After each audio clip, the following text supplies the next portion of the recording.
It's Jay. Hello. And to whom this may concern, where is my earbud? Did I plug this in? Yeah, I did. Oh my god. Biscoff 7 minutes ago. Why is there Biscoff dropping when there's no one here? What the fuck? Link's over here feeding Biscoff to the ghosts. Hi Jay. We're probably seconds away from Jay's bedtime. In fact, it's probably over. I feel like it's over his bedtime. And a sham. Sham with an early link as well.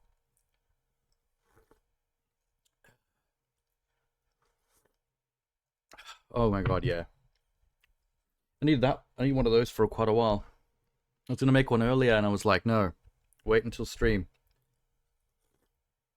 Savor the princess juice. Put too much sugar in the princess juice. Feel the sweetness. Let it go straight to your thighs. Oh yeah. Ah.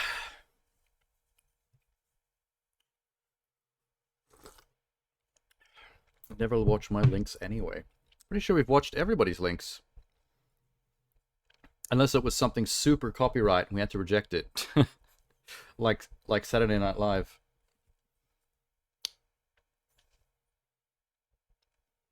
Yeah, I thought so. Jay's on the cusp of bedtime. He's probably got one leg and one schlong already under the covers. Minx is calling me dingus. From now on, Minx is going to call you by whatever name you last had, not the name you currently have.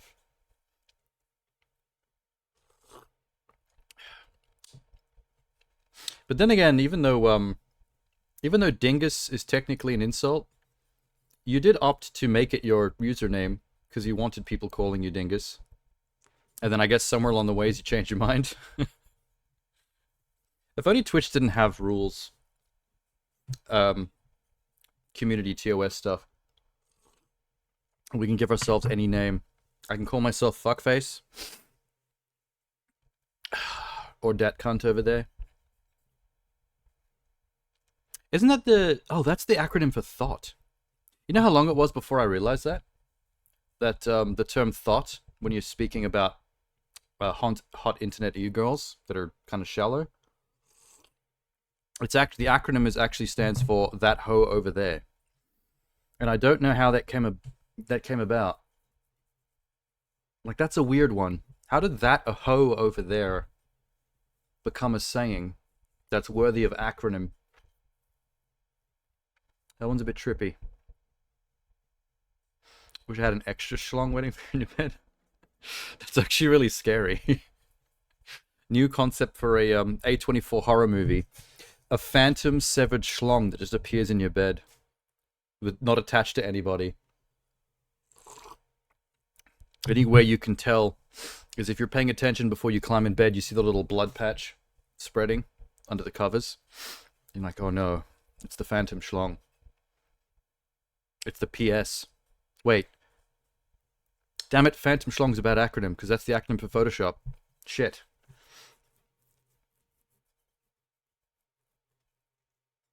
You can have my partial schlong. What he means by that, Jay, is that Sham is quite undersized. Take their average man and divide it by 2.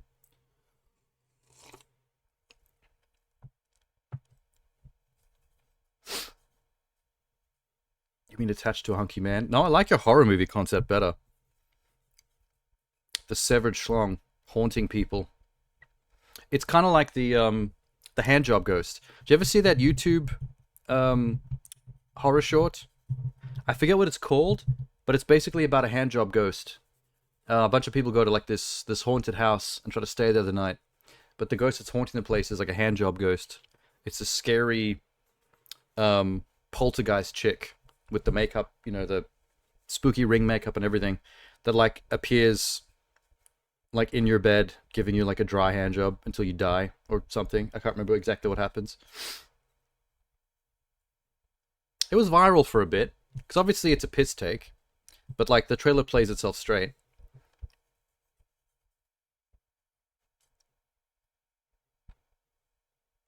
You miss Ben. We used to call him Donkey Schlong. You know what this is not universal, right? This is just from my experience, but you know what I've realized from a lifetime of both female and gay friends? There's a bit of a disparity in the schlong preference.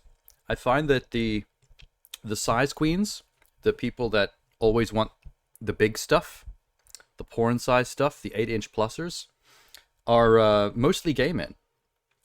The women that I've been friends with, not so much. Especially the ones that have experienced it. I have a friend who lives up north, closer to where Sham's at. And she's involved in modeling and acting and stuff. So she's pretty good looking. And yeah, she's not into it at all. Like, has experience. Like, she's good looking after all. And I think after the first couple, when she was younger, she realized that despite liking the look of it on an aesthetic level, she did never enjoy actually experiencing it. It was always the worst sex she ever had. And she realized that if she kept at it, she'd become one of those size queens that adapts to it and then needs it to be big to feel anything. And she was like, nah, I'd rather maintain my tightness than ruin that and then be stuck with a smaller portion of the male population that can actually satisfy me. Which I think is a smart move. I think I would understand fully if I was a chick. More options always equals better than less but more extravagant options. It's the same as what was the example I was about to give? It's the same as bisexuality. Like, I always lamented the fact that I wasn't bi. Like I'm straight, and I have no choice but to be straight, because we are what we are. We can't just change that. You can discover that you're something different, but I've thought about it in the past, and on a theoretical level, I thought it would be really cool to be bi, because the sample size of the human race that are on the table is 100%. Everybody. Doesn't matter guy, girl. Literally everyone is on the table, which is awesome. Like, it doesn't matter who they are, there's potential. When you're straight, doesn't matter if you're a man or a woman, that's like 50% of the human race that is off limits, that you have no chance of being attracted to, which I think kind of sucks. But as I was saying, even if you think that theoretically, you can't change that. You can't just become that because you think that is a cool idea. Like, I'm stuck. I'm stuck in the straight lane. Nothing I can do about that. Straight people are so weird. Hey, look, there's Brax. Coming in the most ridiculous time.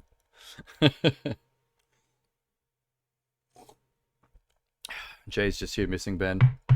Jay's going to be thinking about Ben as he goes to bed.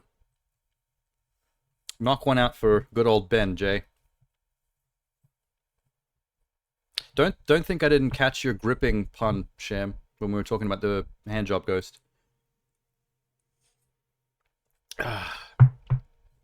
Anyway, Brax, we were just talking about, just for context, we were just talking about that people who have the capacity to be bi are kind of lucky.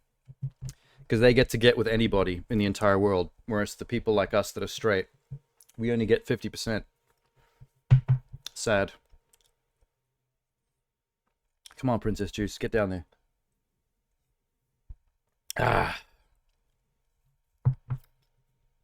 Yeah, I always thought they were lucky. Like, when I was younger, I was like, it'd be so cool to be bi, but you can't just do that. You either are or you aren't. And I know I'm not. But if I had the choice, if a genie appeared and was like, I could just make you a thing, I would like, yeah, like, hit me with that shit. Give me all the options, baby. But as it stands, this is how we roll. You've been single for so long, you just pretend to be asexual. Be careful of that, though. I knew someone like that before when I was at uni. They were a virgin, and they were in that mode where they pretended they were asexual, and they pretended they didn't give a shit and didn't want a girlfriend, and didn't give a shit about sex and that. But they were a really angry person, and you could, after a while, you could really tell that their attitude stemmed from a place of pain. It's not that they didn't want to have sex or didn't want to feel love or have a girlfriend. It's that they were so angry about having been the age they were and have still never done it, that they were like kind of turning on the idea in frustration.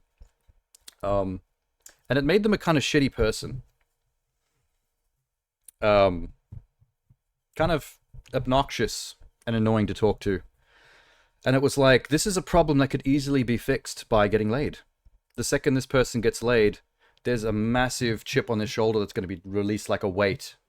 And the world's going to open up, and they'll be like, you know what? I can actually chill now. I'm not against women or girlfriends or sex. I was just mad. No, you talk about yourself in the third person. No, this person was also religious and also very kind of right-wingy. So that was an awkward, like, I was fine being friends with them, but that was an awkward friendship because there were so many things that were the opposite about us. So you just had to stay away from lots of topics to get along properly. I haven't had the Biscoff yet. Hang on.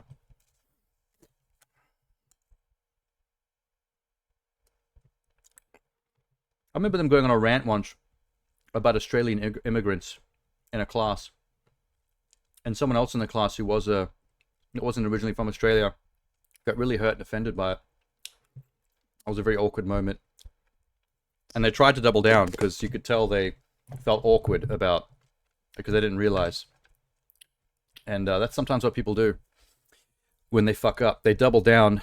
They don't want to be the one that's in the wrong or feel like they fucked up, so they inexplicably double down and pretend like they were right all along, and it gets weird. Let me just plug my phone in, because this is going to die. Volume down. Volume down. My volume knob is broken. Volume down. Volume down. Volume down. Fuck. I would get a new phone, but phone's money. This is a hand-me-down from my ex. And I hate it, because I don't do iPhones usually. And she does. So that's just what I ended up with. But the mute button and the volume buttons are kind of funky.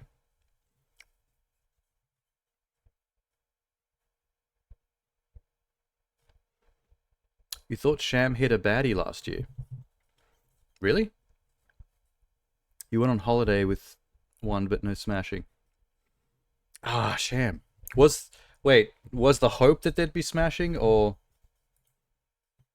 was it the kind of situation where you may have been able to make a play, but didn't want to risk it, so just kind of let it ride. I feel like that's what happens with most dudes that um, are in situations where they could have hooked up but then don't. At some point, you have to cross that line. You have to take that risk and try to make it happen. And that's a hard line because it's the kind of line that once you pop that cap, once you open that Pandora's box, if it doesn't go well, then it's just awkward after that. It's just kind of embarrassing. So sometimes people just don't want to risk the move, and you just let the whole thing sail by.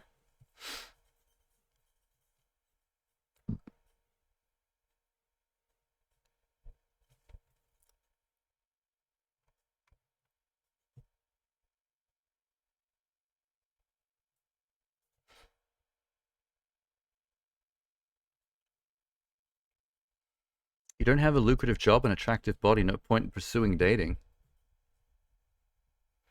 I mean, that's fair. I understand that. I'm not in a position right now where I feel particularly comfortable attempting to date. I've made no attempts to go anywhere or meet anybody. Because there's nothing really going on with me that makes me feel like I'm in a position where I am of added value to somebody. I spend all my time working. When I'm not working, I come on and do this. And when I'm doing neither of those things, I'm passed out for weird, random specks of time, sometimes during the day. And probably not getting enough sleep anyway. Nor am I particularly fit or in money either. Like, I can't afford to do stuff for myself. How am I supposed to pay for a date? The right person doesn't think like that, though. Minx is right, but at the same time, the problem is gaining access to the right person is easier said than done. A lot of the times, the best case scenario is you gain access to the right person through some kind of context, like someone that you work with that you get to know really well, or a meet cute, someone that you go into the shops and you happen to bump into somebody, and it's one of those awkward things. We help them pick up their fucking groceries or whatever, that stupid shit. The rest of the time, they don't exist, and you have to like put yourself out there enough to, with the potential to find these people, which usually means dating, going to a bar, going to a club, using Tinder. And the problem with that, like for example, my situation is I don't have the time or the money to go to a bar, go to a club, or use Tinder. I don't have the time to sit around on Tinder talking to strangers, nor do I have the time to then arrange a random date that I have to block out an entire night for. And even if I did, I wouldn't be able to afford it. So the scenarios in which you could feasibly discover this right person, even if things like money or physical fitness wouldn't matter to them because they just love you that much, are very slim. Unfortunately, life is not like a romantic comedy script where karma, fate, serendipity just dumps you next to each other and then lets the sparks happen.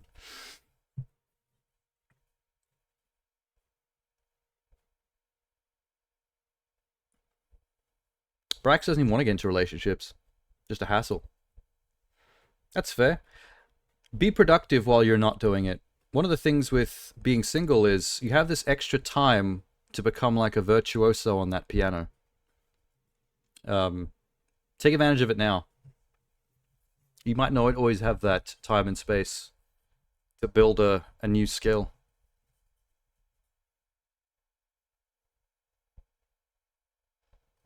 If you're happy as you are, there's no need to look. Yeah, but also, one of the things about not having to look is the potential for context to deliver that someone to you. If you live like I do, where you never see human beings because you're always indoors, that's a problem. That doesn't really... They're not going to land in my living room suddenly. They're not going to crash through the window. That's a pretty fun meet cute, though. Imagine a romantic comedy where someone's like a hermit, a recluse, and then their perfect significant other just like crashes their car through the living room window. Perfect. Also, very few of us are happy as we are. From the way Sham was talking, he doesn't seem to be particularly happy with himself. And I've always had a fairly healthy level of self-hatred, and by healthy, I mean not at all. That tends to damage self-esteem, and at the worst of times, just confidence in general. And Jay's giving up on us. Jay's going to bed. Your standards were, do you have a job?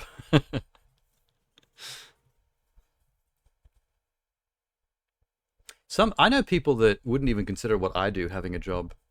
Like, because my work is contract based, I technically work for myself. I take jobs from people. I get paid for the individual jobs I do. I know people that don't consider that a job. Like, you don't have a job or a career unless you're employed, unless you literally have a contract with someone or someone's company that you go to on a 9 to 5 basis. That's a kind of a problematic way of thinking, I think.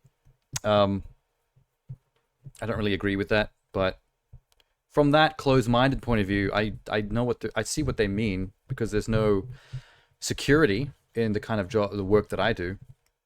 And sometimes that security is what matters most to people. That's what it means to have a job or a career. It's financial security. And I might make money and I might do work, but I don't have security. No one owes me work. If I don't get it, I don't get money. Good night, Jay.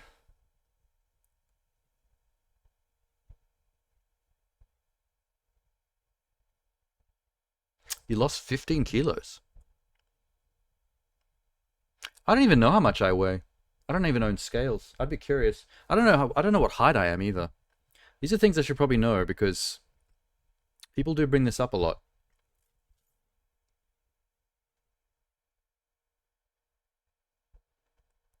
You hit up your family when you're lonely. It's one thing I don't do. I try to avoid my family a lot.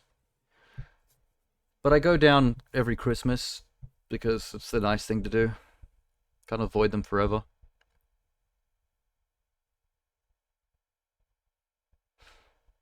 Your index and middle finger are getting destroyed. What, learning Vivaldi? Jay would be impressed to hear you play Vivaldi. Jay likes the classics. Jay is happy with himself, but would be happier with the donkey schlong. Inside. Either with one or one inside you. Either way.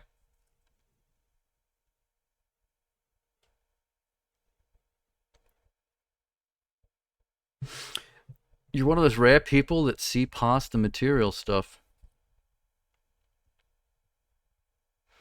You think I'm amazing? Aw, I wouldn't have stuck around if I thought otherwise. I mean, it's worth having a positive attitude about stuff like that. You know, like someday things will be different kind of attitude. Because nothing ever stays the same. That's what life is. Sometimes things get better, sometimes they get worse. Either or, but there's going to be change. You assume at one point some of that change has to swing positive, you know, and it does happen. Sometimes it has to dip worse a couple of times in a row before you get an upswing. But it's different for everybody. I've had a few down dips in a row over the last 5 or so years. Hasn't particularly done any kind of meaningful upswing or change yet. But I don't have much room to help it happen either. I'd like to move someday. Like fully. Like to a different town, minimum, or country at best. But you might actually talk about moving to like America or something someday. In fact, moving to Sydney was like the first step of that. Because she'd never left her hometown. So if we'd still stayed together, the next move would be to leave here and actually move countries to someone like the US. But, I mean, that all changed. 3'5". Aren't you meant to be at least 6 feet to be taken seriously? I feel like isn't that the male rule? If you're under 6 feet, then you are a unvaluable male. You're not a high value male.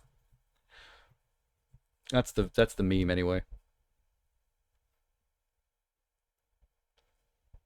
You got peeps I hang out with on a regular basis? True.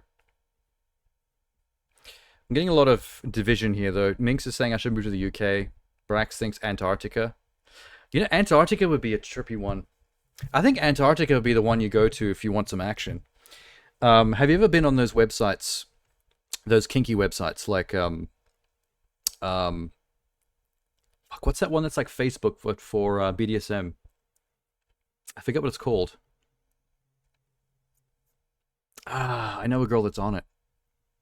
It's like nasty Facebook. Everyone posts porn of each other and hooks up and stuff. Anyway, I've seen websites like that in the past, and this is the most recent one that I've seen. There's a weird amount of people with Antarctica set as their location, and I think it has to do with the fact that that place is so remote, and the towns there have such a small population that people are just inherently more kinky. It's like it's a close-knit community of people having like orgies and swinging parties. Everyone down there nasty because they live in the middle of the snow and there's very few people around. So the people that are around, they're just like making amateur porn with each other. I mean, obviously not all of them, but I mean the it seems high. You got cheap house cleaning in Rocky by the shallow standard of women. Yes. Oh, the 6 foot thing. You got to be 6 feet. You got to be a CEO that drives a Bugatti. You have to have other women that are after you. A high value male needs to have, there needs to be competition for them. There's nothing that gets a woman's attention more than other women's attention already being directed there. And that one is real. I've seen that.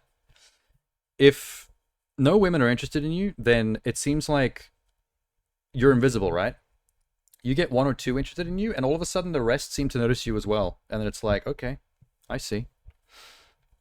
On some level, when it comes to like pack mentality or the hive mind mentality that human beings can sometimes have, on the female side of things, it seems like sometimes there's like this, there's this cue system that's taken, almost like ants, where it's like, if other women are seeing something over here, then I'm curious, like what's being seen. If all women are ignoring this corner, then there's probably nothing there for me. Like, why would I be the only one to pick up the dregs? You know what I mean? That's why there's like that. There's a whole meme surrounding married men, like some gold diggers and like hoe types seemingly are obsessed with married men. Like if you're single, they don't give a shit, but if you got that ring on your finger, suddenly it's like a challenge. It's like testing out your hoe limits. Can you make the married man cheat? There's nothing better for your ego than that. From an ego perspective, I get it. Kind of mean though, going around being a homewrecker just to massage your self-esteem. You remember a meme where a woman asked the man, what is his height? When the man asked back, what's her weight? The woman got offended. I've seen that meme. I've seen that on Twitter. It's pointing out the double standards that sometimes exist with, because men can usually more easily be made fun of in a way that is like just generally taken as a joke. Whereas certain things on the same level, when you direct it, when you flip the sexes, can immediately become offensive. It doesn't really bother me that much. Like, me personally would rather not offend a woman's weight, whereas I also wouldn't get bothered if I had my height made fun of. Like, I don't mind that disparity. I feel like sometimes you just have to have, like, you need to grow a bit of a spine sometimes, I think. Like, I don't feel the need to fight for gender equality in some of these situations where it's like, if women are making fun of my height, fine, I can take it. I'm not going to pull the gender equality thing and then go, well, I should be able to make fun of your weight. Well, because I don't want to. I'd rather not risk offending a woman, even if I'm being offended in return. Like, be the bigger people. like, It's just how I feel. So I'm moving to Antarctica. What? So I can become of the BDSM online community. I wish I could remember the name of that website. BDSM Facebook. That did not bring up what I thought it would. Yeah. Oh, it's FetLife. That was it. It's a website called FetLife. FetLife. It basically, if you look at it, it's basically Facebook, except naughty. For people who want to share dirty pictures and videos and follow like-minded people that have the same kinks.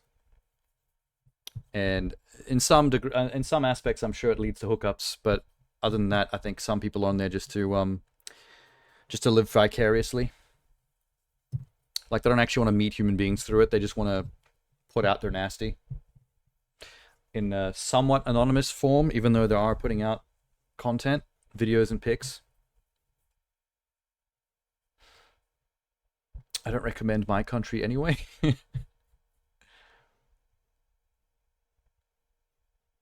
Someone's insulting me, you absolutely will insult them back. That's fair, but like, I don't really feel that way personally. Like, I don't have the easily triggerable drive to need to attack back no matter what.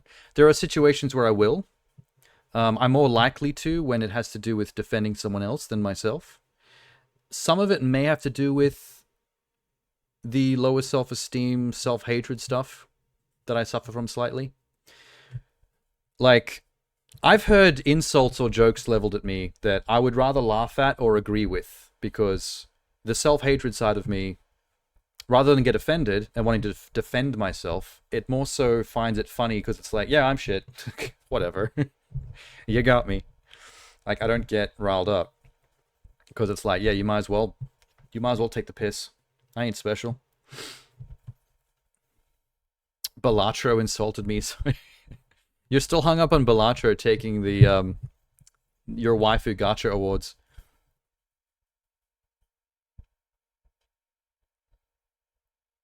Maybe it's to avoid the conflict.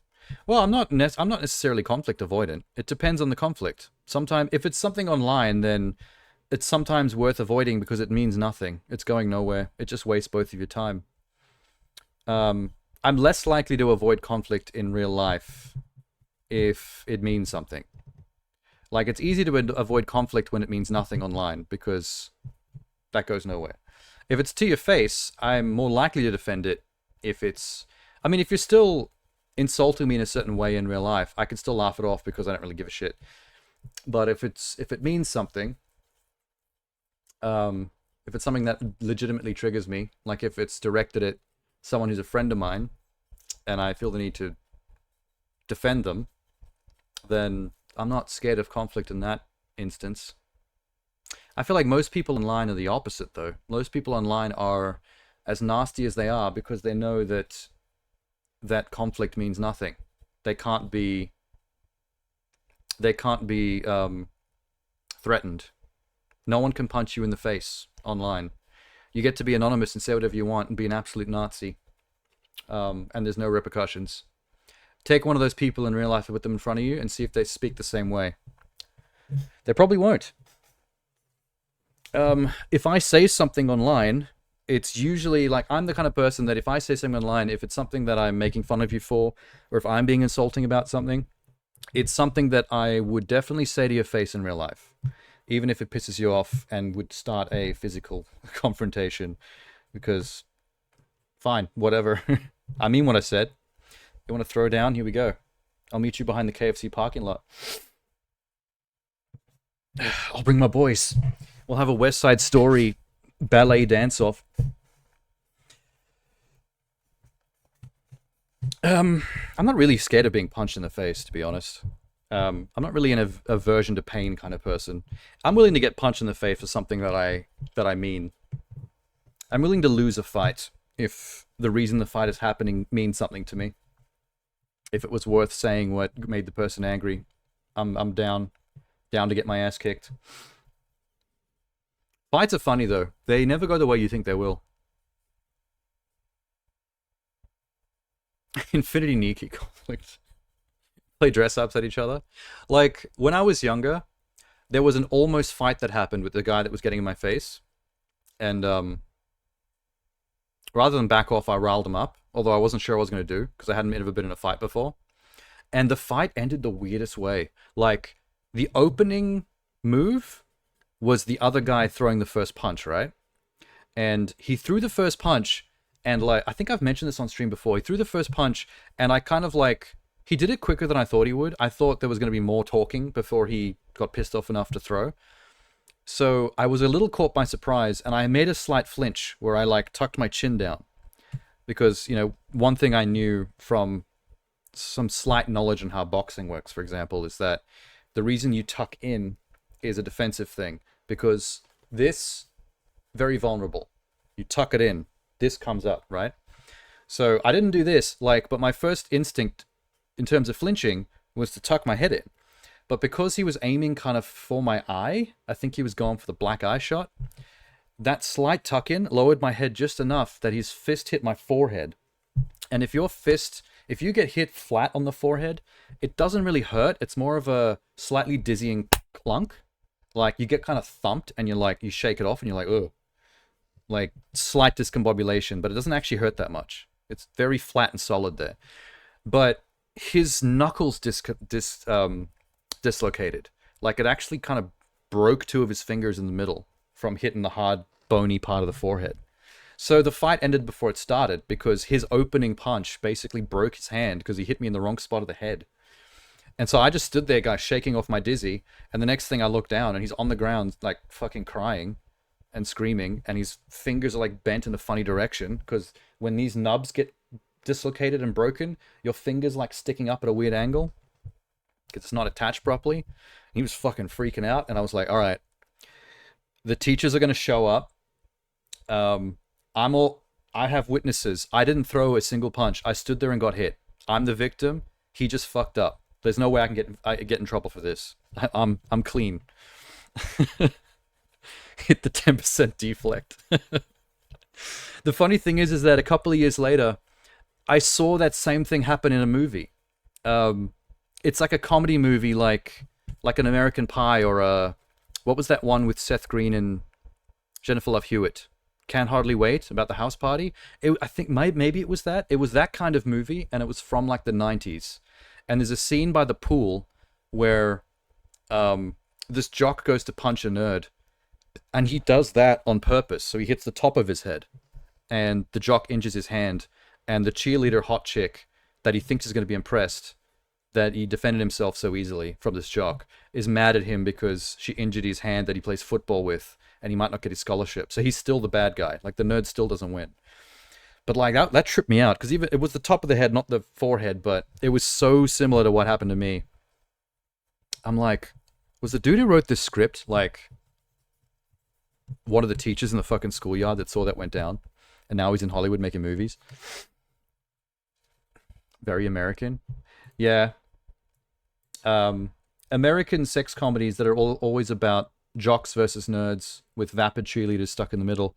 They always kind of go the same way. The nerds ultimately win in the end, but in a way that's not getting the cheerleaders because they were bitches in the first place. Like, they usually fall in love with the other nerdy girl and they realize that was who they should have been with all along, blah, blah, blah. American Pie 1 is the one that pissed me off the most. I didn't like that one at all because Jason, what's his name? Jason Biggs? His character was like, had a hard-on for, what was her name? Natalia, played by Shannon Elizabeth. And there's that scene in the middle of the movie where she gets topless in his bedroom and he like comes in his pants twice prematurely and she gets disappointed and leaves and he doesn't even get laid. He rejects her at the end of the movie to hook up with the band girl, Allison whatever, with the flute. For no reason. It felt kind of like the script just went, okay, this is the part where we got to do the thing that every movie like this does. But that Shannon Elizabeth character, the foreign exchange student, she wasn't even a bad person. She was just a horny European chick. Like, and she was right. He could have just done the thing. They were right there. He could have just done the thing, had that out of his brain. Okay, I hit it. Now I'm not obsessed with it anymore. I can move on with my life. And then still gone on and fallen in love with the right person, whatever. That would be the realistic thing to happen.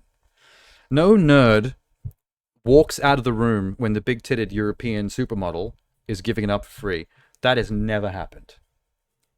That has never happened. I'm sorry, but the girl from fucking Buffy, the nerd, is waiting for me in the room. She's my actual true love because she told me about fucking a flute once in band camp.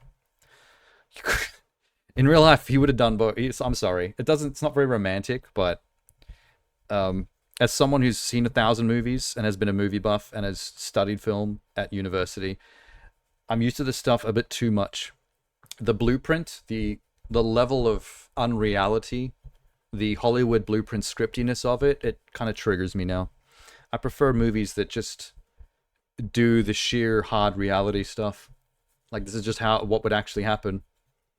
That's why I love Blue Valentine. If you want to see a good rom-com that's not a rom-com at all, it's actually fucking tragic.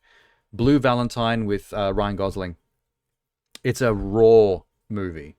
It's about a relationship between two people that starts out really cute and then goes tits up throughout the course of the thing. There are some fights in that movie between the two of them, like arguments, that are too real to the point where you feel so uncomfortable watching the movie. Like, that movie hurts. And it's not the kind of movie where he rides a bicycle to the airport at the end and declares his love and fixes everything.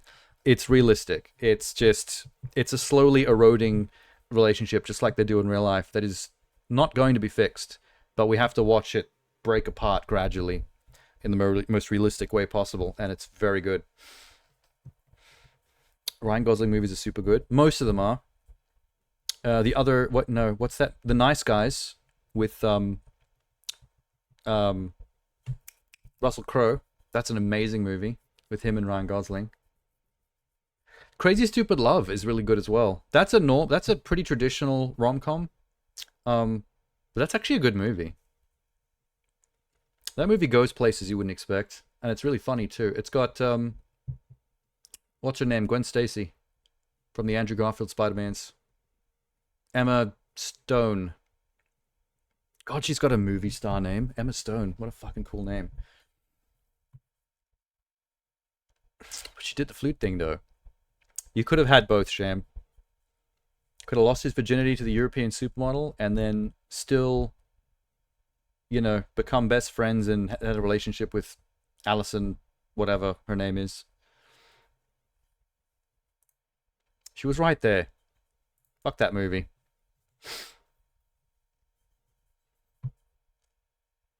What were we doing?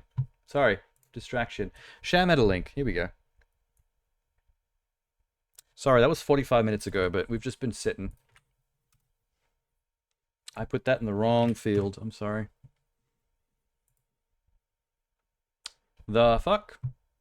Oh, is this a Donkey's video about Indiana Jones? This doesn't have spoilers, does it? I would like to play Indy sometime.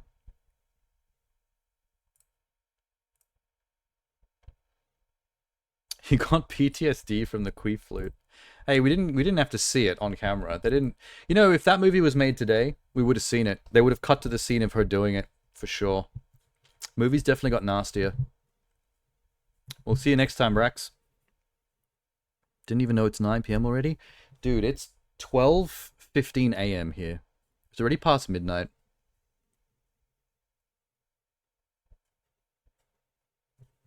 Sometimes 2 to 3 hours have passed. Yeah, but that's sometimes those times is when you send me a link or we're watching a showcase that goes for 2 hours, and it's like, this showcase is going to end in 1 hour and 45 minutes, Sham. You could be waiting a while. In fact, we have one to watch tonight that I didn't know happened. I missed it last week, so I've grabbed the tab.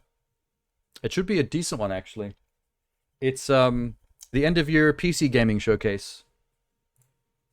From PC Gaming Magazine, or what's left of that company. I don't think they do the magazine anymore. They have a website. The PC gaming shows, even if you're not that much of a PC gamer, are usually pretty good showcases, because PC gaming, I think, has a greater variety of shit, especially in the indie space, but also a good chunk of the bigger AAA stuff is also on console anyway, so you tend to get a very good selection. Hang on, let me Let me slide. That's the wrong button. Why'd I always do that? Get my buttons mixed up. Oh, imagine if I had the bigger Stream Deck with even more buttons. I'd be fucking lost on that thing. I want it though. I really want the bigger Stream Deck. I need more buttons. I've run out of button space.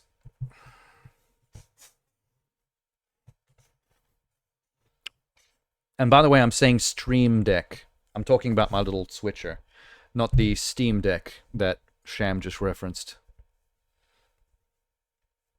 It was a nice way to get into PC gaming.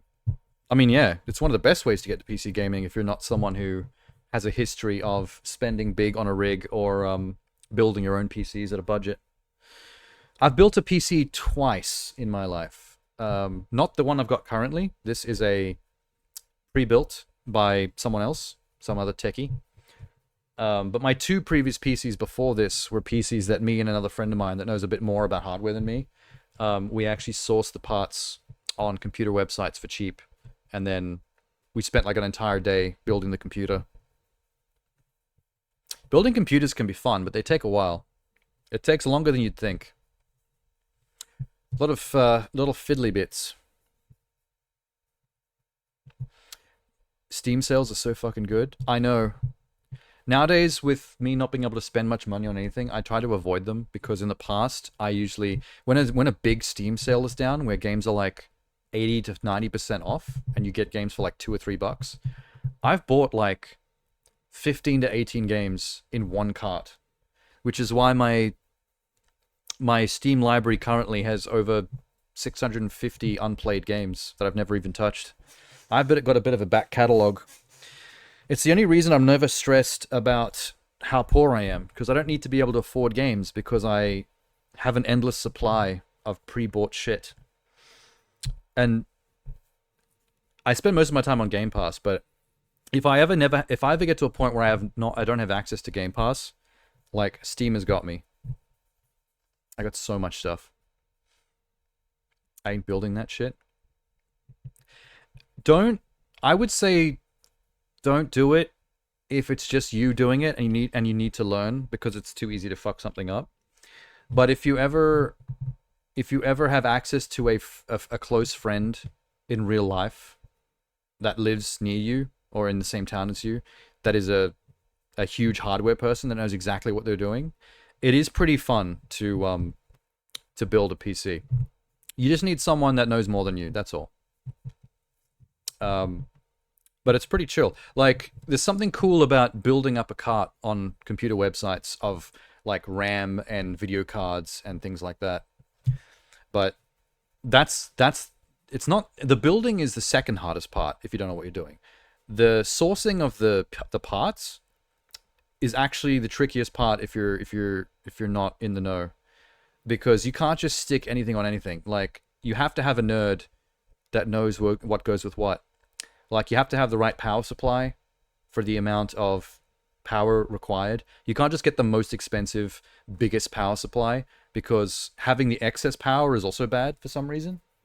You got to like find the right balance. The video card, the CPU, and the motherboard all have to be compatible with each other, and that's a fucking nightmare if you don't know what you're talking about. You can't just stick one on the other and have it work perfectly. They got to be simpatico. They got to be made for each other. They got to sing when they're all connected together. It has to be like a well-lubed threesome. I don't know why I made that the metaphor. I'm sorry. You're lucky you live with a nerd who built mine. Oh, Mr. Minx. It's like a puzzle game. I'd be like, fuck this shit.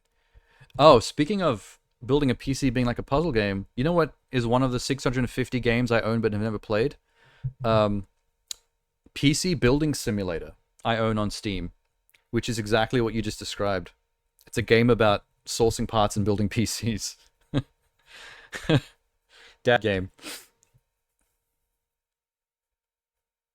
The compatibility thing gave me a fucking headache. Yep. Definitely lead that up to the mega nerds. Otherwise, you're going to have 65 tabs open, scratching your head about what goes with what.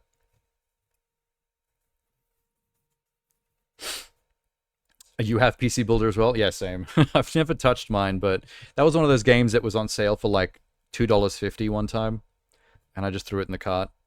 I have quite a few hobby dad games, and I have many, many more wishlisted because I do have a weird OCD compulsion towards them.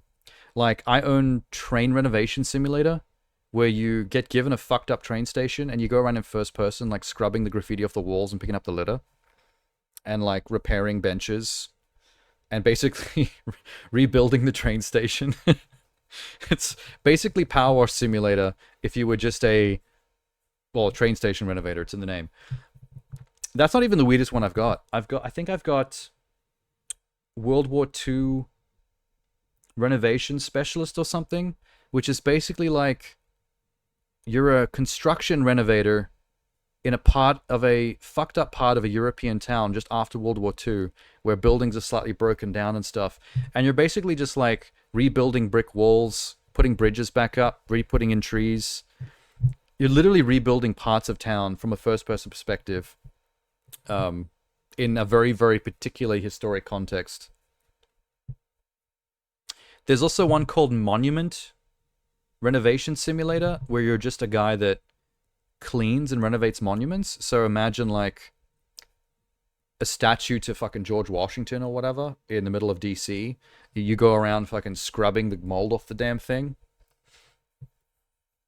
That's a game. I was doing a carpet clean for a dude a few months ago, and he said he got an Allied gaming PC for about $2K. That's the thing about building a PC. If you have access to a mega nerd that knows exactly what they're doing, I would suggest trying it one day. Because even though you don't have the patience or the knowledge yourself, if you have a person to make it work for you, that you can let run the show and you just provide the money and go along with everything, do it.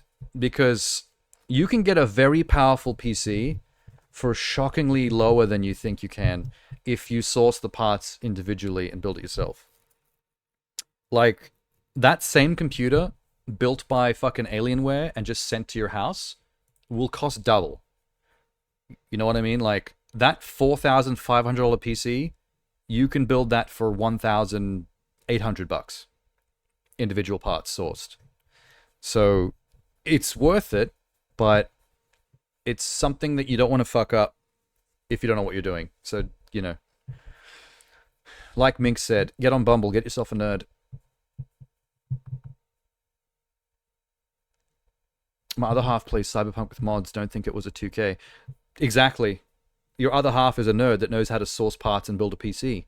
So he could easily make a absolute fiend playing Cyberpunk on Ultra PC for less than 2K. That's exactly what the point is of doing that.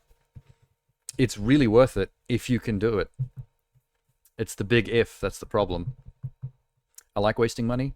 Well, yeah. Well, then just try to build a PC by yourself. I guarantee you'll fuck something up. You know how many people have tried to do it themselves following advice online and have fucked up, like, just one little thing? Like, for example, when you attach that little CPU, the brain, to the motherboard, where you press the little metal square against the pins, you're supposed to, like, put this coolant gel on there first. And if you don't, it can burn out from the contacts. So you basically run the risk of blowing up the super expensive CPU and the motherboard as well. And then tough shit. So that's an example of an easy thing to fuck up. If you didn't know to put like some lube on your fucking CPU, then you just fried something. And I wouldn't have known to do that if I tried to do that myself. Send it to me, I'll keep your money and give you a computer and keep the change. Just be Minx's pay pig, Sham. Get a pay pig relationship going on. You give her money and she just insults you. Give me your paycheck, you disgusting worm. And then step on his neck.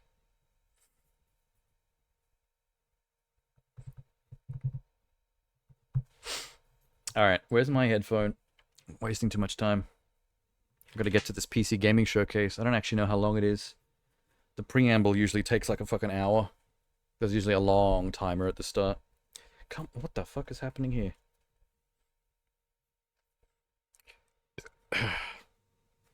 How do you feel about The Long Dark 2, by the way, Minx, now that you've seen it. Anything jump out at you? The graphics seem to have... Oh, you haven't seen it yet. The only thing that really jumped out at me about the game was that the stylization of the graphics seems to have become a bit more stylized. You're livid they haven't finished the first one yet. Like, I didn't realize it was Long Dark. We joked about it being Long Dark, but I didn't actually think it was. And then the title came up and I was like, oh shit. Yeah, it's got a good look to it. There are some shots in the trailer that are quite beautiful, but it has a slight veneer of like graphic novel cartoonishness, but in a way that's quite beautiful. Not like gratuitous. I don't like saying cartoonishness because it sounds like it sounds trashy. When I try to picture that in my head, it sounds trashy, but it is actually quite nice. Oh, she messaged you as well. That's funny. You spent 1K on the Stream Deck. I have heard that the Steam Deck... I keep calling it Stream Deck. I have heard that the Steam Deck, for the price, actually is more powerful than you expect from a machine you can hold in your hand. Which is fair. Like the Oculus Quest. If you got an Oculus Quest 3... It's a little bit cheaper than a Steam Deck, but at the same time, if you're running it natively off the headset, not plugged into the computer, it is capable of more graphically than you'd expect from what is essentially the same kind of chip as a smartphone. A Snapdragon computer chip. Like, take the best smartphone in terms of what games it can play on a smartphone, and then just soup it up slightly. That's technically what an Oculus Rift's computer is, but it's capable of more than you'd think. It's still better to just plug the headset directly into the computer if you don't mind a cable attached to your head. But that's what I would do, just because I'm anal about that kind of stuff. I should be careful of my phrasing, because we're going to bring Jay back to the chat. We're going to wake him up. His spidey sense just tingled. Bought it from the US. Is it not available natively in Australia yet? Do you have to import it?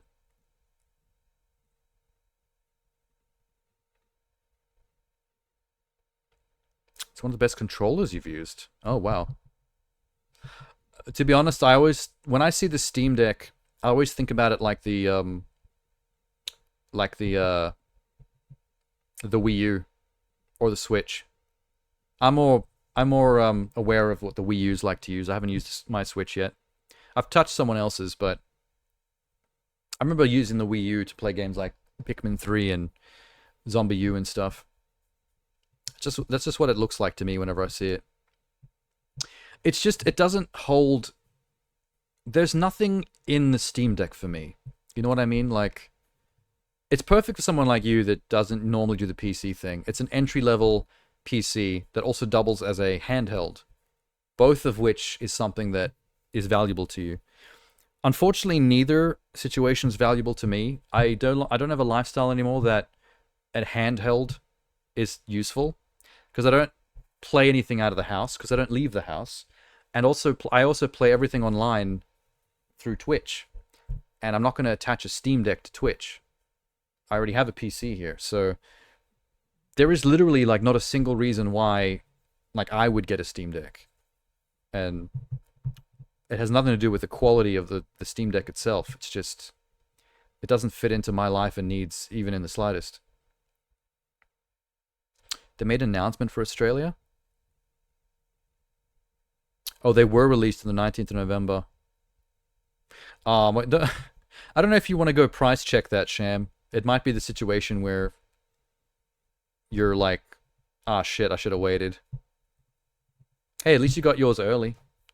You got to experience it before the other Aussies. Shit. It's Monsters Inc. Sunday, people, which means today we're playing Indiana Jones in the Gigantic Circle on Friday. Do you know how Donkey feels about Animal Well being snubbed at the Game Awards? Because I really thought that Animal Well should have got either Best Indie or Best Debut Indie. Speaking of indie. It's the same? Oh, there you go. Nice. Now you can pick between Mike or Sully. I picked Indiana Jones this time. What kind of graphics should I be playing this on? High What the Ultra, fuck? very ultra. Look at the supremacy of these graphics. Look at the wings on that butterfly. You can't do Oh, that Donkey's on got a medium good PC. graphics. On that setting, the butterfly is replaced by the image of a small dog. Whoa! Whoa! How come my volumetrics are kept at medium? I wonder what the Xbox Series X runs this at, comparatively to a Supreme Come on now, the settings volumetrics PC. ain't that bad. Fuck you, Spider-Man. Burritos don't like intruder. Did UK Don't lose all worry, their big kid, W's? This won't be my first encounter with the Vito's. The fuck happened to It won't Big be the W? last either. You should do Indiana Jones. And We the have big W's goddamn everywhere in wheel. Australia. What about Indiana Jones and the Sorcerer's Stone? What about Indiana Jones and the little boy that could talk to trees?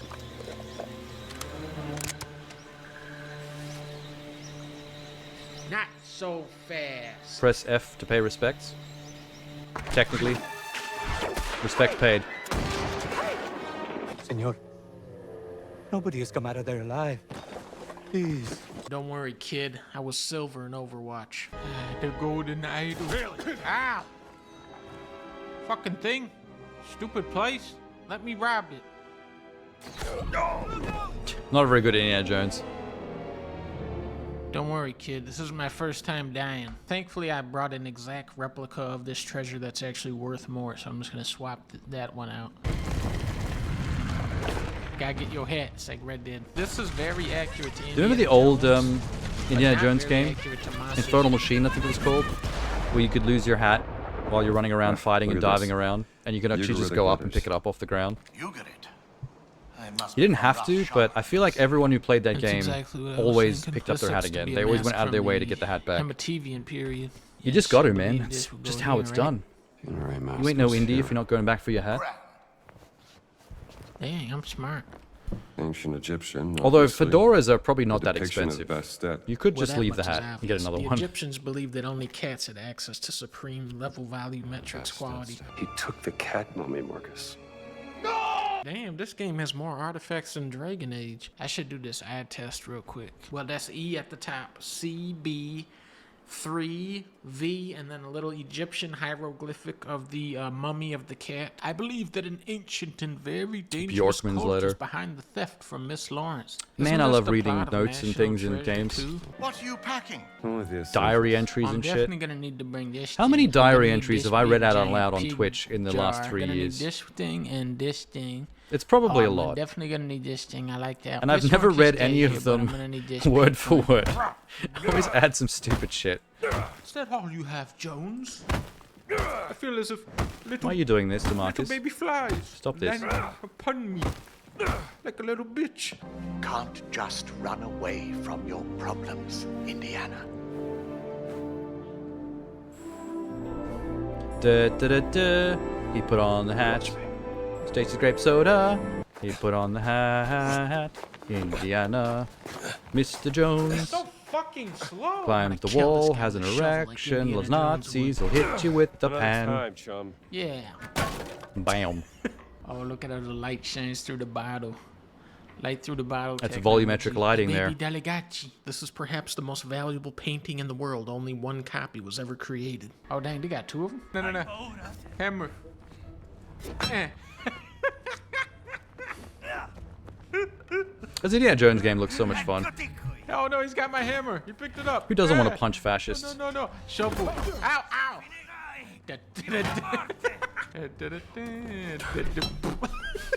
Indiana Jones is kind of childish if you think about it. Yeah, give me that. He loves to throw shit at people. You want to play it for the throwing? Well, there you go. Shovel to the head. Boom. Wee.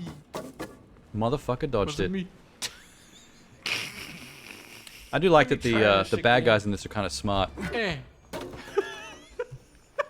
They do actually attempt to not get hit by stuff. He doesn't know it's me. Fly swatter. Ah, take this. Watch this. A fly swatter wouldn't actually do jack shit. You could tank like 1,000 shots from a fly swatter, and What's it that? wouldn't really mean much.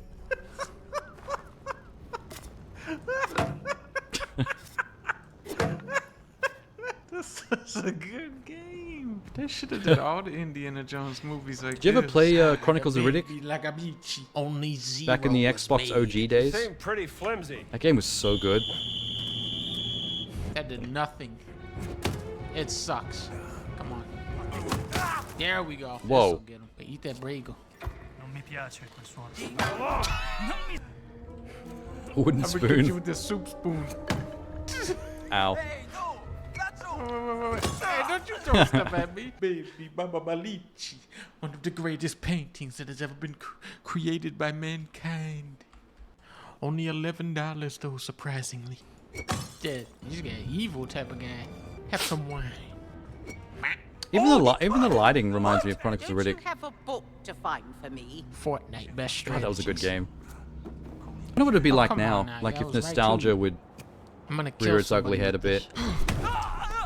Sometimes things just are way more dated than you expect them This to dude's be. been reading Indiana Jones best. Like your memory is strategies. perfect because it remembers it as good as it was back in the days, and then you play it now and it ruins it everything. I hate it when that happens. We really gotta leave past gaming in the past sometimes.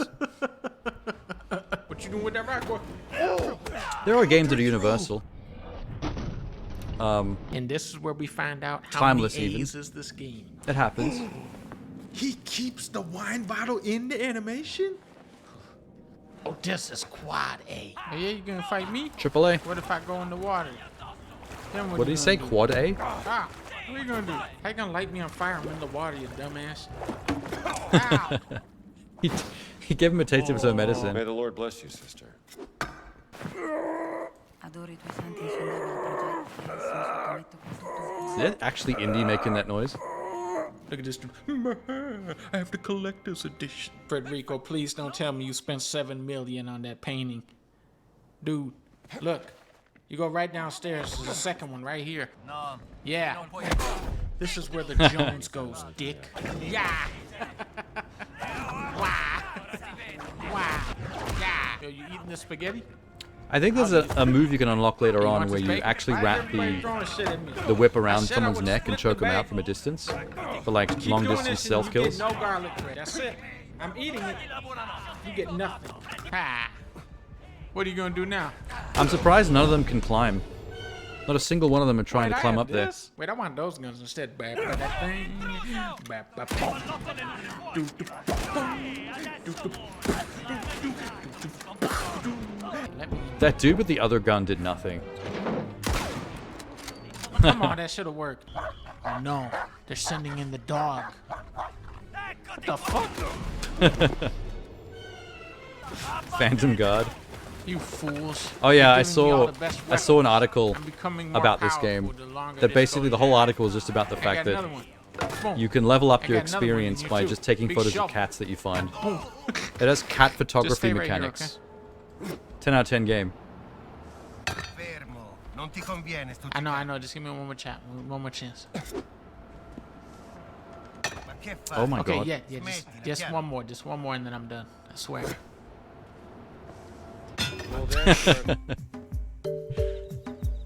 Most of that video was just hawking stuff.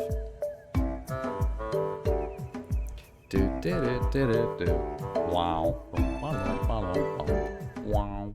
You know, we're often taught in Hollywood films that the bad guys don't get to win, that there's consequences for your actions, right? But the older Not in you the real get, world. you realise that simply That's movie isn't shit. the case. I've been lucky to do this 12 Look at the years presidency now. of the In that United time, States. I've witnessed YouTube empires rise and fall. Hell, I've witnessed my stomach and waistline rise and fall. Do you remember Subsequently Tobuscus? rise again, unfortunately. And amidst those 12 years, Do you remember, like, back in the day, how big a YouTuber Tobuscus was? Intro of darkness, whiteness, and lightness. Oh, however he did it. He always did it at the start of every one of his videos. That guy fell off hard. He's non-existent now, but, like, he was once huge. And then there was, like, a whole sexual harassment stalking case against him with his ex, where he was creeping on her. You were oh, you knew him. Oh yeah, like I remember watching. I don't know if I would call myself a fan, but I knew him very well. Like I would occasionally see his videos come up, and I would watch them just sporadically, and some of them I would find quite funny. But yeah, some crazy shit happened to him. And then like he went like kind of weirdly extreme righty after that. Like I remember there was some stuff that came out about him saying some like really like kind of sus extreme right-wing shit, and I'm like, oh, so it's a combination of him becoming kind of like a fascist, and the sexual assault harassment shit with his ex, in that case, being all like weird and creepy. So it was like a combination of a bunch of things that just kind of like all happened at the exact right time to like crater that whole YouTube stardom of his. He was a promiscuous dude with drug problems. Yeah, it started out with him just being a shit boyfriend that had like drug and alcohol issues. And then after she left him for that, he was like, he wouldn't leave her alone. Which is also very creepy. Yeah, I don't know, like, he's one of those people that, like, if you watched his channel and you knew his YouTube persona, he would seem like a Robin Williams type, like a really happy-go-lucky, hectic, cartoonish dude, right? But then that often belies like a darker inner world, like someone who's actually got like some clingy, toxic relationship problems that stem from childhood, maybe. Maybe he was like maybe he had daddy issues, and so he didn't know how to properly relate to women, so he was weirdly clingy and toxic with them, and he did have other exes defend him, you're right, but it seems like over time he devolved and became more of a bit of a relationship psycho. And I've known people like that in real life. Like, I've known people that I've been friends with or spoken to face to face, or at least acquaintances, friends of friends, who are like those kind of people, that they're in the capacity that you deal with them and talk to them, they're pretty normal and even likable. But then you get to know a bit about how they behave behind closed doors with their partner, and it's kind of scary. Like, they're a different person. And it usually comes from like clinginess. Some people are very obsessive with their relationships. They have to control them. They have to kind of like be emotionally bullying to their partner to keep control of them. And they're constantly fighting with them and accusing them of like cheating or being unfaithful or being flirting with the guy at the fucking restaurant who just want to take your order, all that kind of stuff. Like, it just keeps on escalating. And those are problems that people like that need to fix in therapy. There's no other way around it. Like, if you're a relationship psycho, you need to sort that shit out, because that stuff going back to childhood, man. Him not innovating killed his content. Stuff got stagnant. Yeah, so I don't think I have enough visibility or knowledge to have known that, because I do remember watching his clips and knowing what his clips and his humor was like, but I didn't watch it religiously enough or consistently enough as a regular fan to like feel the stagnation. So I didn't know about that stuff. What was his intro of darkness, redness, then lightness, or something like that? Which is when he puts his hand over the lens and it goes black, and as you take it away, it's red for a second because of the light through your hand shows the blood cells, and then the light bloom in the lens, the light. Yes, okay, I did get it right. See, it's kind of nutty, but it makes sense. That always stuck in my head. I remember that past best of all. I did see, like, I remember him mainly because I saw someone on Instagram or Twitter reshared like a clip from his Christmas song that he made that was in the style of Creed. Under the twilight, that song. But he was singing about Christmas. I do remember that video vaguely from the day, and then I saw someone share it, and I was like, whoa, Tobuscus, I forgot that guy was even alive. Nugget of a biscuit. I can pinpoint the worst moment of my whole career without hesitation. The absolute low. It's funny, I'm more aware of his skitty stuff than I am his actual, like, gameplay stuff. I don't think I ever really bothered. I didn't really ever watch his Let's Play kind of content. It's the more unique stuff that I think I always kind of randomly caught on the YouTube front page. Low point of it all. 6 years ago, on a cold winter's morning, a Japanese news crew turned up to my apartment from the biggest morning news show in the country called Mezamashi Terebi. I'd been cool contacted house. because something awful had happened, and I'd been asked to explain why. One of the world's biggest YouTubers at the time had turned up and done some really messed up things, from throwing Pokemon balls at police officers and terrorising the public, to going into a forest and filming something so horrific. I can't even explain what it is. It's the because Paul it would brothers. instantly have this video blacklisted. Well, you never stand next to a dead guy? I was really embarrassed to be associated with this in any way. But as a foreign YouTuber in Japan, I was the closest thing the TV show had to the guy in question, right? And I had to sit and explain to several million people looks different, why a foreign beardless. YouTuber would so brazenly exploit the dead for views. Not a normal situation. It's the laughing that cringes you know, me out a sitting in bit. your apartment, 9 a.m., surrounded by cameras. Hearing Logan having to snicker like explain that. What do you even say? You know? And in a normal world, what that guy did would have been a career-ending move. I've made a severe and continuous lapse in my judgment. Remember that apology If not video? that, then perhaps another video we Fucking posted hair. just weeks later, tasering dead animals and attempting to give CPR to a koi carp that he pulled out of the water. Lapse in my judgment. And in the years since, the headlines surrounding times this has this guy have motherfucker had continued to do spell apology bad videos news. for There's stupid not been shit? much in the way of a redemption I've arc. made a severe lapse in my judgment. With all that in mind, you can probably imagine my disappointment when Mr. Beast, the world's biggest YouTuber, partnered with this guy, Logan Paul, and endorsed him to an audience of over 300 million subscribers, many of them kids. Now it's an exciting month for Mr. Beast, particularly with the impending launch of the somewhat controversial Amazon TV show, in which he allegedly spent $14 million constructing what appears to be a rainbow-coloured prison camp. Honestly, until kind of this amazing. year, I didn't really have any opinions on Mr. Beast. His content isn't really aimed at me.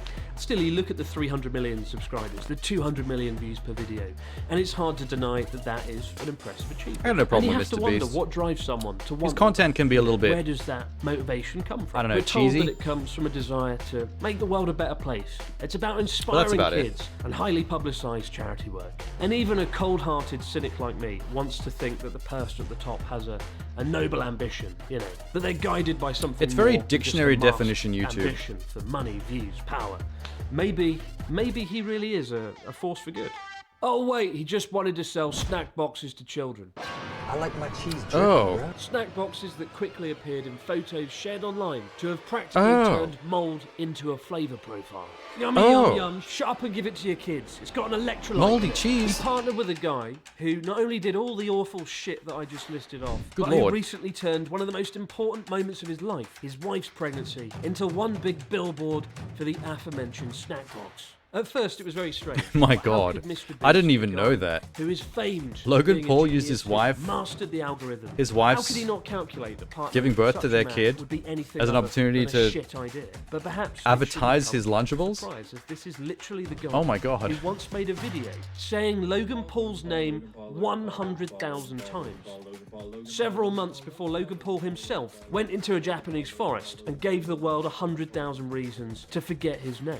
Who knows, saying a name 100,000 times, maybe it does something to you. You know, like a kind of crappy version It's a good thumbnail, of though. Inception. Maybe that's That why looks he like how partnered. anyone would look Or at that to maybe say it's the Logan fact Paul's that name Logan 100,000 Paul's Drink times. Prime is selling hundreds of millions of dollars, and such a partnership was an opportunity simply too good to ignore. Now, I until hate the this fact year, that any I can see criticism of Mr. Prime Beast on the store was shelves immediately in the the fridges here in subject of Australia. much backlash, I was down at particularly Coles and I due saw to his Prime in the fucking extensive fridge. charity And I was work. like, really? You know, philanthropy can be a very powerful damn it. defensive mechanism. You know, I still remember a year ago the backlash Jacksepticeye Sean received after he famously said that Mr. Beast was ruining YouTube and that YouTube became more about money than it did about having fun. Agree with it or not, it's not Based- an unreasonable opinion to based have. We're all Jacksepticeye. entitled to have our opinions, right? But like clockwork, Mr. Beast called him out in a now deleted and somewhat childish outburst, saying, "So I ruined YouTube because I didn't buy a mansion and a sports car. I inspired kids to help people."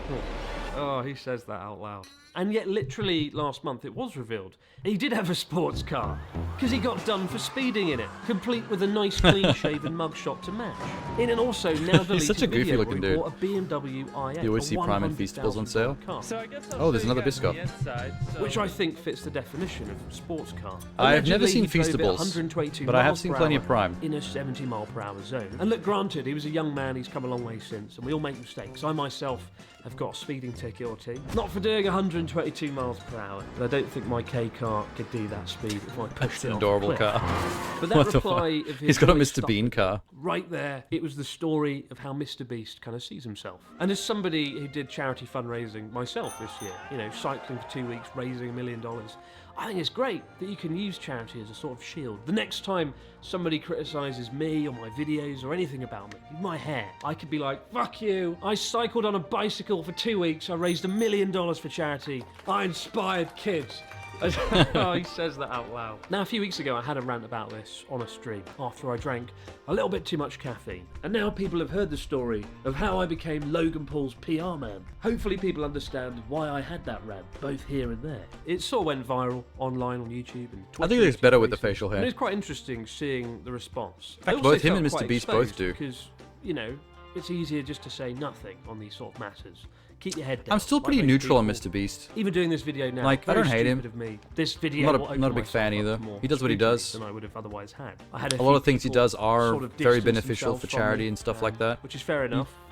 In some degree, he does put his money where his mouth is pretty Entire regularly companies are in built terms around of him. causes and things People like don't that. want to burn that bridge. I also witnessed some comments saying the Logan Paul thing was 6 years ago. But then also forest the cheesy incident, YouTube it's in the content. past. We have to forgive. We have to forget. Time to move on. And I agree. If somebody shows That sometimes remorse encourages people in for the their wrong way, actions, especially the younger learns people. from it and moves on. then Makes you should more be able Logan to Pauls forgive them, somehow. even for something perhaps as bad as all the stuff he did in Japan. But type Logan Paul's name in online. I think there's a lot of and the people that headlines want aren't Mr. exactly Beast's a source fame and of fortune. inspiration. It's never too late And they want wanna to get there through Last year I made a video pretending on to two be influencers Mr. who were Charity, kind of the spiritual success while also of making Logan Paul. like He came to destructive Japan prank and films. did They try to some be really both fucking stupid things. One of them didn't Jack learn from Doherty his and Logan errors Paul and is at, now and in a at the South same time Korean as being jail. Mr. Beast. And the other guy, and who it's a rode bit the bullet train obvious. without paying, went back home to Cyprus to become a member of Parliament. Sure, as they tried in to the bribe EU. them. Yes, it seems Phidias, the man who treated Well, you got the Japanese money, you may as well try. infrastructure like his personal Disneyland fast Oh, this pass, prick. I is remember now him. the Che Guevara of Cyprus.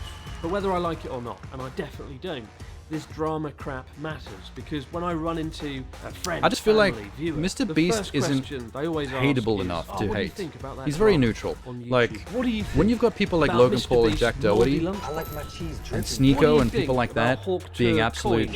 scumbags What did you think of Logan on Paul's Twitch and brother YouTube, it's fighting like, a crippled it isn't even pensioner a competition. and acting like it was Like, those are somehow the people a I victory hate. for the ages? The Mr. Beast ain't influencers anywhere the near drama that shit. That unfolds. It all matters because that is how people perceive YouTube. CoffeeZilla's been on his ass. And this week's most Really. notable controversy is a good I example. like of that. CoffeeZilla's content. With Hawk Tuur Girl selling kept her up with it. audience an incredible new He does- cryptocurrency. that he does hit a pick market people to cap of task. $500 He puts in the million, effort. and which He does the crashed shortly research. thereafter, losing 95% of its value and leaving thousands When of Mr. Beast, when viewers CoffeeZilla's on out your of ass, pocket. you're What gonna makes it get crazy roasted. is how she condensed the 5-year See how I- lifespan of a modern how I influencer kept the into coffee just brewing like 2 or metaphors 3 going months. Step 1, have a viral moment. Step 2, have a podcast. Step 3, Oh my unleash God. a cryptocurrency. Here we which go. quickly Here comes goes the rug wrong. pull. And you know, it can be easy to mock the people that Oh, bought he didn't mention coins it. from this cryptocurrency, right? It shouldn't take a Harvard Yeah, she scholar ripped off to everyone work with out that, this isn't somebody cryptocurrency. who should be masterminding a fucking It was a currency. scam. But the really sad thing is her viewership trusted her. And whatever you think of those viewers, it's kind of sad, really.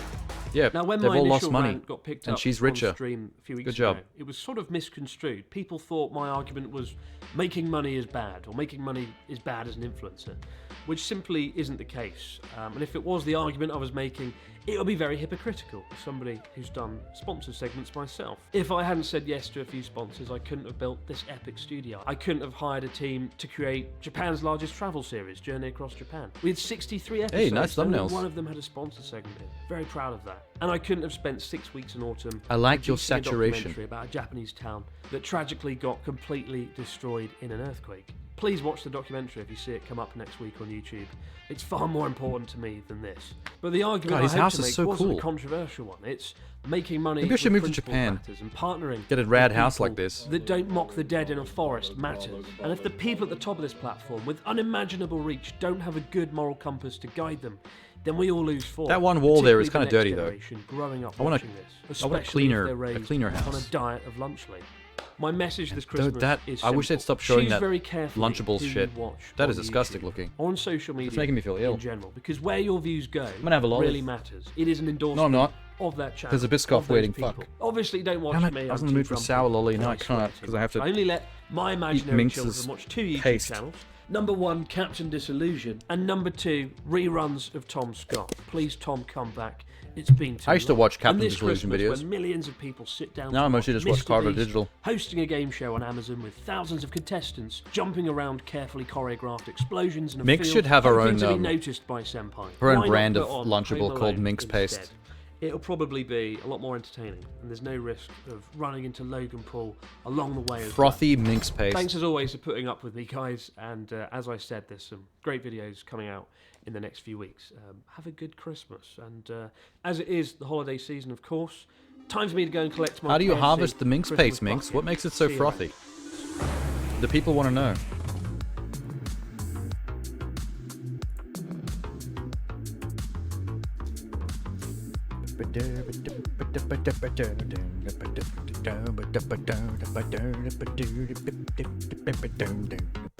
GTA 4's driving mechanics Oh my god, defending GTA 4's bad driving.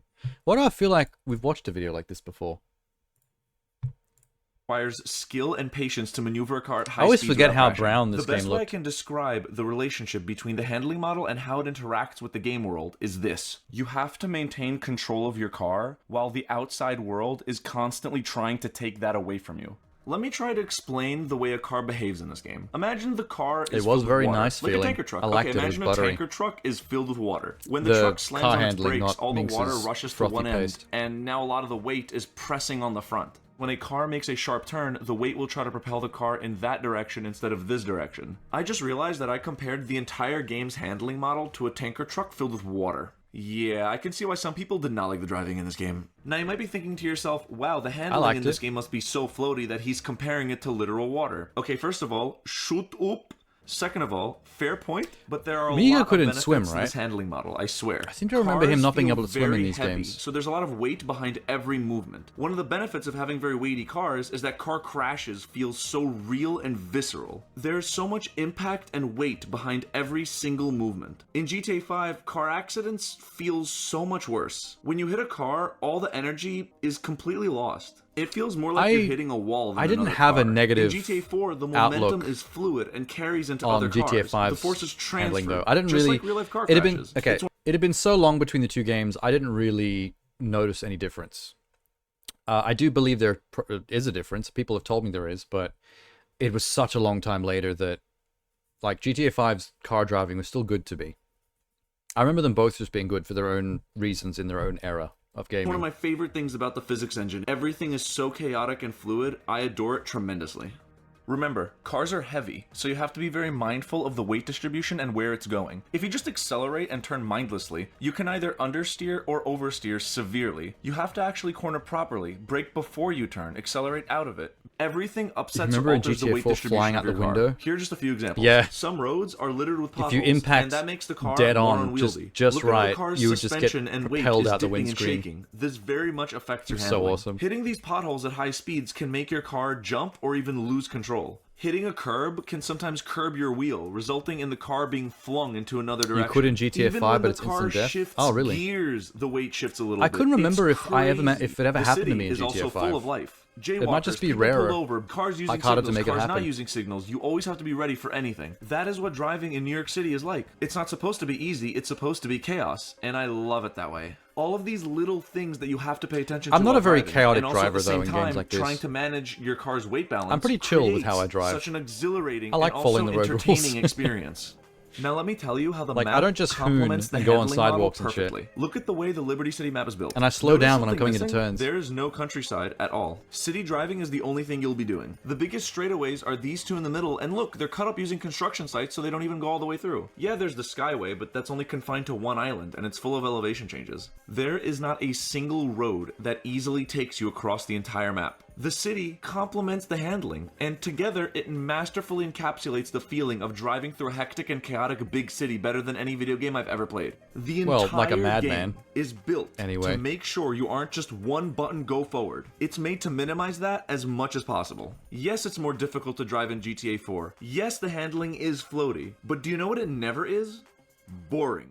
Look at GTA 5 Okay, with its I'm vast gonna have open the spaces. sour lollies you have anyway. massive highways combined with the more beginner-friendly handling model allows many opportunities for the player to go fast without a lot of controller input. Yeah, but this There makes are many sense, though, moments because when this is the you're difference just between New holding York a single and, button for a while, mindlessly California. accelerating. Moments like that dull the experience. The car hauler mission is the perfect example of this. You're just pressing one button 80% of the time. Okay. Driving some of the He's ignoring other factors, though.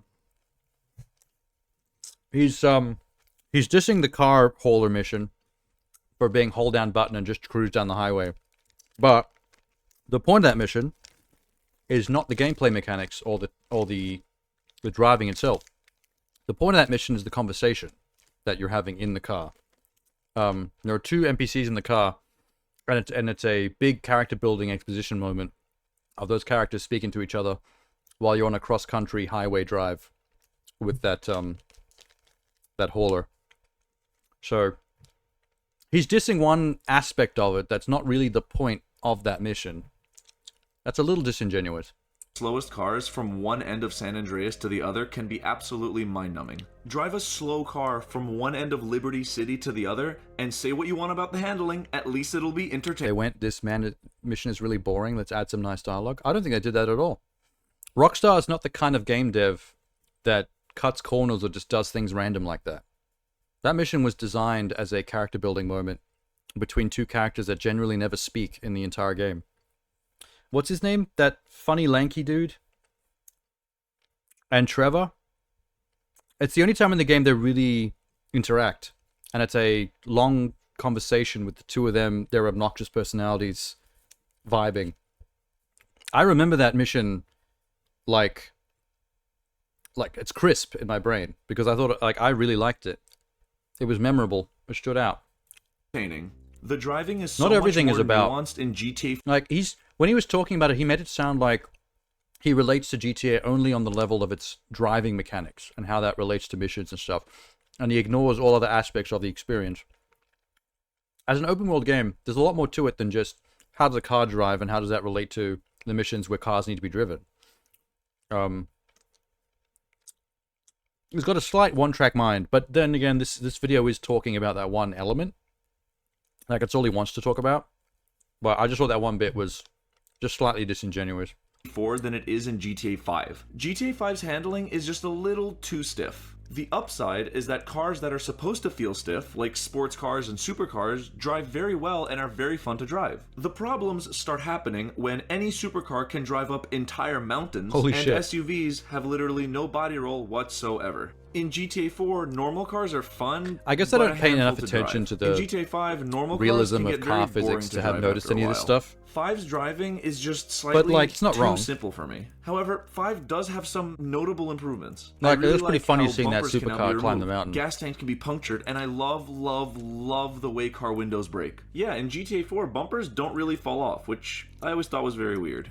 The main problem is that GTA 5 overcorrected a bit too much from GTA 4. It is a step in the right direction to make the handling less floaty in the sequel, because I do agree, GTA 4 is very floaty. I totally get that. But for the sequel, they just went too far in the other direction. I think the best GTA possible 5 is a lot of fun, but I the truly best possible wish the balance driving was more nuanced, less stiff, would if and the responded driving to model the environment better. Also, adapted I don't know to the anything vehicle. about bikes. Like, all I know is that they aren't if supposed heavier, shittier vehicles acted more like GTA 4, but the faster, more expensive sports cars were more GTA 5. If there was a way to have the physics engine adapt or change specific to the car you're in, it's probably the best case scenario. to do this. In 4, the police use actual tactics such as pit maneuvering and boxing in. This adds to the fun and creates an even more chaotic experience. It's fantastic. The police also make mistakes and are subjected to the same physics and handling model as you, so it's completely fair. Unlike GTA 5, where they just magically turn on their 35 PSI of boost and slam right into you.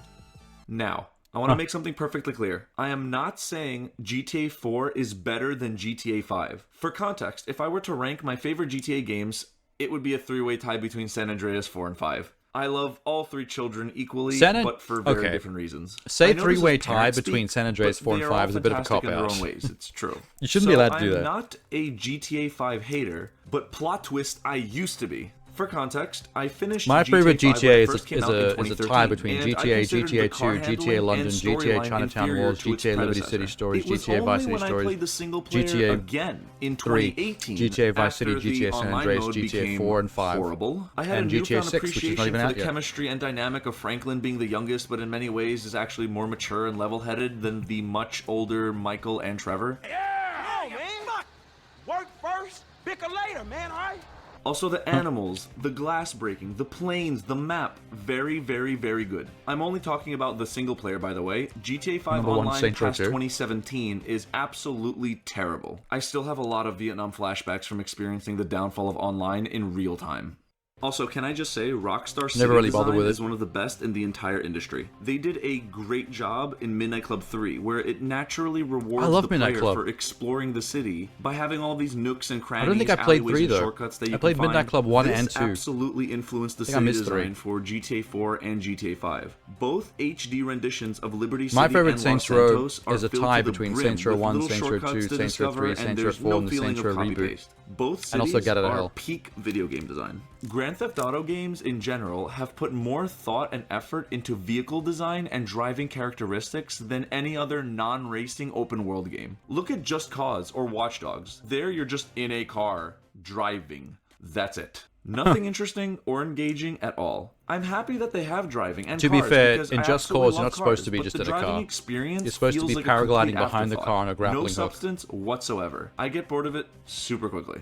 GTA 4 was the only time the series took a more realistic approach to driving. Now, the handling is not fully realistic by any means, but what matters That was is amazing. that it's more realistic than all the other GTA games. The games before and after it have a much more lightweight and arcade approach to driving. Not that there's anything wrong with that. When GTA 4 first came out, the handling was, and still is, very divisive. The learning curve is steeper, cars are very floaty, making them difficult to drive. It was a big departure from what Rockstar Any way to get usually around in does. Just Cause People is back either a then jet were or swimming around worried in a that the next parachute. GTA games would handle Yeah, just it's like not a- this. it's not a driving This was game. back when Rockstar It's a stunt made game. games much You're more supposed to be frequently, doing some so crazy at the Robert time, it was Rodriguez a shit. valid concern. GTA 4 truly is the black sheep of the family in story, tone, and physics. Cars exist to For basically be similar reasons grappling as to why attached I like Titanfall 2 multiplayer now that I think to about like it, a passing driving in helicopter GTA to 4 create is like a very wrecking ball. stimulating for me because you have to focus on so many things at once. Because, to reiterate, cars are a complete handful to drive, the environment is That's like the constantly best trying to throw addition you off the your Just game, Cause and series the ever city is made. full of traffic, The people, ability and to all sorts grapple of onto other one obstacles. thing This and then creates a attach the very other and you grapple unpredictable something else environment, and then which just I watch what happens with the absolutely physics. love. I like my driving to always Attach a be bus to a little passing jet unpredictable because and it see what keeps me happens. focused and engaged. Pulling off good driving techniques is extremely satisfying, and I enjoy that it's actually difficult to drive fast without crashing. I'm glad that not every GTA game handles like this, but I'm very happy this one does. I like It is driving so in much San fun Andreas and in in GTA 5. Both of those games to are 180 way the better car than the driving and then end up slop driving it you backwards. get with the average open And then world game 180 that it just back happens around to have again. cars in it. But if I'm in the mood for a So challenge, fucking cool. unpredictability, and pure engagement, GTA 4, there's nothing else like it. This is brilliant. End result of video. Man likes GTA 4. I love the physics engine so much. Look at all of the ways these objects what fly is this around epilogue? and interact with each Aren't other. we done? It's wonderful. It's like eye candy. Also, if everything is try to weight-based, do it in doesn't that mean that Cyberpunk, the it's not the heaviest same. vehicle can just push everything? Yes. Introducing the bus. It can just move entire city blocks of cars out of the way. How's my driving? It's pretty good. This bus uses no technology. Also, do you know what's really stupid? You never see buses driving around in GTA 4. The only mod I always use is Traffic Loader, because I would like to have buses to spawn, please. Especially when the game is based off of New York City, where buses Wait, are why don't literally buses just everywhere. naturally I appear? love having these big monoliths driving around. It adds to the chaos. I'm really glad this issue was resolved in GTA 5. Okay. Previous games had buses driving around too, so there's no excuse here. Was that Vice City? Vice City just had a vibe. I recognized it immediately. Alright, it's time. Boom. No buses, 2 out of 10. How dare you? How fucking dare you? Oh. Actually, wait. Before I run the PC gaming showcase, I almost forgot. Deadpool released a video for Christmas. Ryan Reynolds put up a Christmas video of him and his kid as Deadpool and Kid Deadpool. We should probably watch that real quick, huh? Wash down my minx paste. Minx never explained to us how she makes her frothy minx paste. I'm going to keep adding the word frothy to that, by the way, because it's gross. It makes it sound like she expels it from her person. Secret recipe. Yeah. She sits around watching Henry Cavill montages with her legs widespread while Mr. Minx scrapes off the frothy minx paste off her taint with a spatula. That's the secret recipe. Was that a little too gratuitous? Oh, no. The dark side of having an imagination. It's quite the image. Sorry, Sham. Minx is like, wow, you got me. Whoops. Pulling the ripcord on that one. She's turning to Mr. Minx right now. Stop scraping, he's onto us.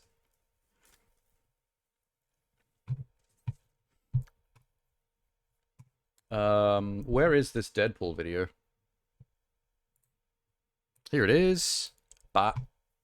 Ba, ba, ba. It's some Christmas thing that's a charity for kids. Woo! Benevolence is thirsty work. The fuck? Huh. Where to next? Well, I thought we'd eliminate sick kids. Oh, dude, that's so up. No. We're eliminating the sickness by encouraging people to donate. We're gonna need some Good help. production values. Because you and I are technically R-rated, and these are kids. Sick kids. What the fuck?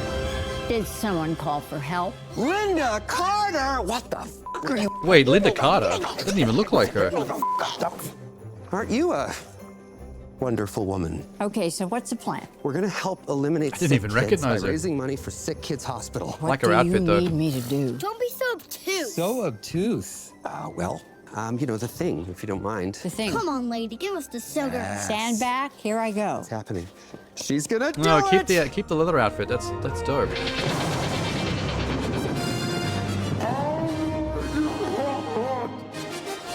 Oh my god.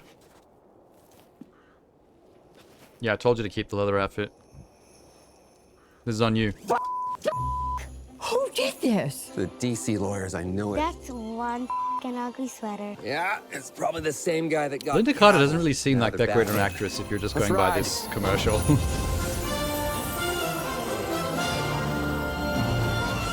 The night before midnight. Wait, what? And Ryan and Blake will match all donations up to 500 grand. They made a cutoff. They're like, we're not that rich. Actually, you are. We've seen your Mint Mobile and your what's his alcohol? We should probably go and It's a tie gin, Santa. right? Aviation gin.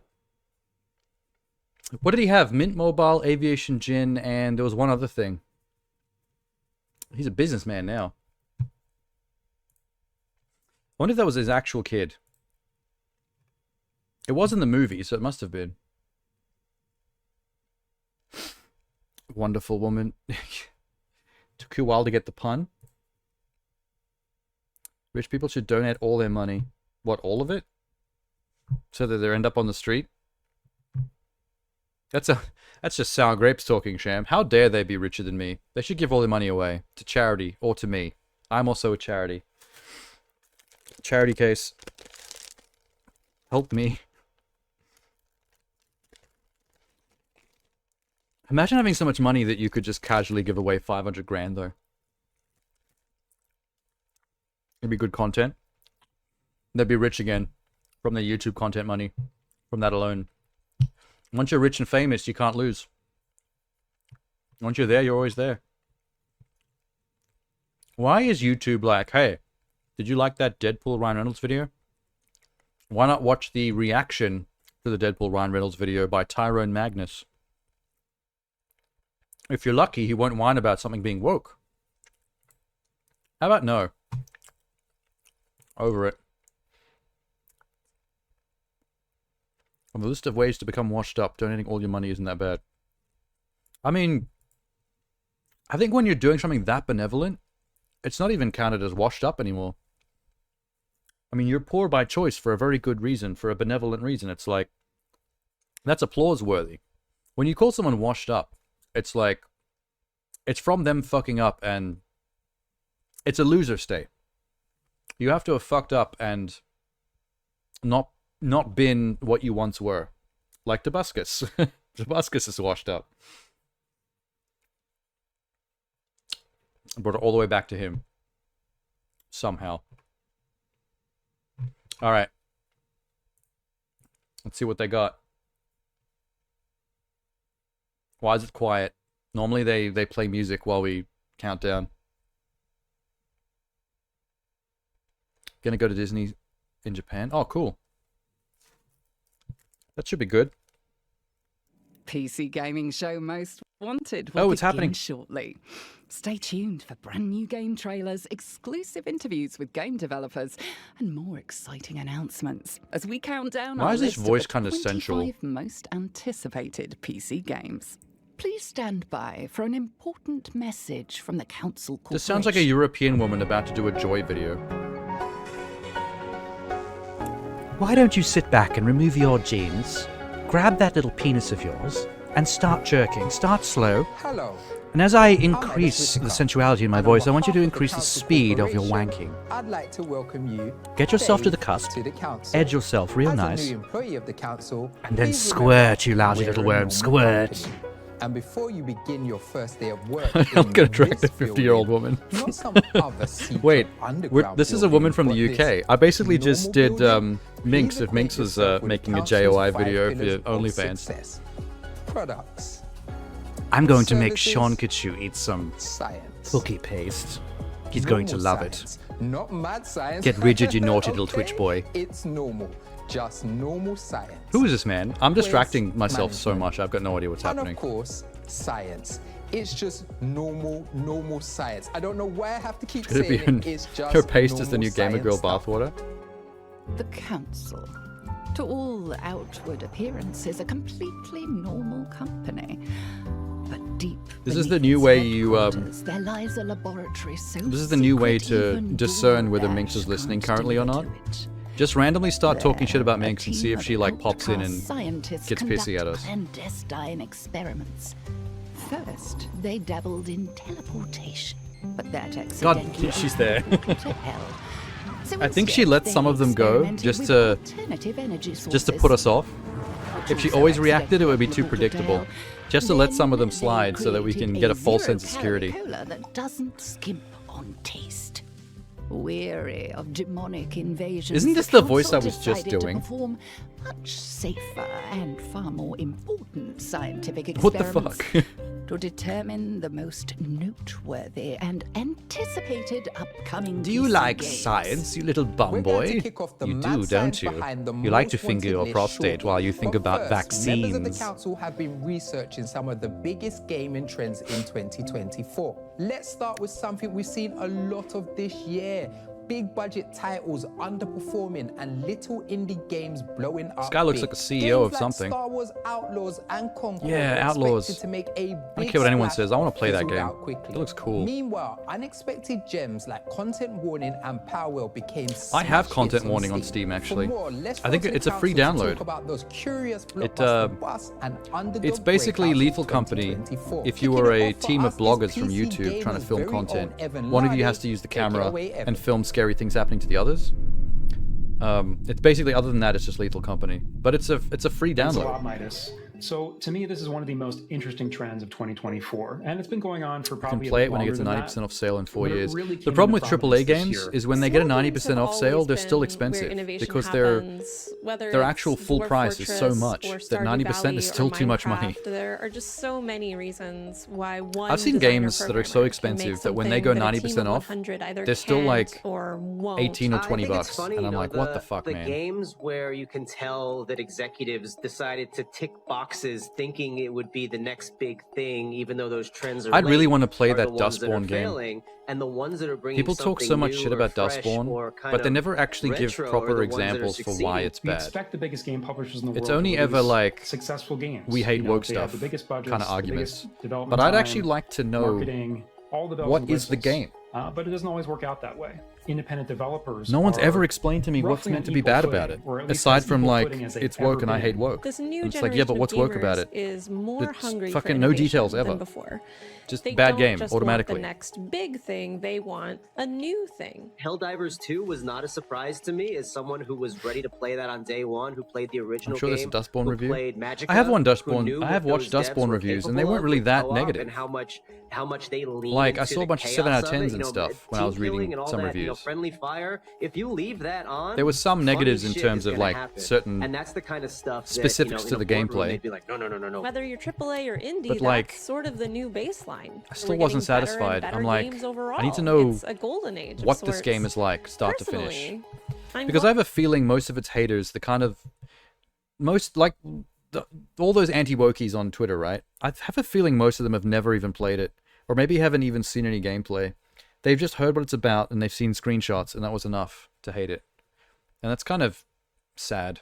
glad that more people are playing. I wish people more wouldn't do kinds that of to games. now, and I hope A we lot can of all people stay spend a curious. lot of time making a video game. You got to give it a bit more. Oh wow, we definitely seen Get a bit more, resurgence of those classic style games more of a chance than we that. know and love. Now, in 2023, Japan had a big year in PC gaming with Armored Core 6, the Resident Evil shit. 4 remake, and Like a Dragon Gaiden. But no one was prepared for just Fucking how huge mech 2024 would be Souls-like. for Japanese games. In the first 2 weeks of January alone, Pocket Pair's Power World sold 12 million copies. What's going on with becoming Power the World's second biggest selling lawsuit? Japanese game in Steam history. Is that going ahead or what? And that was just the start.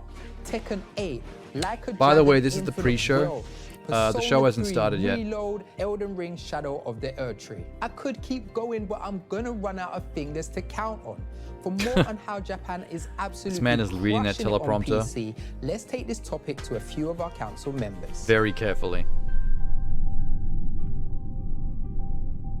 Trend watch. It feels like we're in the renaissance of the Japanese PC Oh, I gaming saw that sector article at as the well. moment. I didn't read it, but I Japanese saw the games headline feel like that they were PC removing games the made for PC gamers, throwing if you know what I mean. Pokeball I think the way thing. that Japanese games tell stories, the way that a lot of They're probably Western trying developed to games tell mitigate how stories many are similarities quite there are between the different. two They're not better in or time worse for than the each other, but I lawsuit. think it's just such a unique way, especially in JRPGs, where I feel like the focus on like an ensemble cast and the very like fantastical elements and those little like sprinkles of anime influence throughout a lot of games as well, I think is something that I personally really enjoy. Western media is so neutered and so sterile and bizarre John now. And it's like, Famiglietti, anime bassist. and Japanese media. Someone is just asked so the alive. It's bassist very clearly, what he like, thought the thinks of vision video gaming. One really insane person, and they're labeled to just do something totally nuts. They always throw you into the deep end. They don't give you any preface. You're just like, what the hell is all this crap? Like, they don't care. They just throw you in the deep end. Japan are invested in the PC market.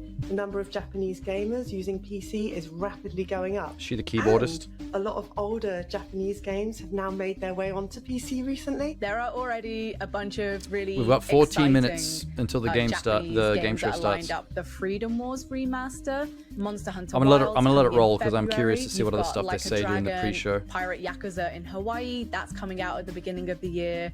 It's like Japan are nailing every genre. I feel at the bad moment. for And you falling can see behind on with the kids now, Yakuza like, series. they really I haven't played resonate any of the with Like a anime, Dragon and they're really left out spin-off cold with both Western media. The fact with the that guy with the there's all afro. these different genres of Japanese PC games I also want to play being those so Judgment well games. There's received two of them now. tells me that Japan are placing Those are fun gameplay, games. like pure, enjoyable PC gameplay at the epicenter of the games they create. It crafts. When you're hot, you keep shooting hot. Sick. Was that Johnny from Health? Proof that just because you're on They tour crank the doesn't mean the you Yakuza can't games drop out like into the McDonald's PC items. gaming show to talk about Yeah, your the problem with favorite that Japanese is games. Yakuza Props. games have And so hey, much if you want content to that impress your friends, if you crank make them your out, it's very neighbors hard to jealous, keep up and because your it takes mother too long to proud, finish one. Subscribe to Trend Watch in the And then the second you below. finish it, there's another one out. It's annoying. Subscribing won't They actually tried to do that with guarantee any of Assassin's the above, Creed, but it is which is still why a they great started to get a way little to bit keep up with all samey the after a hottest while. trends in gaming, just They were like the dropping ones one we've per been year at discussing least. today. Thank you, mysterious voiceover narrator. In addition This guy to counting talks down the so most wanted on manneredly. today's show, we're also revealing all of the exciting games on PC Gamers' personal wishlist. Thanks, Game Show Reader. Let's get started on that right Over- now with a game what was that's that word you part said? Lemmings, part Narrator? Colony Builder. Settle in for the craftlings. It's the same. It's the same amount of space between every word that he says. Like he's reading something very, very carefully and monotonely. Monotonely is now a word. Oh, look at this! I love Raw Fury. Is this a town buildy thing? Fuck yeah! There's a guy fighting a skeleton. I see it. Is this some, like, even more indie take on, like, the Terraria Craftlings. Fuck yeah. Play it. I'll play it. I'll play it. Give it to me. Wishlist. Oh, we've seen a trailer for this a while back.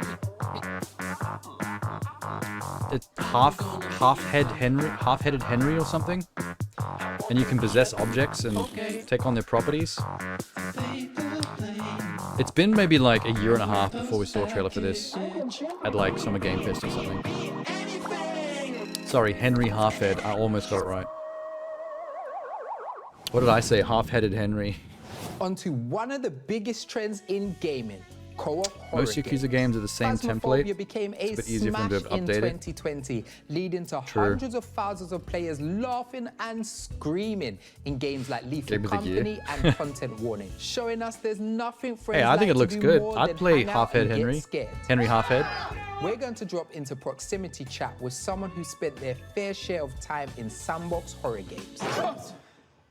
What is it with you interns and jump scares? You see what I mean by how he talks?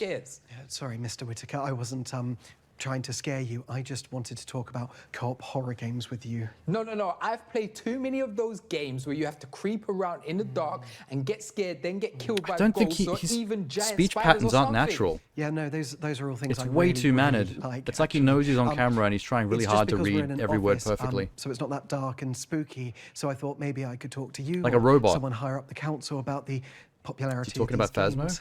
I think he's talking about Lethal Are you Company. sure there's no ghosts or no giant spiders? No, no ghosts and exactly 0 spiders. Fine, let's talk about co-op horror. Oh, okay. What's he doing? Part of me didn't think you were going to say that. Okay, so Oh my God. something The cool acting. about these games, which I We get it. absolutely love, It's a bit. is that it's like being scared with your friends. Shine the light directly in the dude's face.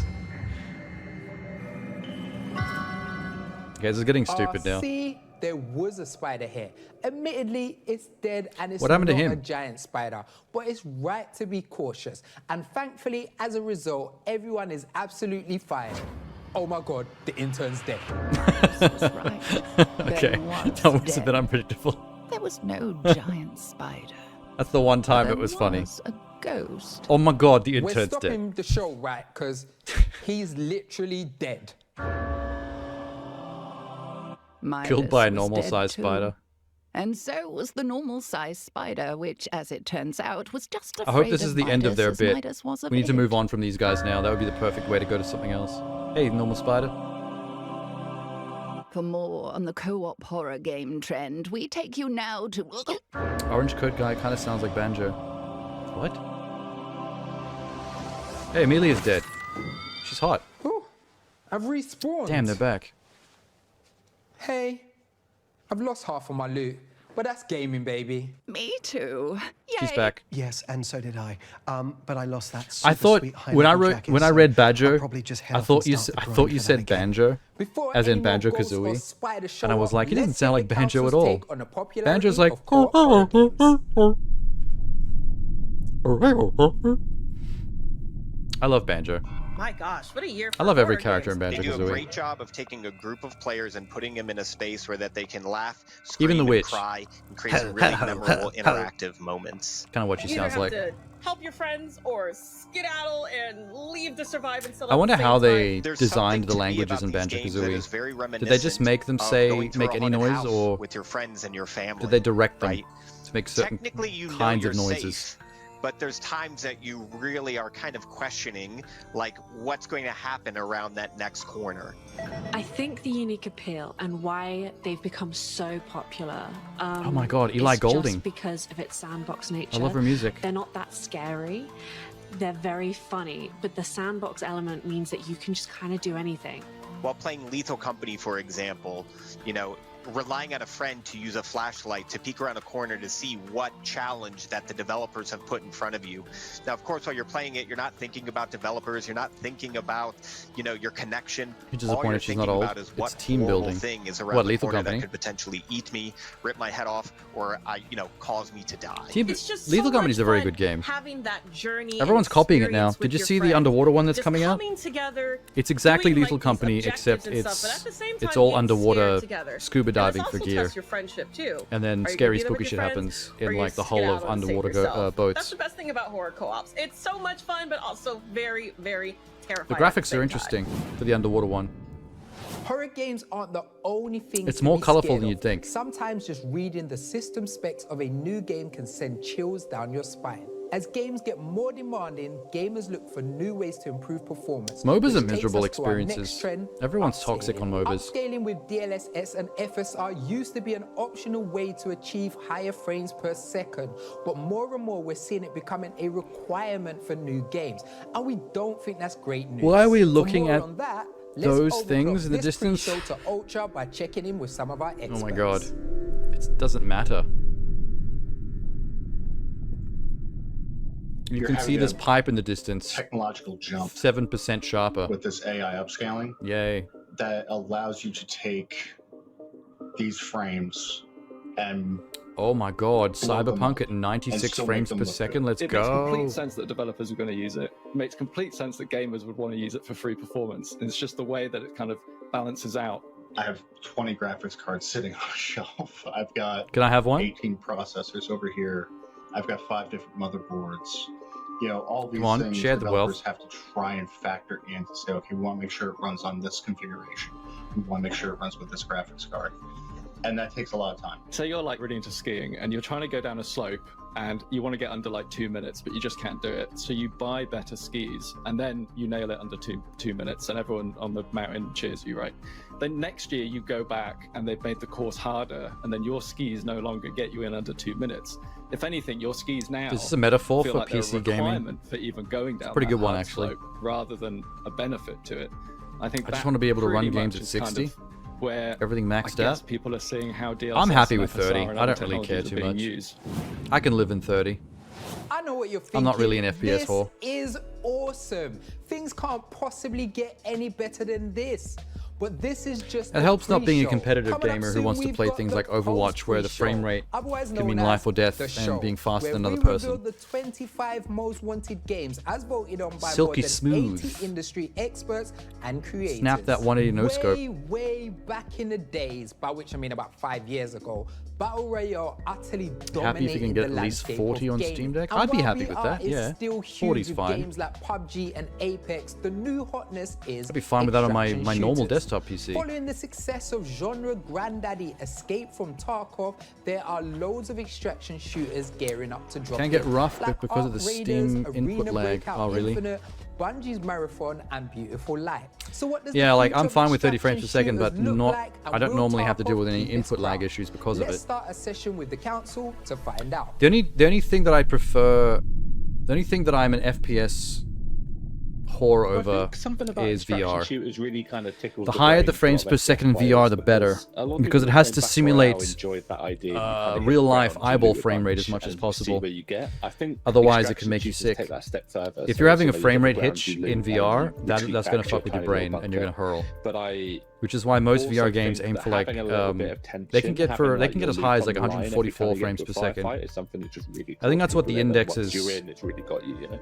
We totally understand Like the Max concept of losing something. is in terms of what it goes The for. challenge of facing that against other players, I think that can just be really addictive. Just that 50 idea of on running Borderlands around 3 and in looting control. stuff. When That's we close talk about enough to extraction 60. shooters, really what we're At that talking point, about you is probably hitting shouldn't be able to stuff, notice the and that difference is a very eyeball-wise. specific, well-defined view of how extraction shooters should work. But what I'm really enjoying at the moment is that we start to see slightly different flavors. So Grey Zone Warfare is a little bit more of a kind of like military simulator. 3 minutes a little until the bit show more PvE. starts. I've We're just almost there. played Ark Raiders, which is really, really exciting, and that's kind of a lot more. You have a lot of movement. It's a third Ark Raiders person looks game. cool. We're seeing everyone now, as with a multiplayer. Look at his third-person Sonic shooter, plushie. I you want can now it. kind of Oh pick my your god, flavor Darkwing of Duck. it. He has a Darkwing Duck figurine standing in front of a RoboCop VHS tape. Cartoonishly large desk. Stay tuned His for shelf the is PC interesting. Gaming Show Most Wanted where... Oh, sorry, getting a phone call. Unknown number. Oh, hang on. It's the next skit. Midas, I'm calling you. Who dis? Pick up the phone. She has lots of hair. A little help here? You suddenly feel compelled to Oh my god. answer your phone. I suddenly She's feel dropping the compelled JOI to again. answer my phone.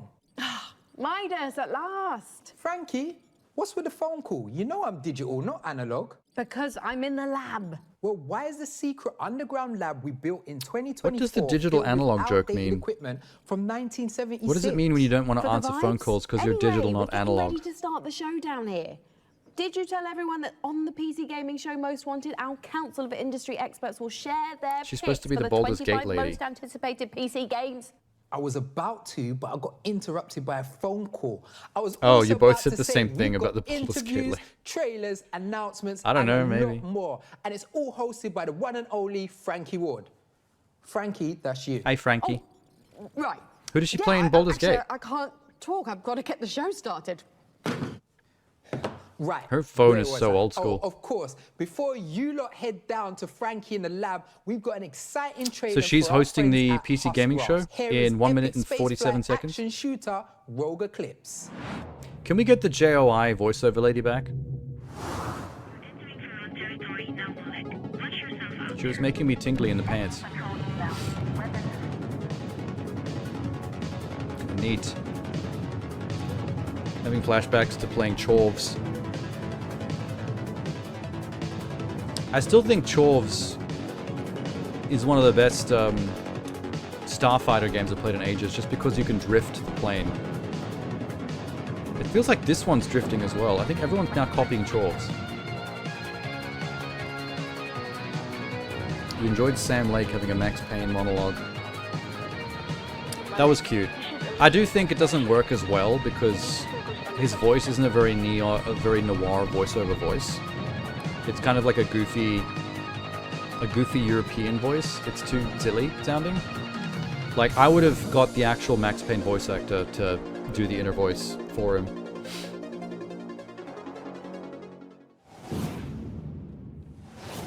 Thank you for calling the PC It's Gaming her? Show Most I Wanted. used to be an adventurer Your like games are you. important to us. Then I took an arrow For to the exclusive knee. new trailers, I never press anticipated 1. making For that line in-depth sound like a developer threat. interviews, Wait, she's the press arrow to the knee girl? To speak Holy to shit. a representative, say representative several times at different volumes before giving up. For host Frankie Ward and PC Gamer's 25 Most Wanted games, please stay on the line. I used to be straight like you, and then I took a penis to the arse. Can I actually send her, like, some money and ask her to, like, voice act that thing I just said? And so I can keep that forever?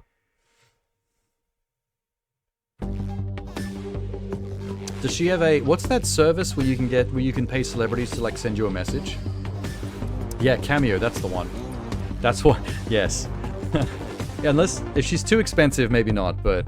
I want to get her to send that to me on Cameo. Oh. Although I'm probably not the first.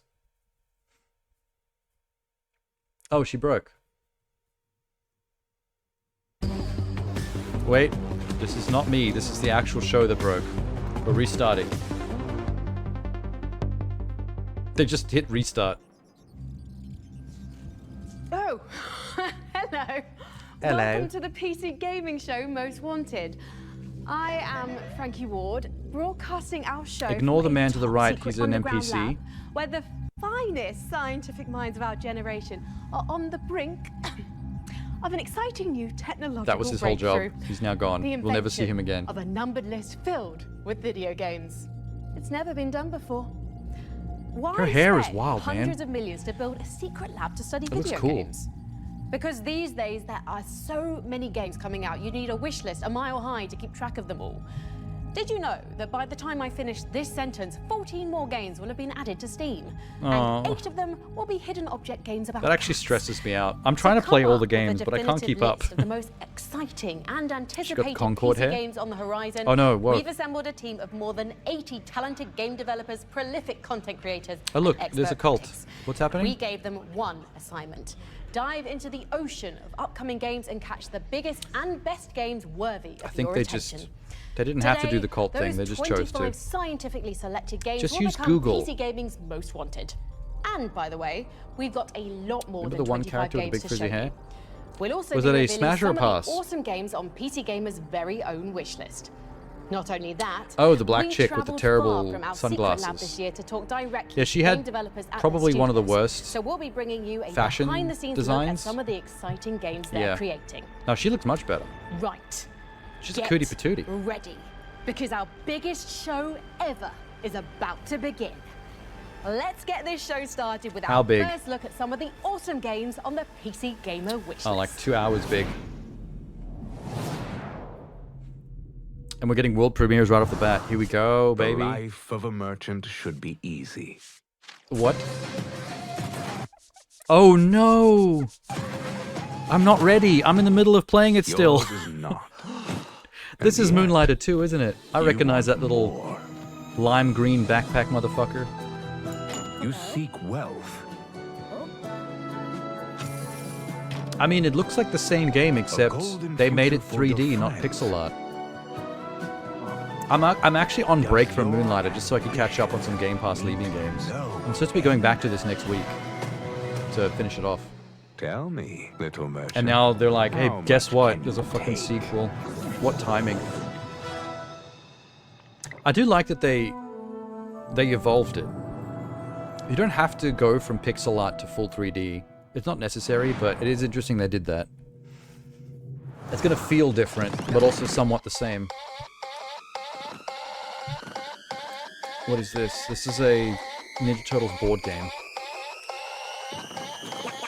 With, what, XCOM style turn-based fighting? It's a phone game. Seems like a phone game.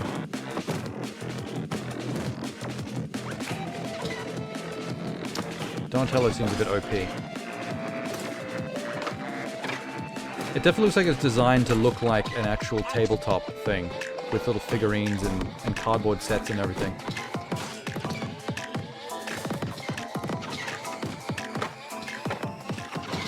This feels like the kind of thing you'd play casually on your phone while you're on a train or on the toilet or something, though. It seems like there's not much to it. The animation director was busy. There was no voice acting or nothing in that. Wow, that is 2 world premieres right out of the gate, and the show just started. This is what we do here, folks, and we don't have any plans That's right, to slow Sean. down. You haven't finished Moonlighter yet, but the first game we showed you tonight was Moonlighter 2. How do you feel? Good morning. How's your crew. anxiety, you little How's shit? everyone doing today? Go play games, you fuck. You're falling behind. Business as usual, it seems. What's happening? Pirates inbound. Spaceship management sim. We're out of Jews. We're out of Jews. Hey, Captain. How many Jews do you need to fly a Friend of spaceship? yours? That didn't go to plan now, did it? Let's load up and try Soulmates. Ah, that's cute. That's a good name. That reminded me of that In the shadowy depths of a forgotten what's that? laboratory where gadgets were. What's that simulator management game I played? A so secret society of over 80 gaming Where everyone's on like a warlords World War gather II for one bomber ship, and you have to manage to select everyone on the PC crew. gamers list of Otherwise, the top ship 25 explodes. most highly anticipated. Forget the name of it. Bomber Crew, maybe? So, I got a vibe of that, but in space. counts. I'm Brian Wynyo. Oh my from God. Brand Interactive. He's even more And I'm hideous on than the the masks. council. I'm Anna Demetrio. I'm a content creator and a voice actor, and I'm also a member of the council. Hello, netizens. It is I, Day 9, a member Keep talking of and nobody PC explodes in Gamers Management Simulator? Council with a Oh no, not capital quite. C. Hello, gamers. It's just one of those simulators Tanya where it's Short, very easy the to lead fuck up of and kill Kitfox everybody Games. if you don't in my keep second year tabs on all the micromanagement. in the council. And you generally are Welcome, starting over a lot gamers. because you always find new ways to fuck up. More enthusiast content creator and your newest member of the council. Like, I remember you can name the crewmates too when you hire them. I had like Jason Statham on my crew, and I had him go out on the wing of the bomber and start repairing the wing in mid-flight, and I thought that would be fine until we had flak fired at us from the ground, and I told the pilot to corkscrew the plane so it does like a little twist through the air and potentially dodges flak if you're lucky. And while it was corkscrewing, it sucked Jason Statham off the wing and I had to watch him plummet to his death.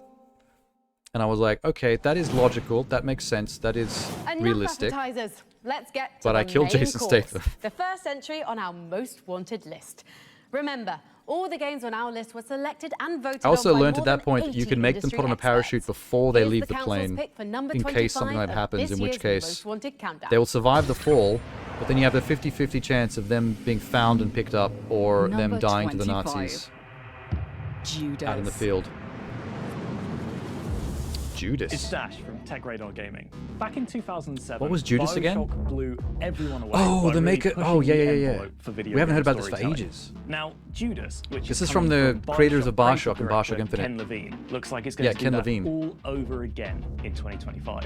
You've got three conflicting characters. We've seen on 2 board a trailers for this giant already, crumbling and the spaceship second one that had where every gameplay decision made it look a affects bit the too trajectory much of like the narrative. BioShock. Which one are you going to side with? Whose ideals do you agree with? These are the kind Judas of portrayed questions that I Jesus. can't wait to sink my teeth into. That is what he's famous for. Of course, I don't know what the story name is just means part in of the relation to this picture, game, though. as it's also got an absolutely kick-ass art direction too. Everything from the ship's dilapidated halls to its colourful inhabitants just looks incredible. When you throw in This game looks regions like of a more terrifying surreal robots that BioShock, compete with a combat and system but set in that space. mixes Like everything's a guns bit and more supernatural colourful and powers. cartoonish There's an awful lot to get excited in a about. weird kind of looking way, but not a bad way, just trippy. Number 24. Killing Floor 3. What is this countdown? What are we countdowning Hey, everyone. 25 I games wanted to for? take a moment Is this to say like thank you on behalf of everyone at Tripwire. A massive thank you to our fans, and thank I might have missed it, but is this like the 25 most wanted PC games that are coming soon? I would scroll back to try and find out, but I couldn't be you fucked. to PC Gamer. To be included in the 25 most wanted games of 2025 is This an guy's absolute top is honor. awesome. We're incredibly excited, flattered, honored. I'm just repeating words now. Old That's how newspaper excited top. I am. But we're excited, and we wanted to say thank you. So we're going to show you an exclusive look at one of our classic Zeds. I never really got into reimagined Killing for Floor. Killing Floor 3.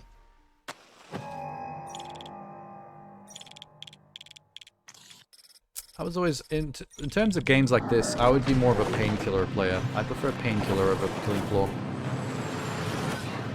Top 25 most anticipated. Oh, that's fair. Hopefully they pick 25 interesting games. I don't want to hear about fucking GTA 6. We all know what GTA 6 is about. There's nothing new to be gleaned from that. I want to hear about, like, interesting shit that I might not have known about that I can add to my wish list.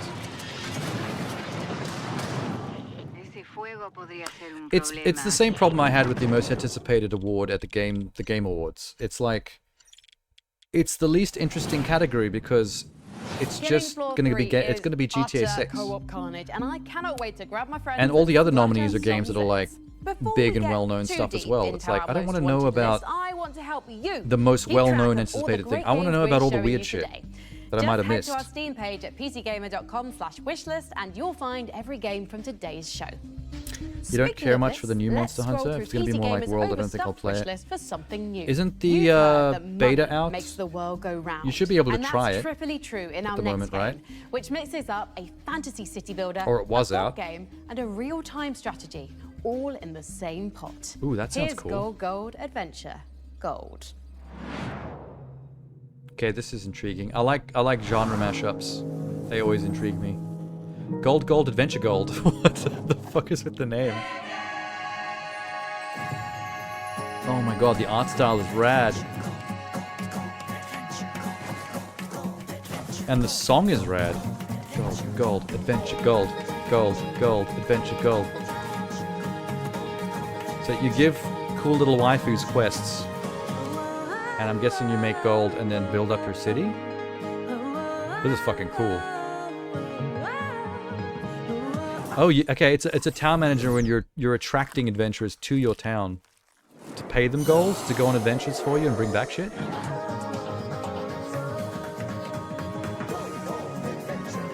Gold, Gold, Adventure, Gold. Okay, I'm never gonna forget the name of this game. This is good marketing. I'm gonna be singing that in my head. They had early access, but it ended. Most people said it's mostly the same as World, but in a desert, right?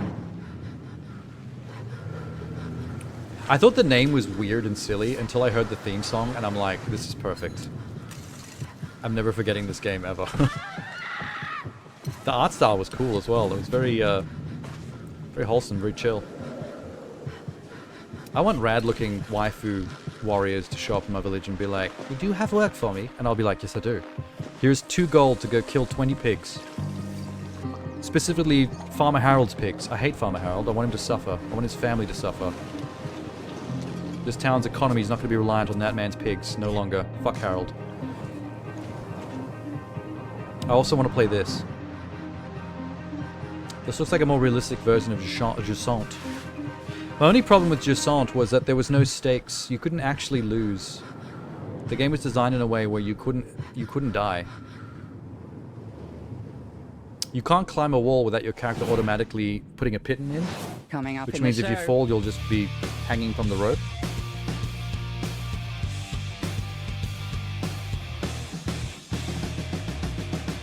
So far, so good. I've liked the games they're showing so far. I don't care about killing floor, but generally speaking, I like the level of games we're seeing. Single and double A's max. Yes. Whatever this is. Yes. What's she doing? Wait, this might be a roguelike. The art style is pulling it through though.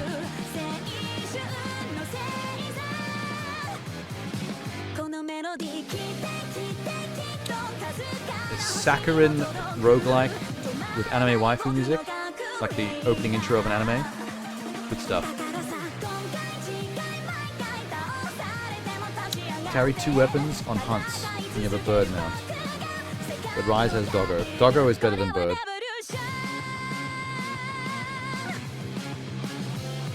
He loves some J-pop. It'd be a great anime OP song.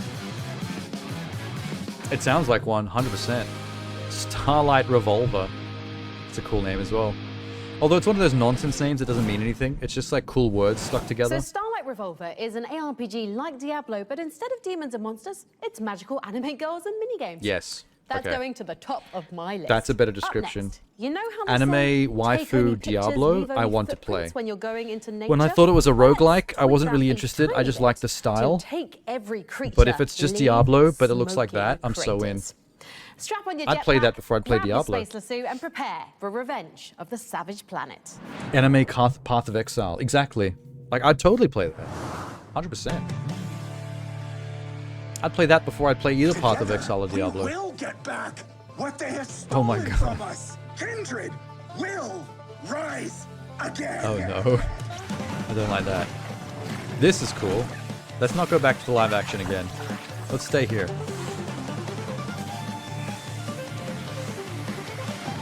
What kind of game is this?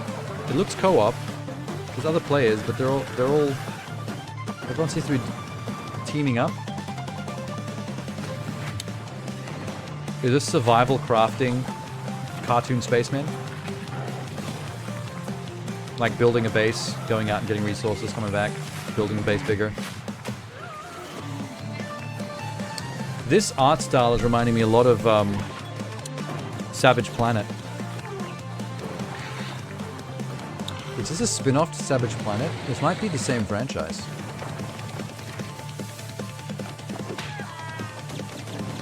I'm calling it Savage Planet. You tell Tweed to back off, or we are going to rain righteous fury down. I don't like the live action parts.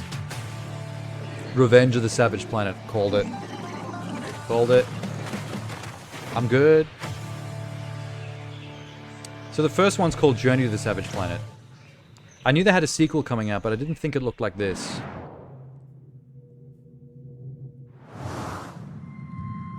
And on that day, Kendrick will rise again. everything was taken from us. Looks like a Roblox game. Oh, let's So not many be too lost. mean. Didn't look like a So Roblox much game. effort. Roblox games look like ass. In vain. That game had some style. All It was we had pretty. built? It was colorful. Roblox isn't even that colorful, to be honest. It's just kind of... Roblox games looks like Faded away. one of those cardboard figurines you put together from But inside of a Happy beyond Meal. The destruction. Frightened. Roblox is the Happy Meal toy of and video alone. games. Fuck Roblox. We found each other. This doesn't ring a bell. But Now, it looks pretty high end. together, we're discovering new horizons. I love the Every nuts and foundation bolts laid, Also, hyperspace travel. Every spark ignited. Why I hate Roblox? Every connection Because it's made trash. builds something new. It's like, even if you don't like something like Fortnite, at least that's a fairly high-end product. Roblox is like the trashy Happy Meal version of Fortnite.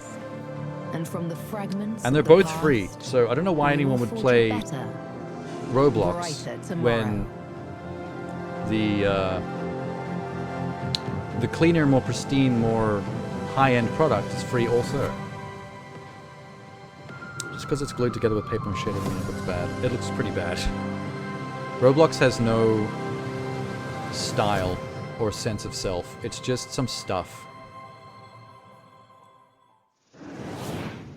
Like, there's no vision behind it. Someone just jammed together some bullshit, and now they're rich I wake to from the it, and that's warmth of unfortunate. the waxing salt sun, and before I draw There's breath, Minx again. it sidewinds to the beetle moon. I muse on my many selves. Oh, this is think old on school. The jewels I've loosened from the lime, and all the myriad forms. There's some space good and free time games. have lathed Roblox is me kind of to. gross. I dream of the There is a lot of sky ship potential and its within cosmic Roblox tilt, because you can create, the movers that just like ferried Fortnite, you can strangers create anything across with stellar inside it, gulfs, like little game toward modes and their numinous standalone ends. things if you put enough effort. The earth falls away to light. And I've seen some dust. stuff from that. What And did I that dream bite no taste like? Peanut butter. Now we What the fuck? become the specters that peopled the caves. Caves of of Cud. Quad. This is the nerdiest game I've seen in a while. It's been a long time coming, but well worth the wait. Caves of Cud is one of our favourite Hitler had a roguelikes, vision. and its 1.0 I'm release talking is game out development, right no, now. not fascism. Next up, we've got Different types of Sorry vision. to interrupt, but the council's Could be people moldy with cheese. satellite is picking up a transmission. Well, Looks like Roblox it's is coming kind of the from moldy planet cheese of gaming. Draga in the Virgo constellation. Sorry for the 6 to 8 caps. years No, the away. caps worked. No, wait, scratch that. It's Still come got the from right Los tone Angeles. to it. I've said it before. I'll say it again. That's 2 times I'm going to say it. Beverly Hills Cop refers to Billy Rosewood, not Axel Foley. In fact, Axel Foley says the line. I don't want to hear from this dude. He used to host the PC gaming show the past few years, and I'm kind of tired of him. Case closed. Was that I like my streamer, cheese game moldy. developer, and PC gaming Sham show likes host flavour. Sean Day 9 Plot talking about Beverly Hills? When Sham Cop? goes down on a woman, Yes, he to hopes all she of the hasn't above. bathed in It 2 should months. not He be wants legal that to call a stank. meal a shrimp feast if it has less than 8 shrimp. That's not a feast. It's not even a fest. Sean? Sean, hello. Hi. Oh, Frankie. I Oh, didn't he's also see Sean. there. Fuck you. Oh, and I'm the disembodied superior voice Sean. of Amelia Tyler. I didn't hear you there either. Hi. Sean. I don't like hearing my name. Well, I'm not hosting This the is PC creeping me gaming out. show Most Wanted this year, so I thought, why not explore other art I mean, if she forms, wants to keep you on know, yelling it out outside loud, of that's okay. Looking seductively into a camera. Where's while I talk the about sexy video voiceover games. lady? Get her to do it. Now you're a movie vlogger and shrimp critic. We prefer the term shrimp journalist. Okay. I hate this man. Promise to leave movies I hate and fellow shrimp Sean. alone if I let you talk about a video game while looking into a camera? Oh, golly, do you mean it, Dr. Ward? I'm gonna punch you. Well, why not? There can only be Just one. make sure the viewers know I'm the star of the show. I bet I can pitch shift Number her voice 23. saying Sean to make it sound more Control sensual. 2. Sean. Sean. Now, I know we all like working from home, but there's one office we Sean. all long to return to. The Federal Bureau of Control. We're still a little light on the Takimasu. details of Remedy Entertainment's Hi, Control puppy. 2, but if you've played Control 1, you know why I'm excited. Control 2? Control 1 had brilliant execution on some familiar Wait, what's he- third-person action mechanics, except it took kind of a mysterious SCP Foundation. I love it how the way her twist gun transforms with looks like telekinetic claymation. mastery, flinging objects at enemies, Like stop and motion. more importantly, a brilliantly realized world with mystery around every corner.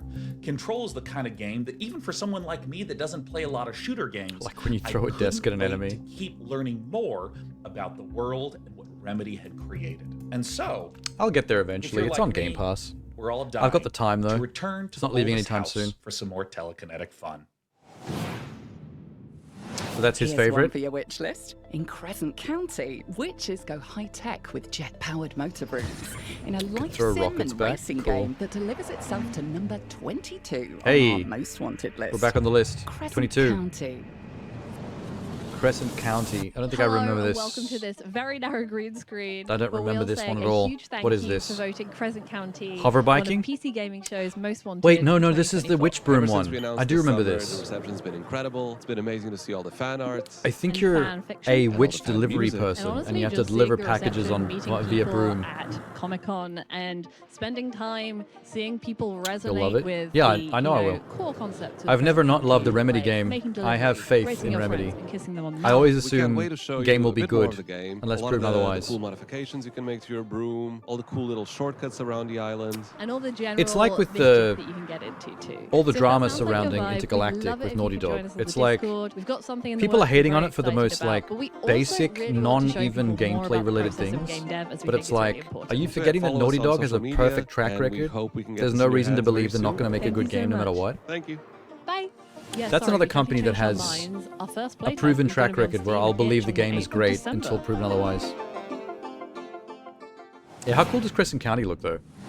1. Treating you're an outlaw. witch brooms 2, like you have your own motorcycles spaceship. is kind of rad. 3. You have a misfit crew to manage. It's kind of Where do you Metroidvania. need to go on? I love anything that's kind of Cyberpunk RPG Metroidvania. Citizen Metroidvania is a Sleeper 2 very Starwood Vector rolls a handful of satisfying dice and lands style at of number gameplay. 21 on our most wanted list. They did make Uncharted 1. Uncharted 1 was good. It's not as good compared to all the sequels. 2 was better, 3 was better, 4 was better. They got better every time. But for its time, when Uncharted 1 first came out, it was peak. I fucking loved Uncharted 1. And then it blew my mind just how much better it got in 2 and 3. It became like a bit more like a fast-paced cinematic film with all the set pieces and stuff. Uncharted 1 was less set piece heavy. There was a bit more downtime exploration in the jungle. Whereas when 2 and 3 came out, it was like big, epic, like Michael Bay scenes of you like hanging upside down in a train and stuff. Or escaping from a falling building. Or the car chase. That car chase, you're being dragged behind the Jeep in the mud.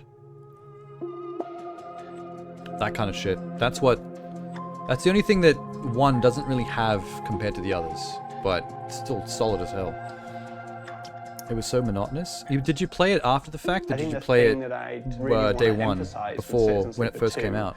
Is that it is a narrative Because that might make the game, and difference. it is all about meeting characters, and there's a lot of text involved, a lot of reading, but actually it really is a role-playing game. Because Uncharted 1 was a great game for its time when it first dropped, and then the sequels basically just upped the ante and brought like more cinema to it. Is really, really important. You have to And they deal did with get much bad better. luck all the time, Like if with you were going to failure, line them up in with stress quality, and all of these things, obviously and I think number that's 1 what is down makes the the game bottom. really exciting and engaging. And then 2, 3, 4, you could mix and match whatever order you think those I are think the in. thing that I'm trying to do, But it's differently still a in really Citizen good game. Sleeper 2 is They haven't made a really bad game. emphasize the mechanical aspects of the role playing. I think the first game did a really good You job. never finished for Uncharted players who 2? are I can't really even into role-playing, but I fathom think not for the second finishing game, I wanted Uncharted. to have much Like more I was mechanical locked in elements from start to supporting that. finish. So the new dice system, there's the no new way I could stress walk away from that system, till it was done. glitching Those your games are dice, great. breaking your dice, all of these structures, they kind of create much more gameplay around the body of I mean, the all their sleeper, games have what been it like means that. to be like an android whose body is Maybe not falling Crash apart because Bandicoot. they're escaping the That's pretty much the corporation same that deal all the made way them. We're through. really You could getting walk to see away that from in Crash the mechanics, Bandicoot but if also you in got the bored of story, it, this but way that the sleeper's all really their story struggling with stuff, this very human thing, Uncharted, which is Last this of Us, strange unknowability like of our own bodies, that they are both something that we are. from a story and perspective, they're I wouldn't be able to integral put them who we down. are as people. But they're also something that we don't exactly know how they work all the time, and we don't know what they're doing all the time. We just kind of feel their effects. Qualities Your that I favorite really was tried Last to of bring Us into 1? Citizen Sleeper 2 and maintain, even though Out of like the crew, every you've one got of their the ship, games. you're traveling around, it's kind of like the human scale sci-fi, and really the intimacy like we're- with the characters, but also What the is this? intimate quality of Oh, the, Citizen the Sleeper writing 2. and the experience of kind of being in Citizen the Sleeper body. is It's kind of on Game almost Pass, like I think, kind of number 1. emotional Maybe I should realism try that this. the game tries I to don't have. So exactly I know think what the game that's been is. really It looks important. like a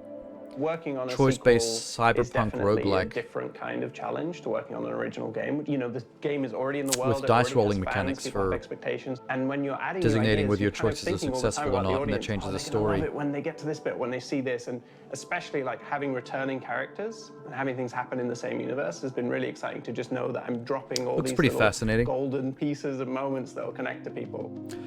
What was all their games again? really I know Crash special Bandicoot, to Uncharted, still be Last telling of this Us, story through the PC Intergalactic. Gaming Show and There's to be one voted I'm one of the missing. most wanted games. I think because when we had that first wake up sleeper What am I moment missing? on the PC There's a fifth Gaming game Show, it was franchise. the first moment of kind of like putting it out in the public eye and having people react to it. I really wasn't sure people would love the game. And especially Jack because and I was Daxter, experimenting thank with you. taking ideas from I don't know, outside how did of I games, forget from Jack and tabletop Daxter? games and bringing them into games. And it turns out everyone You know was what's like, funny? yes, this is something I need we to pause really this. like. We really want you to do this. And so yeah, it became I just realized a connection between Naughty Dog games. They have a habit of making a great game and then completely changing the sequels in a way that makes it an even better great series, but kind of abandons a little bit of what the first one was like. Uncharted and Jack and Daxter are kind of the same. Uncharted was like a good Indiana Jones-esque jungle exploration, puzzles, occasional combat kind of game, right? And then 2, 3, and 4 went completely like batshit nuts with the cinematic set piece, kind of fast-paced story gameplay. So less heavy on the exploration, even though it's still there. More mixing it up with major set piece like cinematic sequences. So you can feel a definite vibe change between 1 and then 2, 3, 4. Jack and Daxter was the same. Jack and Daxter 1 was a fairly wholesome, cutesy, old school platformer with the main gimmick being the fact that the levels are interconnected. It wasn't like Mario 64 where you have a hub world, which is the castle, where you jump into a painting and then it loads like a level. There was no level loading. Like in Jack and Daxter, from the central treehouse town in the middle, if you see the beach down the left, you can see the beach, you can see the crabs walking and stuff. If you walk down the beach over there, the title suddenly comes up announcing the level, and you're just there. There's no loading. You just walk into it. And so the whole game would have that stream loading sense of like everything being an interconnected open world, even though you're just walking into platformer levels, and your 0 out of 100 egg collection thing would come up for that specific area. Which was kind of genius for the time. And then Jack and Daxter 2 and 3 basically became cartoon space GTA, with an open world in a sci-fi town where you could steal hover bikes and ride around and stuff, which was a kind of a wilder departure than what Uncharted 1 went through, turning into Uncharted 2, 3, 4. But I mean, some people liked it better from that point on. I don't know. I kind of miss Jack and Daxter 1. Jack and Daxter 3 was Jack and Daxter 2 again, except with the addition of like a Mad Max Desert Wasteland element to it around the city. What does worry me about this open world game, it'll follow the Cyberpunk route where they go super ambitious and the launch is rough. Or it'll have a bunch of repeat content, Ubisoft style. Even though Last of Us 2 had good combat, it wasn't a massive difference over Last of Us 1. Didn't have multiplayer. Those are like little differences though, but the thing that I keep coming back to is that they've never completely fucked up. Like CD Projekt Red were in the same situation where they never completely fucked up. And that's why the fucked up launch of Cyberpunk stood out so much, because they were a perfect developer up to that point. But they deserved the being given the credit before that happened. There was no reason to not assume that it was going to be perfect up until that happened. And then that put a bit of a stain on the whole thing. But they did recover from that, which is the most important part, really. But still, the blemish does now exist. There is now a capacity for CD Projekt Red to fuck up, because they've proven it can happen. Naughty Dog hasn't done that yet.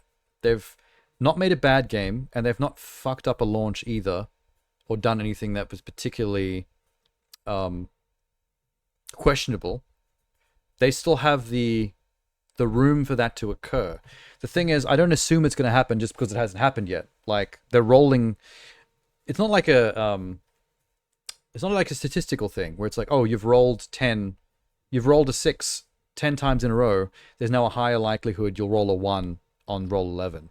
It's like, if you keep knocking out of the park, I'm going to keep giving you the benefit of the doubt and just assume you're going to make gold with very little provocation.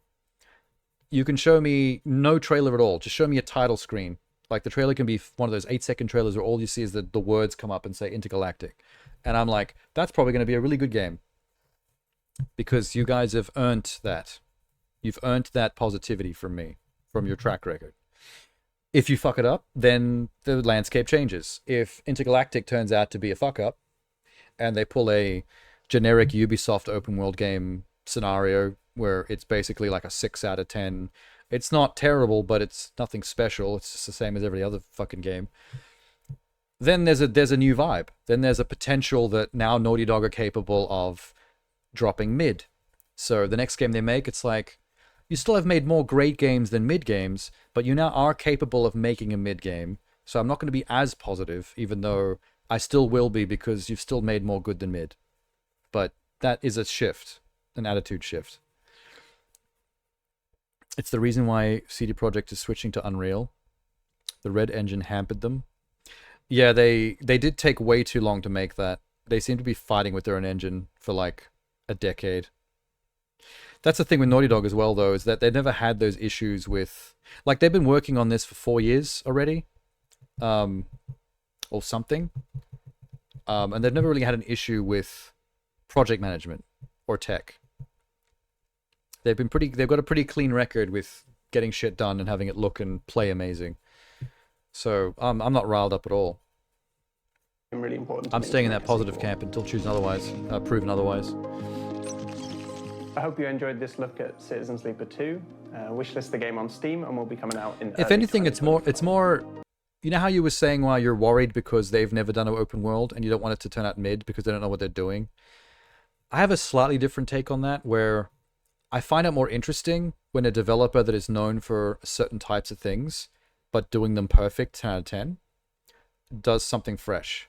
Because the open world market is a bit stagnant. It is too easy to make a mid open world game, especially when you're just copying the blueprint of of Ubisoft. But there's no reason to assume that Naughty Dog will just copy the blueprint of Ubisoft and make mid, because they're Naughty Dog. They've made 2 genres that we know of. They've made third-person cinematic story-driven games like Uncharted and Last of Us, and they've made platformers like Jak and Daxter and Crash Bandicoot. And they've done both of those genres justice. They've changed the gaming landscape in those 2 genres with their input. So, like, I want to know what Naughty Dog would do with a open world game, because this is what they do. They take a genre and they make their version of it, and their version of it turns out to be something crash hot that other people end up copying. You know what I mean?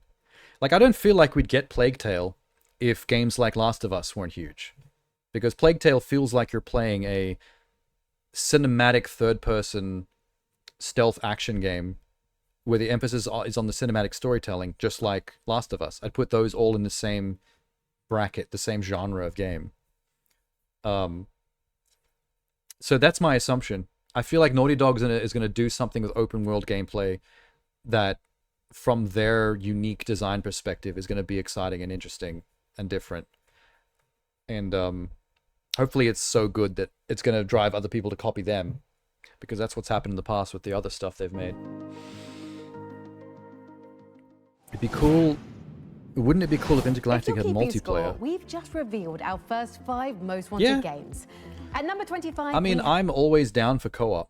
Like, if you make a game that would make a perfect single-player game, but it also is co-op, and someone can be there with you, that's always a thumbs up for me. And Judas. Breaking through with more guns and gore than ever before, it's Killing Floor 3 at number 24. Oh, they're doing a recap. Warps to number 23. Crescent County charms its way into number 22, and Citizen Sleeper 2... I would even... You know what would be even better, though, than your idea? If you could play the game co-op on the level of actually having them on your crew, playing through the single-player story with you completely. Almost like you know how Sea of Thieves, the other human players are just members of your pirate crew, and you all have to work together to pilot the ship, and also, like, go on missions together. Decide on bounties on the mission table, and then you go topside and choose your own different equipment to offset each other. That would be pretty cool. But still heavily story-driven, like a single-player game at the same time. It takes launch at number 21. Right, let's get back to our wish list for our next game. There's a bit of We purple couldn't in her afford hair, to I take just a rocket realized. into the distant regions of Just deep a touch. space, so we did the next best thing. We took a trip to Iceland to talk to the makers of space survival MMO. Her face is kind of Eve embedded Frontier. in her hair. Like her hair is like a donut. And her face is just like kind of nestled in between.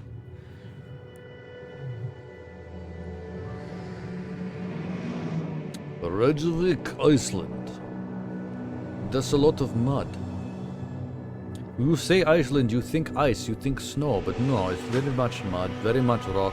It's not very pretty. There is Frontier dangerous is a muskrat with survival rabies, game it will set in get you. space, with a focus on self-reliance, moment-to-moment gameplay, and unlocking third-party development with an inclusive business model. I think it's bordering on survival horror almost. wait, in this what? Huge, vast, empty Is this universe Eve? with the rotting vestiges of an old civilization. I didn't even know we were that talking about grew Eve, too man. large and eventually I didn't know collapsed. Eve was still Focusing really cracking. on the exploration. They're still making they'll out be more able to stuff go for Eve. vast distances, Hey, River. In order to do so, they'll really have to prepare for that. Found out journey. about a They'll cigarette have to lighter take that fits in your resources with computer them. slot. They might be able to survive out What in the computer cold, slot? in the wilderness. There'll Like be places where USB? people choose to gather because there's an That doesn't abundance sound of that, natural resources. surprising. Much like in our real life, we expect people to do the same with their digital civilization. But why? The combat in Eve Frontier is more focused on moment-to-moment gameplay, where what you see in the space scene around you really matters. With Eve has been occlusion kicking and for line-of-sight such a long mechanics, time. You might not know what's behind the next rock, you might not know who is waiting for you, or perhaps how Talk many about staying reinforcements power they for a have when you're franchise. setting your trap. It means the action's a little bit faster, more decisions that you have to make in the heat of the moment with imperfect information. heat of the And that will moment? lead to some emergent gameplay I'm absolutely sure of. When you are in space and you're flying around, just feel like you're just a small speck trying to navigate your way through this vast expanse of an Eve is the ancient kind of game relic that of you a play if civilization you're like a that was super there PC before you. nerd that Using even blockchain games like No technology Man's also Sky lets are us not open complicated up enough. This universe to You need a more. layer You need where more from your other space players exploration. will be able to modify and co-create this universe with us. CCP's always CD worked reader, with but a third-party cigarette lighter and developers. ashtray. It's part of Computers what don't makes even Eve have CD Online readers so anymore. good at what Mine it doesn't. does, and we have My just last two taken that and computers didn't. amplified it with Eve Frontier. It's open source, and that means that you can go in and you can program directly into Most the game prominent with our sci-fi Smart MMO. Assemblies features. Smart Yeah, Eve's assemblies been around are since- structures in space. What, 2 that decades you now as at a least? player will be able to modify using code that you This are woman has to writing like and then do her deploying speech while looking onto the directly into the blockchain. sun for some You can reason. think of it kind of like modding on a traditional game. You can play the original game as it came. You can then start getting truly independent third-party mods, and finally, you can actually build your own if you set up all the development environments and really get into the nitty-gritty. Some of the things we've seen players do in our earlier playtests include building a self-functioning tournament system, automated markets. the only We way had she sees the gates that code. People were building to Wearing rebuild the sunglasses, universe staring directly into itself. the sun. The scope is really endless with what This they is can how do. I work. But rest assured, you will not need to have any knowledge of coding. This is If how all Eve you is want made. To do is to just Look into a explore stellar and play in void. the frontier. The intergalactic body that is the Earth's sun. Underpinned by It gives me digital power. physics. Very much in the same way that when we're walking around, when we are throwing things, putting glasses on tables, Her monitor we has don't think 10,000 about lumens. how gravity is pulling us You better be down. careful when you Within the enter virtual her universe office, that you'll be we're creating blinded. Together on eFrontier, She's that blockchain dude is in that physics the movie layer that helps Sunshine us to enshrine these rules to that make puts on sure the that they sunnies are and gets beyond naked and anyone's stands in front of the sun touching, after even opening the ours window at CCP. and lets it When like we were sizzle his building body. Online, we decided to build on top of a database. Our choice Make of a brings you database closer to was God. hotly contested, at least in this community of people making MMO-like games. And never did we really position the game. EVE Online, the first database game. And we're not really looking to do that with eFrontier either. It is not really a blockchain game, no more than EVE is a database game. We're just being very explicit about it because it is a hot topic and we don't want to hide it away. It does use many stuff. A blockchain is involved, for sure. But it's more about the fact that it is distributed and not centralized. This What is are they more talking like a about? peer-to-peer system where everyone can mod the server state in accordance to digital physics we have enshrouded into the world. An example of digital physics could be as simple Sounds as fancy. item locality. If an item exists, it has a There's location. a very big it bottle can't of lube be on that messed lady's around desk. with. Other examples are that every action has some sort of energy cost. It does For example, use if you many mined stuff, an EVE asteroid, Online. or you mine the Our player game with is mining the complex. asteroid with You your play guns. this now. Suddenly you've got resources, and that has cost you some sort of energy to do that. It's something that means that you can't just perpetually fly around forever without eventually running out of energy. You will need to stop and do something. That What the fuck's makes this the game universe about? feel substantially bigger. It's than a infinite free travel, for example. You should be able to space observe these rules, and the digital exploration physics are always there, simulation always game. reliable. You will find that the environments Well, not themselves not are navigation. influenced It's by like these, giving completely different types of gameplay. the And this game is means like that millions of there'll be different players, areas of space that and they feel basically very run the different to in-game play in economy. and have So very everyone's different flying around in threats and spaceships, resources mapping and space. threats, of course. But there's also like space Our motto stations is we create run by virtual like worlds more meaningful than companies real formed by life. And EVE humans, where Online there's has like an been running actual for more than CEO 22 years now, and it's employees. a virtual world that thousands and thousands There was an of people incident many choose to years ago inhabit and where find someone very real actually meaning in. We want to build instigated infrastructure a such that as time goes on and it becomes corporate more and more espionage event where they decentralized, planted people who themselves actually choose to in a inhabit company and brought find down from within. meaning in this virtual world can control kinda it wild. to such an extent that it can't be shut off. They choose to be here. They But choose yes, to Sham live is here in right, this virtual space. world. They should have a say in it. It's And literally eventually, everything. The true long-term goal with Space open sourcing related. the carbon development platform. People live the in ownership EVE. of It's the like game an actual itself will lifestyle essentially playing reside EVE. in the citizens of the frontier. It's the biggest like MMO known to We're man. really excited for you to join us on the frontier. To get your hands on founder access packs, which are available You watched a 2-hour right now, documentary and still head on didn't over understand to it. efrontier.com. It's just it's life. It's the world's biggest MMO because it's an MMO about space. People literally run in-game companies and have like CEO positions. PC and Gamer shit. and 2K have partnered together for a historic event, the Civilization 7 Yeah, all the Across things that Sham Ages said as well. sweepstakes. Thousands of fans voted on the Civilization age they were most excited to see recreated into a custom, one-of-a-kind PC. The choices were This is a antiquity, cool set. exploration, and modern. But there's and some your lady in a voices were cryo heard thing loud behind her that and creeps clear. me out. The winner was the modern age. Over the course of the next few months leading up to the launch of Sid Meier's Civilization 7 on February 11th, PC Gamer, in partnership with 2K Games, will be building this unique PC and giving it away to one very lucky Oh my God, sweepstakes winner. me? The winner will also receive a Can I have $2,500 it? travel voucher How so do I they win? can visit a real wonder of the world before building it in Civilization 7. And even if you didn't like win, frizzy hair, we'll lady. be releasing a video showing exactly how this beautiful Civilization I can't stop 7 staring PC at the was built, so purple you'll still get to in her watch hair Civ now. history There's in the like making. one patch of purple on the side. Great Just games randomly. come from anywhere. That's the motto of publisher Midwest Games. And to prove Gonna it, sit they're down and showing watch off some not wholesome one, anime. but two of their upcoming titles. Let's open up Watch PC some Gamer's wholesome wish anime list that turns again out to be for not so mystical wholesome action anime. adventure The Legend of Baboo Surprise and fan the world service. premiere of Wild West Souls-like Tomb Water. Hint: girls that are really into anime love that shit. By the way, they Oh, love dearest the child, sus stuff. This island offers Trust me. everything you may need in your precious life. It's the game with the big dog. Roaring rivers and mountains of rock and ice. Oh my God. You are old enough. This is like one of my favorite things from the Summer Game Fest In trailers. this world, an opposing force What was exists. Popper's name again? In the heat of the earth resides a darkness you cannot fathom. Demons. He's as old the as game's name time is literally the haunt dog's name. Do not doubt, even a light like yours can be tempted by the dark. You must I feel like always the graphics have decreased since the first trailer. And that I know you will. There's too many polygons in the pub. I remember we had a field day Be with the dog's name. Be resourceful. Be brave, my son. They've got Stay the in Uncharted and Tomb Raider Babu by your side. patches of yellow paint And may on the things that you magic can of this climb. island protect us all. Babu.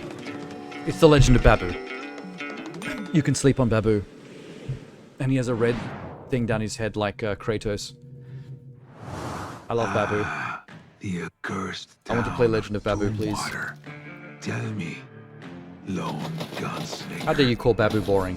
Why have you come to this decrepit settlement?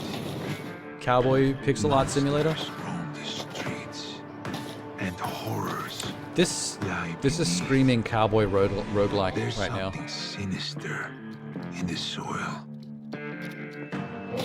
A curse that's hidden under it all. It's like you came and play on a browser. Tomb Water Maybe a little. I don't know why. Maybe I'm wrong about the roguelike thing. Won't be long Maybe it's more like a until you Zelda game succumb to the madness. with handcrafted dungeons and things. Tomb Water. A Souls-like Western. It's a Souls-like. From the American all wrong. Midwest, we now take you to Amsterdam to catch up with Brendan Green, creator of the most played game on Steam ever, PUBG. Green's PUBG? next project somehow sounds even bigger than that. Oh, fuck. He's creating a simulated planet that's the size of an actual planet. Let's head to his studio, Player Unknown Oh, yeah. Productions, to get a little tiny I remember hearing about glimpse this. of the big new world they're building. The size of an actual planet is worrying because that's a bit too big. That means most of it's going to be procedurally generated, right? I was trying to make a larger open It world becomes the experience than Starfield, most people had made, and we found a way to empty do that planet using problem. machine learning technology, using natural Earth data to generate these worlds from latent space. And we essentially reinvented how you create British these worlds. lady came back. We have a 3-game plan. The and JOI lady. It's about iteration for us. It's starting small with Prologue, which is a prototype of an idea. We'll use early access to build on that and make it into a full product. It allows you to have a new map to play on every time you press play. A large 8x8 map where we have put a simple survival loop, get from one side of the map to the other side of the map with some difficult weather along the way. It's not just raining So what and do you- moody. It's is not that just what an you do? aesthetic thing. It's not just that the player is cold and Just wet. like Suddenly now, oh, travel wait, and mud survive? forms, rivers can Where go you on. going? If Why? you die, that's it. We're also working on Melba, And it's got which is permadeath. our in-house engine. We're putting this into the hands of the community in something we're calling Preface Undiscovered World. It's a very simple experiment where we have an Earth-scale planet and some simple systems to allow you to explore it. I don't believe in technology developed in vacuum. It's why we have Preface, which is more about attacking the scale. So we attack the problem from both ends. Preface, it's already on Steam. So Oh my you god, can whenever go I see there people's and computers download while they're doing game Preface development, it and always discover the world. makes me feel I stressed. really want to involve the community early on because this is So going much to be a code 5 or and 10 year interlocking journey. nodes. Prologue will be available on Steam coming in Q2 next year. I just feel tired looking at it. We back to the countdown? Been a while. This looks like Unreal Engine. Like, I mean, like Unreal Tournament type game.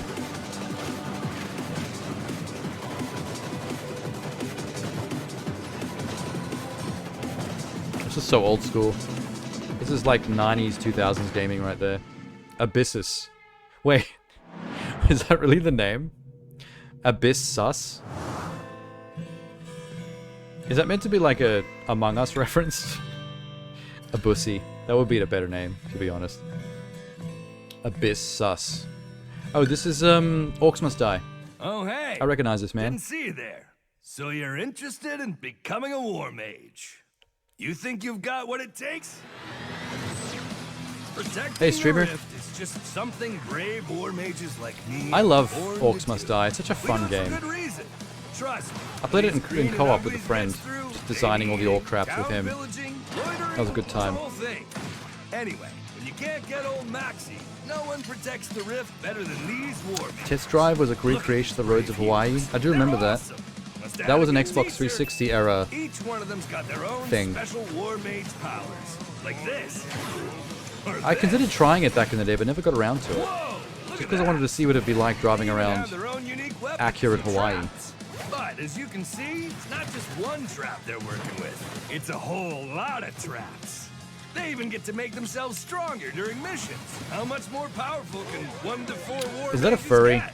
And once the dirty Is one of the work new is playable done, characters a these furry? brave warriors I saw a relax tail. in the safety of the Order Fortress. Here you can buy and upgrade traps, improve your weapons and abilities, or select the next mission and head into battle.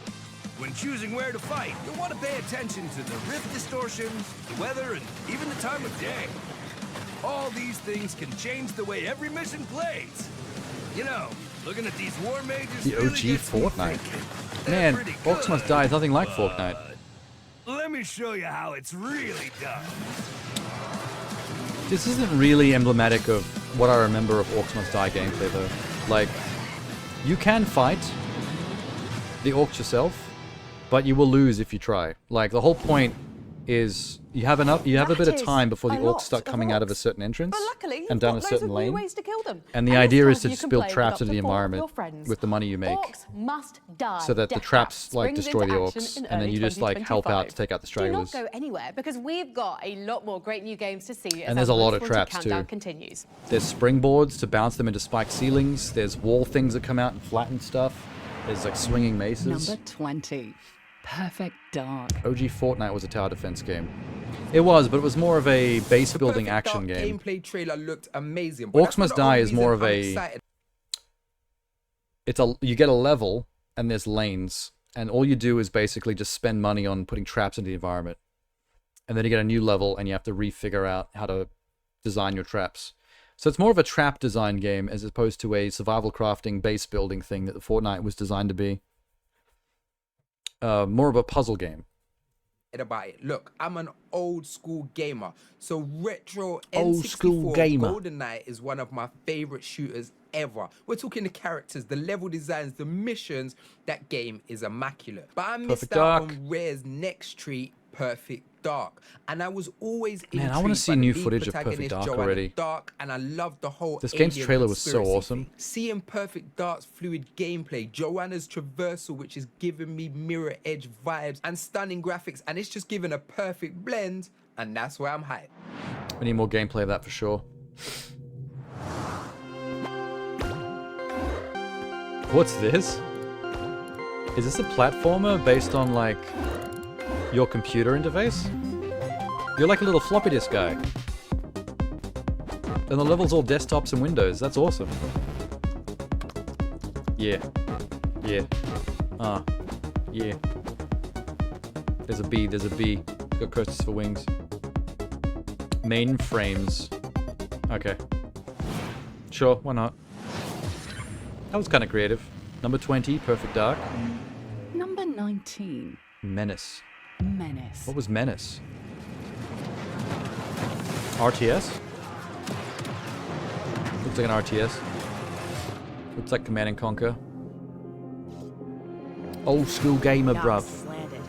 Our eyes see everything. Back when I was a little Coordinates and loaded and specced. it Hardware was ready me and to my operate Sega at on that maximum fucking human Pac-Man, potential. bruv, you know it. A warrior like you is always a part of the holy flock. Allow it, bruv. Never come here.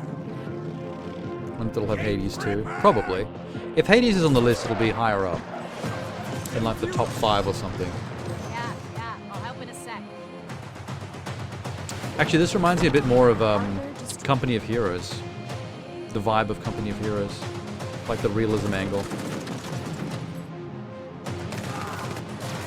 God protects me. Fire mission underway. This motherfucker had a railgun. Neutralized. Rip it apart.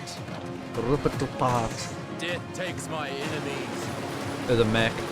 So it's Touching 'em up. slightly retro-futurist. It looks modern, but it's got some future tech like mechs. It's got good gore modeling for the units. Some games like this, units just disappear from the battlefield immediately. Having the corpses lying around looking mangled is pretty good. Oh, this game. I know this game. This is a kingdom-building roguelike where every time the onslaught occurs, your kingdom gets destroyed. And you have to rebuild it from scratch, but bigger and more defensible every time.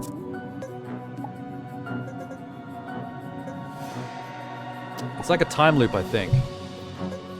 But everything you unlock and all the money you make to build the village stays the same, so you get to build it bigger and crazier every time, until eventually you survive, I think, is the gameplay loop. Test Drive Unlimited was a 2024 release. What? No, it wasn't. I think you mistyped that. Do you mean 2014?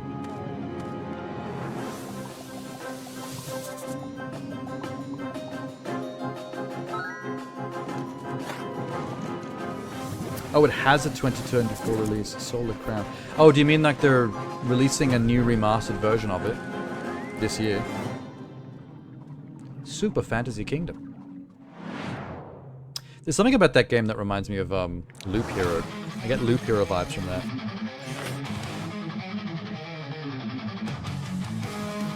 Oh my god, look at this. This is retro as fuck. I love the little cartoon hairy forearms at the bottom steering the mech. So someone said Mech Warrior, but what if it was a an old Doom style FPS? Less than Doom. It's Wolfenstein. Wolfenstein in a mech. He just stepped on that astronaut. That guy's dead.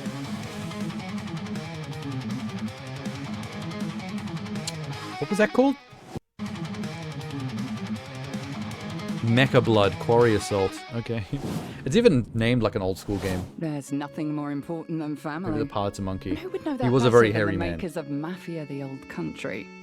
Here's a message The latest from the one being... developers at Hangar 13. Oh no, but you referenced Test Drive Unlimited, which was the old Hawaiian one that was on the 360. You were saying there's a new Test Drive that came out this year, Number right? 18, Mafia: The Old Country. Neat.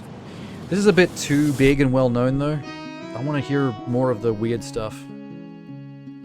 We just saw the new trailer for this at the Game Awards. Hangar 13, finishing up Mafia: The Old Country, and we can't wait to share more details with you. But we wanted to say thank you so much for. They voting can't for wait us. to make us an offer we can't we really refuse. Appreciate it. Thanks.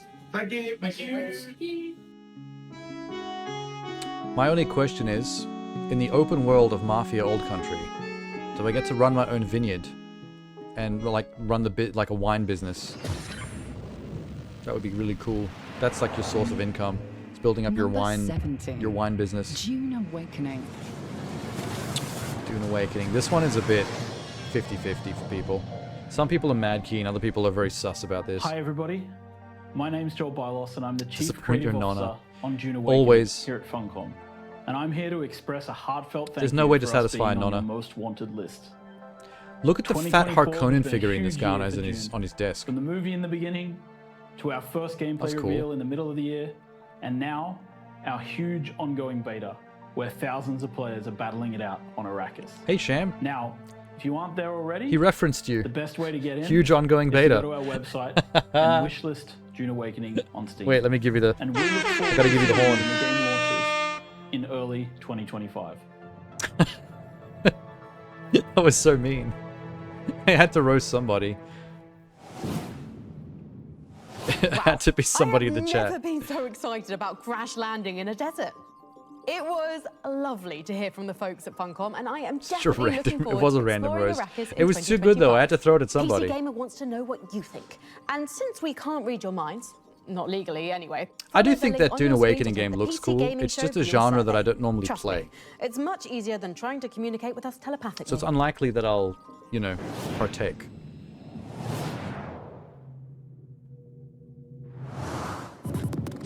So the full name is Test Drive Unlimited Solar Crown. So it's not a furthering of the Test Drive series, it's the furthering of the Test Drive Unlimited You're spin-off. on the brink of an unforgettable experience. And they're in just a still using the same program. map? Imagine a reality that feels limitless. Worlds So how are they brought to iterating life on it to by make it bleeding-edge worth a immersive sequel? technology. We are Again. legally obliged to mention that the program has a 68% survival rate. But how about we take a look at some employee benefits awaiting you as a Why is this valued creeping me tester? out? Oh, her eyeball was growing in size. What is Full this? dental coverage. Oh, that Social AI LA office game. This is atmosphere. a horror game. This is the Personal 7th medical trailer we've seen insurance. for this. I don't know why this game won't come out. Work from home opportunities. Terraria and No Generous Man's Sky, bonus I think you scheme. really enjoyed. I've enjoyed plenty of survival crafty games, but not survival crafty Eventual MMOs. That's the total difference. dissolution of your ability to discern Dune the Awakening is more of an virtual MMO from kind of vibe. Whereas just regular single player survival crafty stuff I'm more down for. Yeah, we've seen that game a lot. It's some kind of horror game that takes place in VR and then crosses over to the real world. That's Not all I going know to lie about to it. you. This is worse than I expected. Gate is cleaning. Yeah, Ark is a better example. Ark is more the genre that Dune Awakening is going to be. Abiotic Factor. Is this also Lethal Company, but with Half-Life 1 graphics? I had no idea that they had gone this far. Hitman was about to shoot the chef. I don't see how. What did I tell you though about Lethal Company having like 1,000 copycats coming out? The best one I think I've seen is the underwater one. Maybe It not. definitely has its own vision. It looks cool. But it looks more scary because underwater shit is more horrifying than space shit. We must do something. Just look at I hate to Subnautica. think what will happen if we fail. Teams will not have played the 2011 game. And the graphics engine has improved. So it's kind of like a remake in a way. Just because they can. You got beaten and drugged in As Ark? someone who definitely works in a secret It's underground wild that that's science an lab, option. I sure am glad we've never had a You got containment breach roofied. like an abiotic factor. Warning. You woke up with Containment trauma. breach like an abiotic factor. All scientists are at risk of exposure, or worse, talking about what they've witnessed. You know how scientists love to gossip. Sounds serious. I'd better check the employee manual. Okay, let's see. Interdimensional invasion protocols, Skynet self-awareness failsafes. Did you know Jorts are banned on casual Fridays? Don't lose focus. Right, okay, here we go. What to do in the event of a containment breach. Activate scenario Epsilon. Confirmed. Dispatching covert agents to mind-wipe scientists. Crisis averted. Oh, but how do we keep those covert agents quiet? For phase 2, enable Operation Larkspur. Dispatching Black Ops specialists to tranquilize covert agents. What is happening? They're just doing a skit now for like 10 minutes straight. Now the Black Ops specialists? Releasing mutated weaponized beasts to Call me when there's a game. Friends from work would beat you, feed you narco berries, and then lock you in This cages. is gonna take a while. Those are your friends? Oh no. You kept riding all the dinosaurs there. Oh, so you asked for it basically. You said escape was impossible. You were being a little shit, and you copped it. A test subject got out of the You trial look like environment. X-Slayer clone, but without the hack blood. Concerns me. Oh, do you mean the She hasn't tried to escape the facility. all the old school graphics, like retro games that PC indie gaming is obsessed with now? In the ceiling. Planning what? Even Warhammer's got one. I haven't played Bolt Gun yet, but it's on my Game Pass list. God help us when we find I don't think they liked me. Wait for my word. Me and my ex would play games with each other all the time, and we stopped playing games with her brother because her brother was a little shit in games and would often ruin stuff. Like we tried playing Left 4 Dead with him, and he would purposely trigger the witch just to be a dick Sentient and get everyone deployed killed. to eat through nano He just wouldn't play it properly. He was a liability. Cloning janitors to clean up sentient acid. Releasing zombie virus to eliminate cloned janitors. He's the kind of dude that back in the day he used to play Importing Ultima scientists to cure zombie Online, outbreak. and he'd be such a troll and like Releasing always be more trying to ruin things. other people's Wait. experience that it got to a We're point back where to there just were having scientists actual in the lab bounty again, right? posters out for him on Can't walls. we just stop here? But the next one is really fun and super gross. I'm tempted. It's a but cool we should MMO feature, probably to get be on with honest. the show. Fine. It's rad that you can do that. You know, you used to be cool. People You've changed. Let's get out of the lab. People band together to put a and bounty into out a on you. place where nothing terrible has ever happened. He used to scam people in magic the school for children. online economy. Here is number 16 on our most wanted list. Like go to offer certain amounts of money for certain things and then just like rip them off. Number 16. Witchbrook. Witchbrook. Oh. Stardew Valley with Even though we witches. don't know a huge amount about Witchbrook right now, it is definitely a game worth keeping on your wish list if you love things like Stardew Valley, They kept Ocean doing it, Planet, so you made your own any base somewhere. Sort of life sim meets social RPG. It's In this interesting game, how we are the resident witch of you and your friends Mossfall, slowly which is turned on the each other while town playing the game Ark. is set in. There's But a instead of just story being there. Thrown in with no idea what to do, That's the best we thing about enroll games in like Witchbrook that, itself, is the which stories that this naturally occur cool, between human edgy beings. sort of magic college that helps us develop our skills as the resident witch.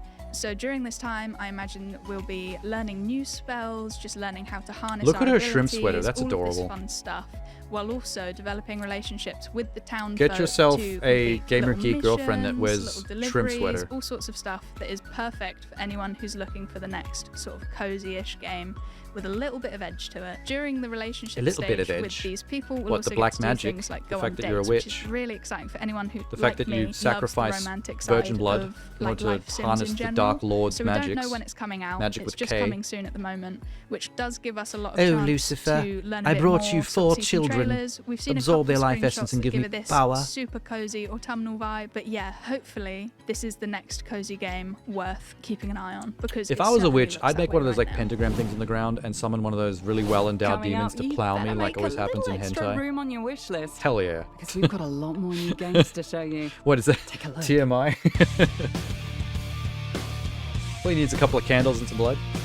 And a piece of chalk to make the pentagram.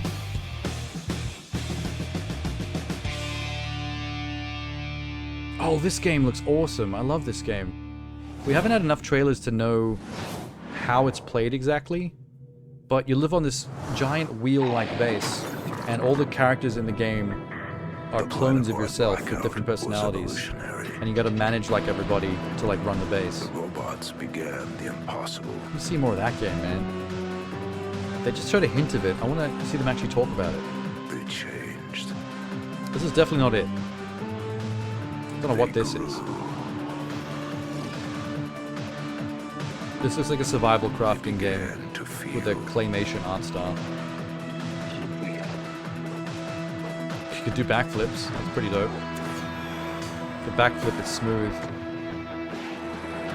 Life has It's a come garden too warfare quickly like? to the mechanical What? shell of human creation. I don't know where you got that from. Oh, the graphic style? With the creatures looking like the zombies from Plants vs. Zombies? Very different game. This is more of a survival crafty thing. This is not a team-based PvP thing. But the zombie-looking creature in the baseball outfit, I think, is the reason why you thought of Garden Warfare, yeah. World premiere. What the hell happened to these people? Same thing that always happens. Please. Evil. Oh, God, help me! What the hell have you people been doing down here? Evil. I thought you said there weren't any more survivors. No, there's more Nothing's evil. changed. We stick to the plan. Stick to the evil. Falling apart, water's flooding in. Oh, the water effects look great. Is this like hydrophobia? I own hydrophobia, by the way, but I never actually got around to playing it. It's in my library. Stay away from the water. They come from the water. This is like hydrophobia. But hydrophobia had a lot of environmental puzzle-solving elements to do with the physics, the water physics. Whereas I'm not sure if this game's going to take it that far. That going to the bottom of the ocean always results in You're a monsters. team-based PvP. At least How you're gonna dare stop you? holding your breath I for don't the like next that. game I don't on our like that most wanted genre. list. That actually was an we insult. had to wait for more than a decade, but the beloved series is finally Since you seem back. interested in magic. Kick flipping into number 15 on our list. Is that Skate. is that game called Magic with a K? I think I know what you're talking about, if that's what that is, with the little wizard road people. Number 15. Skate. Hey, Skate. The new Skate, but they're just called Skate again. Hey there, friends at the PC Gaming Okay, it's a Show. little different. I'm It has a Jeff full Steamster, stop. Head of creative at Full There's a Circle, full stop and I after the wanted word to stop Skate. by That's the to only say difference. How thrilled we are to have Skate named as one of the games you're most excited about. We're pretty excited too, and with early What are access you people coming doing in down here? What do you mean, 2025, you people? We can't wait to get all of you While he's skating the being streets killed of by a San demon. Amsterdam. A huge thank you to everyone involved in choosing He's Skate trying to as one of cancel your someone most while he's being eaten anticipated alive by a titles, and monster. for all of your continued support for our game. I'm really proud of what we've accomplished so far, So- and we couldn't do it without all of you. What's We're that so dude grateful doing? to our community of fans. It looked new like he and was about old, to belt and to his the mate, Skate insiders who have mid-combo. joined us on this wild ride. Thank you again from As all far of us as at I Full know, Circle, and we'll see you in I think Sandman. the purpose behind this new Skate is to reboot the franchise so that it's like a Thank you. platform. Thank you. It's Thank not like you. how Tony Hawk Thank you, used to be, PC where it's Gaming Skate Show. 1, Skate 2, Thank you, Skate Skate 3. community. Like, We it's are a new just game, you as play, you do all the excited as you objectives, are. and it's done. Thank you. We can't wait to skate with you Like, in Sand Amsterdam. This new Skate Thank you. is more I'm like so stoked to play with everyone. Hitman's World of Assassination, where it's a one-off game that's a platform for you to put more content in over time, like an MMO. You think it's like an MMO? Well, it's not. It's not meant to be an actual MMO. It's more like a platform for skating, where they're gonna constantly add content to, almost like a like a live service game, where you release the game once, and then the game just evolves over time. Like, you don't just finish the game and then move on and wait for a sequel. That's what's going on there. Which I think does make sense. Like, I'm not a fan of the live service model generally speaking, but But something like Skate, it probably makes more sense. Because whenever a game like Tony Hawk or Skate comes out, speaking of magic with a K, every time one of those games comes out, you basically treat it like a checklist. You go through and you do all the objectives, and once you're done, you're done. You 100% the game and you're like, cool, I skated. You may as well make like a world of Skate, to use the Hitman naming convention, and just have people like live in your game. It's usually not a great idea to follow The link is instructions IRL by people doing mysterious magic. Oh, disembodied shit. Voice, unless it's my That's mysterious alarming. disembodied voice.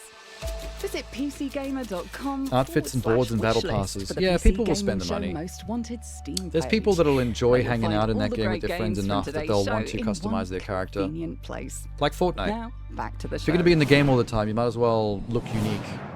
Have your own sense of style going on. Drop a couple of bucks for it.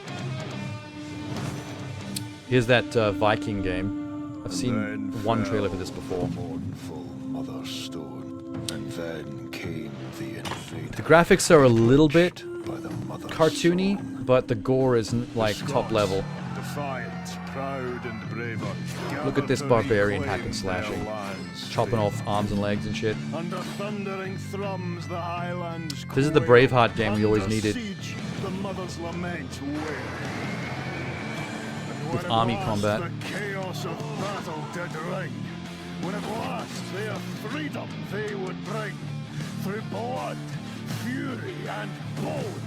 His name's McLeod, of course it is. They're all Scots. And they would fight the sorrow. Skate was hard with the really hard tricks. So yeah, because there was like a realistic physics element to how you did the tricks, and you had to like actually do it with the joystick, like flicking the board. Before Skate came out, I actually spent quite a bit of time in the demo where they give you that one little skate park, just experimenting with the joystick flicking, like physics boarding stuff. I got pretty good at it before the game came out, actually, just because me and a friend of mine were addicted to that demo. Dump the waste. Well, working class Joe, should have picked a different career path. It's all down from here. That lip syncing is way off. Don't what? They're all parasites. What the fuck is this? This is dark. Look at that gave us. I didn't. Well, you did. Otherwise, you wouldn't be here. Jesus Christ. Enjoy the view with your friends. Technically speaking, he shouldn't be wiggling around like that.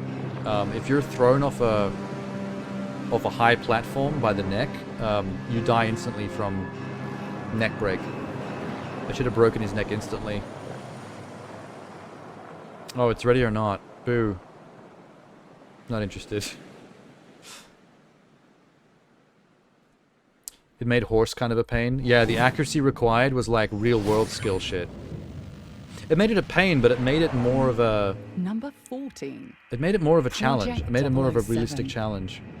I feel like in Tony We know Hawk games, close Horse to was too easy. about Project 007 at this point, but I have absolute In Skate, complete Horse was and actually total like faith a game it's that going made you to be a sweat. standout Like you actually like success. took your I mean, time there is and not thought one about the studio I trick was you had to trustworthy do in making a spy and built game up to doing than it. Danish The developer stress was IO next Interactive, level. Best known for the Hitman games. I mean, you could take the Dartmoor level of Hitman 3, Speaking of Hitman, mod James Bond into it rather than Agent 47, and you'd pretty much have a perfect demo for what Bye, Project bitch. 007 should look like, in my opinion. What we do know is that it's a Bond origin story, so that's right, we may finally find out why James Bond. Oh yeah, I likes forgot all about martinis this. shaken and not stirred. The company behind Hitman are making a James Bond game. I think Project 007 is a perfect fit for They IO announced this with a Interactive, and teaser I'm a while not just back that saying showed because nothing, Our scientists are part of the and same union that's as all we James know. Bond's tech-savvy engineers. I'd totally forgotten that was happening. Revolutionary technology, experimentation, illegal genetic testing. I'm actually stoked for Our that. friends at Intel may I not can't wait to approve see of the first everything proper we get trailer up for to that down game. here 10 miles underground, but they do share our passion for innovation. Imagine the Let's hear what Hitman Intel's been devs working on for our making a gaming James Bond rigs. game where you have to do espionage in like open Hitman style worlds where there's like all kinds of different ways to do it. Will it be third or first person? Well, that's a good question actually. Probably third, because that's what most of their games are like. But you can actually go into first person in Hitman now. In fact, you can play it in VR. So maybe both. As long as you get to go up to the bar and order a shaken not stirred. Snacks, and I'm going to And show if you just how don't easy do it the is shaken to build your very but stirred first dialogue PC. correctly, First if you thing fuck you're up the gonna drink need ordering, is, of course, your processor. your Today character we're takes using the damage. Intel Core i5 14600K, James Bond's ego takes and damage. then you're going to want your cooling for your processor and for your entire build. So we're going air cool for our processor, and we also have our fans, Hey, which this we're going to be cute girl's installing teaching in how the to make a case. PC, As Sham. for our graphics card and motherboard, shout out This is to your chance to ASRock learn. for providing us with these parts.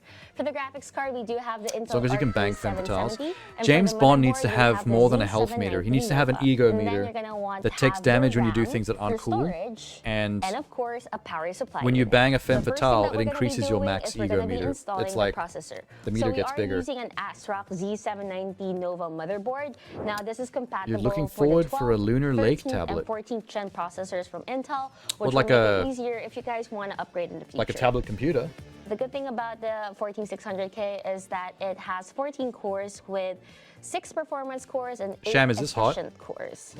So the thing is, Watching a pretty girl know what she's talking about with with computer hardware, is that the graphics is that a card turn on? has a cohesive relationship with the processor, and the processor that we're using, which is the 14600K, goes hand in hand with the ASRock Intel. This is Arc the girl version of A770. watching Henry Cavill build his computer. All right, and there you Remember guys that footage? have it. I hope you guys are inspired to build your very own PC. Jesus, coolant, it's It not was hot. easy, Ha wasn't ha it? ha. I'm gonna use that coolant as my lube. Oh wait, don't. Don't put PC coolant in your dick. I don't think that'd be good. If that gets in the pee hole, that could cause problems. There's chemicals in that shit. Bullet hell, turn-based. Wait, what? Turn-based bullet hell?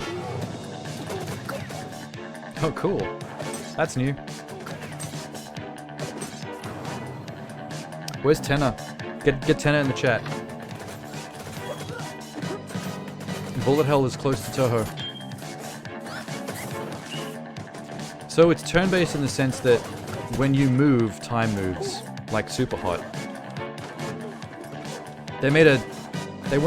Took Super Hot and made a tactical turn-based isometric game out of it.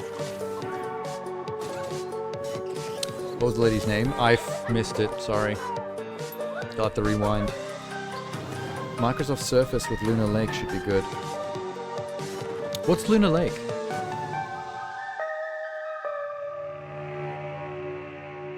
Enter the Chronosphere.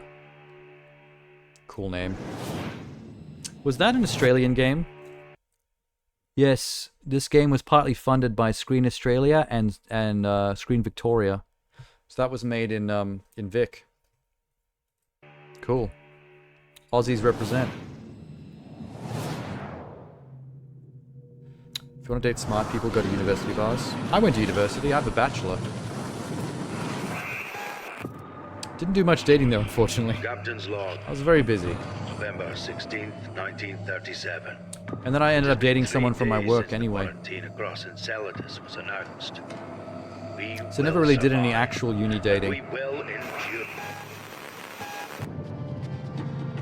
Is this another Lethal Company? God damn. This is like Lethal Company but grittier, more Unreal Engine looking.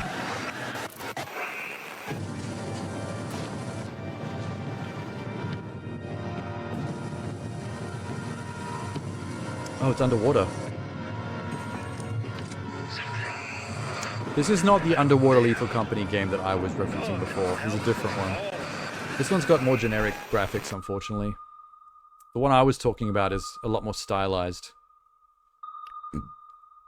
It's a new Intel design for power. Oh, okay. It is hardware. So I in wasn't sure. Darkwater, something went horribly wrong in an underwater colony? Looks like a Fear-like, Again? or GTFO. I'm shocked. It has that Next graphic up style on of PC Fear, Gamer's the wishlist, lighting You'll style. inherit a sprawling mansion filled with mysteries. It's one of the most intriguing puzzle games we've seen in a long time. Here's Blueprints. Blue Prince? Blue Ball's the prince? It's Raw Fury again. Raw Fury is a pretty decent publisher. I've played so many Raw Fury games on stream. I am awakened at the sound of a dropping coin. Oh, I do know what this game is, actually. It's not really a puzzle game. it's a kind of a roguelike game where the rooms of the mansion are randomized. So when you're going to open a door, Bunker down, you because play a our room most card wanted for list whatever you continues. want the next room to Unravel be. the mysteries of the quarantine zone And then the survival mansion basically FPS changes shape. Atomfall. 2025 is the year of water. Yes, water physics everywhere. Number 13, Atomfall. But it's not really a puzzle game. It's a roguelike. Just a very unique one. Rebellion. They made the Warriors game. Hi, my name is Ben Fisher. I'm head of design at Rebellion. Thank you so much for including Atomfall in PC Gaming Show Most Wanted. Oh, I can't wait Atomfall. for you to play the game next It's year. But for now, UK here's a sneak Fallout. preview. This is Fallout if it happened in Minx's My backyard. name's Molly. You got out to trade? I got bits and bobs for sale. It's the apocalypse. I'm willing to sell my Virginia. Please be If you'd like to careful. spend a few bob It's on my more Virginia. dangerous than you can possibly imagine. The Wicker Man. Cool.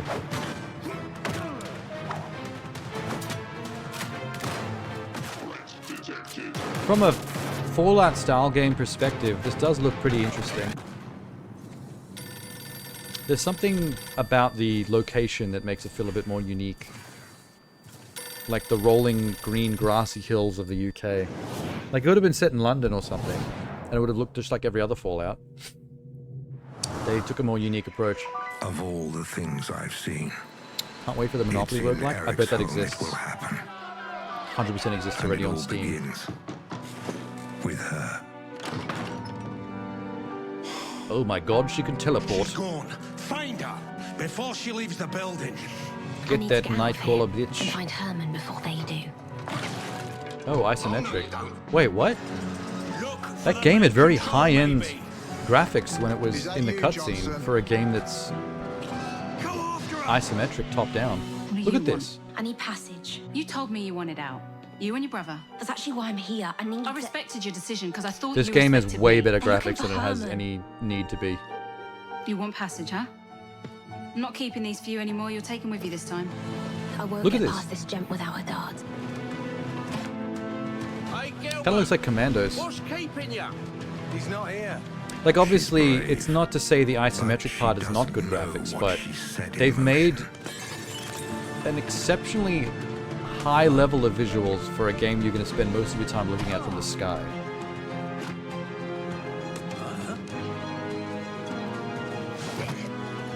Usually only get cutscenes like that in third-person games. Yeah. Especially since this is in-game graphics. Like, those aren't pre-rendered. Like, all these cutscenes are like the actual in-game graphics, just not in the sky. That's nuts.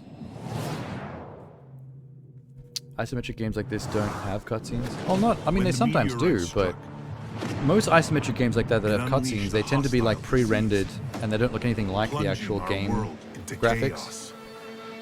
Because if you keep the camera in the sky, you never have to make the graphics particularly detailed. It only has to look good from that vantage point. But what they did is put the extra effort that is going to be lost on you when you're in the isometric view most of the time. Against all odds, we must battle mutations, traitors. I mean, I got to give them a little round of applause for that, I guess. I mean, for putting in that effort.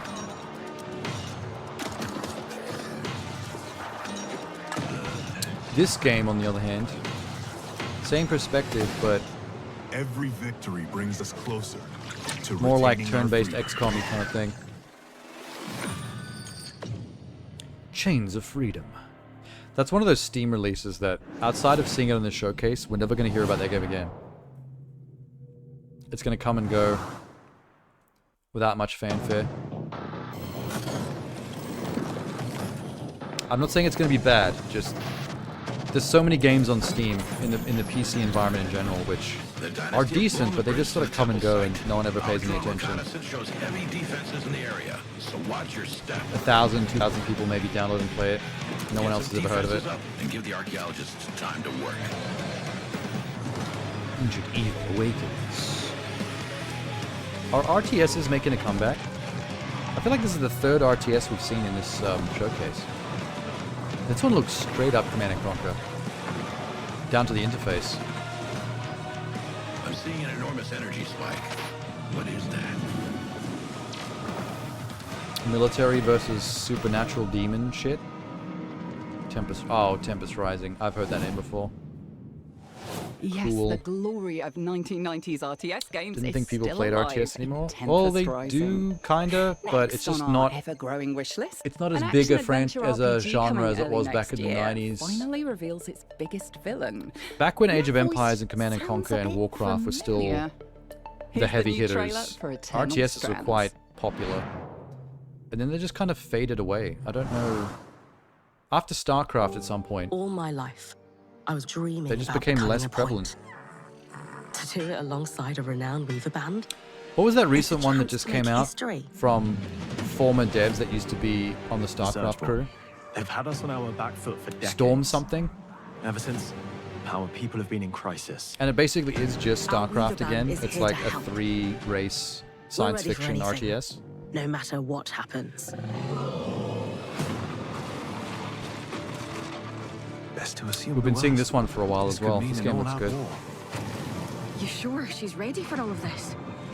This trailer is a little Your generic, reckless conduct but has unleashed an the enemy previous that trailers nearly we've seen at destroyed other us showcases 27 were years ago. actually quite exciting. Let's not lie to each other. I like you. Can't say the feelings mutual. It's an open world action adventure, Fable-y kind of thing. But with a magic system that like makes clever use of the elements. I still believe Like being in able the to dream of steal the fire from Enclave. the environment with magic and If it spread it takes to us things to that are restore flammable, it, that kind of stuff. I'm up for that Which challenge. seems satisfying. There's telekinesis. And they do show a lot of boss fights or creature fights that are like almost Shadow of the Colossus sized.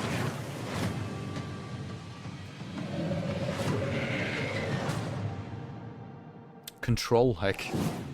You're only saying that because you're playing it right As now. a totally impartial observer, I think they did a great job. You were like, casting that telekinesis, role. control. Our next most wanted game is Female- from a female developer protagonist, who control. created a few quintillion planets last time around, but now is focusing on just one. There were a flood of Explore bad a RTSs fantasy with horrible world the balancing and size of bland planet gameplay. Earth in Yeah, because everyone was 1.5. trying to get in on the action.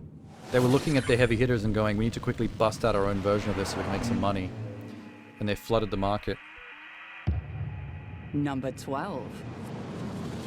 There were some good There is ones though. Like I nothing remember more playing an appealing to me RTS in a called video Dark game than Tide wandering off. And back that in is the why old Light No days, like in the Fire by 90s. That was Hello pretty Games cool. Is my most wanted.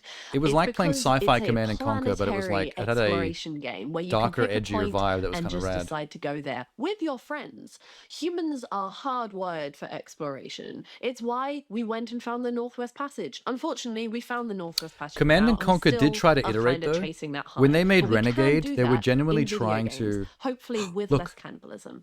But doing that means Underwater. that we can bond, we can explore, we can find Streamer more was about right. ourselves. Gaming is about water now. I'm getting poetic, but just generally, I want to be able to ride a dragon around a beautiful. Oh, that's the fantasy game from the landscape creator on of a No Man's massive Sky, scale, right? And maybe Where it's not gonna be have to like meet my friends. just And one isn't that all world, we but can the hope world is for in video massive, like an games? actual planet-sized world. I'm curious to see how that goes down. He's learned his lesson What if from No Pablo Man's Sky. Escobar and the cartels of the 80s had the internet? Cool. What was I saying? Oh yeah, Welcome to Miami. I feel like Command and 1985, Conquer's where the devs, cartels have they more than foresaw the just crashing guns. of the RTS genre, and that's In why this they made world, Renegade. hackers are the It was ahead of its cartel's time, so it most didn't really dangerous work, weapons. but And the biggest cartels. Renegade top was the crew one where is it was still an untouchable. RTS where you build bases, but you go down into first person Until with a now. gun, and you actually could play it like an FPS and drive vehicles and stuff. And that was a way ahead of its The time electronic concept, crime unit and has one people weren't chance. feeling it back then, 1 hour a day especially to as the infiltrate RTS the itself was cartel's dying. supercomputer and take them down from the inside. But now we've got games that are doing that But the clock is that always gimmick now, against you, and are doing one it wrong like move will blow justice. your cover. In Vice Undercover, no one is who they seem. There was one recently that did it, actually. From a Coming Asian soon to a dev. computer near you. Vice Undercover, cool. That was rad. Number 11. Metal Gear Solid Delta Snake Eater. Nah. I'm so excited for Metal Gear That's a bit Solid boring Delta for number Snake 11. Eater, which is a remake of one of my all-time I've favorite been there, games. done that. I don't feel the need to go I'm so back and happy that play it's gonna bring so a Metal many Gear new fans to the series, remake. but it's also gonna please all-time fans I still like haven't me, played the 5th one. You know, I've made 4 games Phantom so Liberty? far and currently working on the 5th one that Is that are what it's called? inspired by the series. And so you can imagine The one where he's in like when I saw the Afghanistan or trailers whatever the with fuck. the amazing graphics and the quality of life improvements, I just got so excited. I replayed need the to catch old up ones with a bunch that. of times already. Just I used to get keep up ready with Metal for Gear it. Solid games, And every iteration. So I hope you're Even as the excited PSP as one I am. played. It's got director Nakamura, who's been with the series since MGS1, so they know what they're doing, and it's gonna be amazing. Published by EA, Tiberium Wars was being Once good. again, you're a one-man army in Metal Gear After Solid that being Delta, rushed and Snake skeezy. Eater. Tiberium Wars is the Before last we great move one, on to our probably. top 10 most wanted, Number let's 3. check the logbook for a quick recap. Has she got an of eye everything patch on? we've seen so far. Number 20. When'd that happen? Perfect Dark. Number 19. Menace.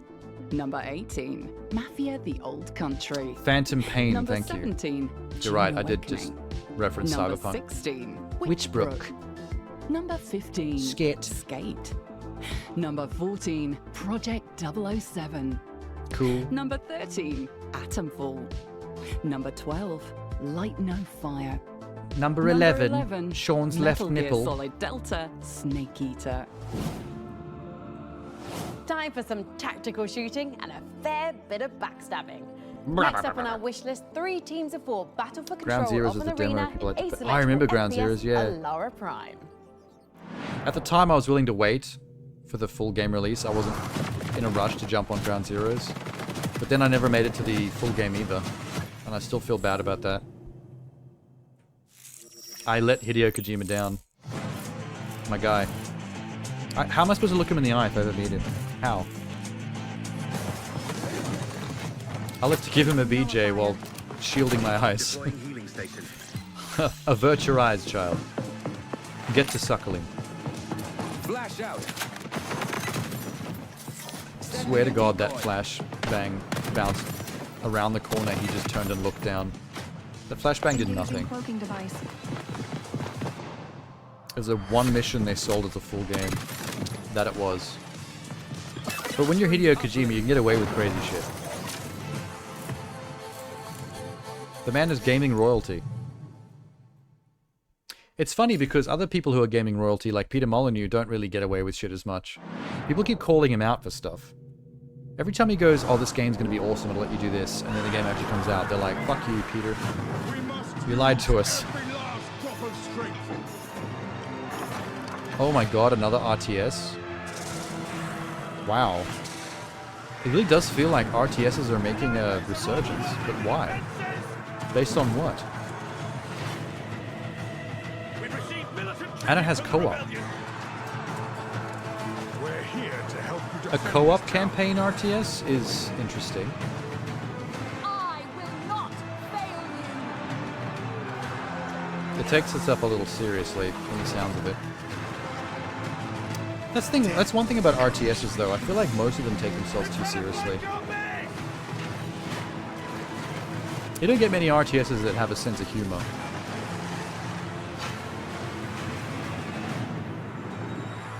Age of Darkness.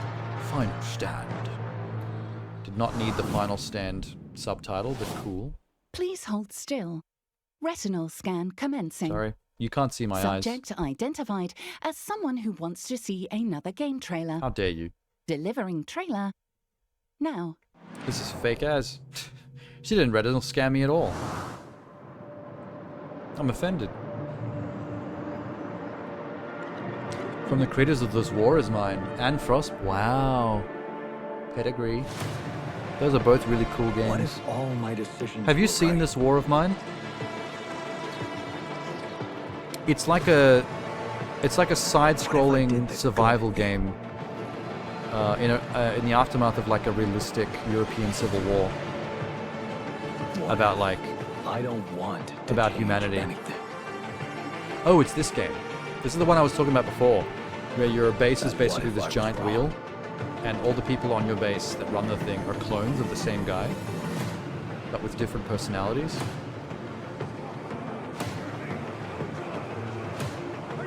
You have to manage the crew during the ship building management side of things, and then also leave the ship to go on little missions. You could decide. I'm really curious as to how this game plays. It's such a mishmash of interesting concepts. Temple of Nod had buckets of humor. But see what I mean about how rare that is, though? Like, you can think of an example, but then, like, the other 600 games are all, like, super serious. Overly melodramatic.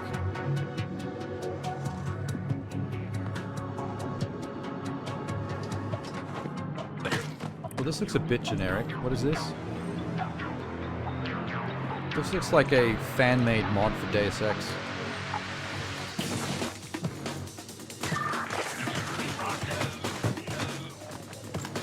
I don't know if I'm meant to be feeling this at all.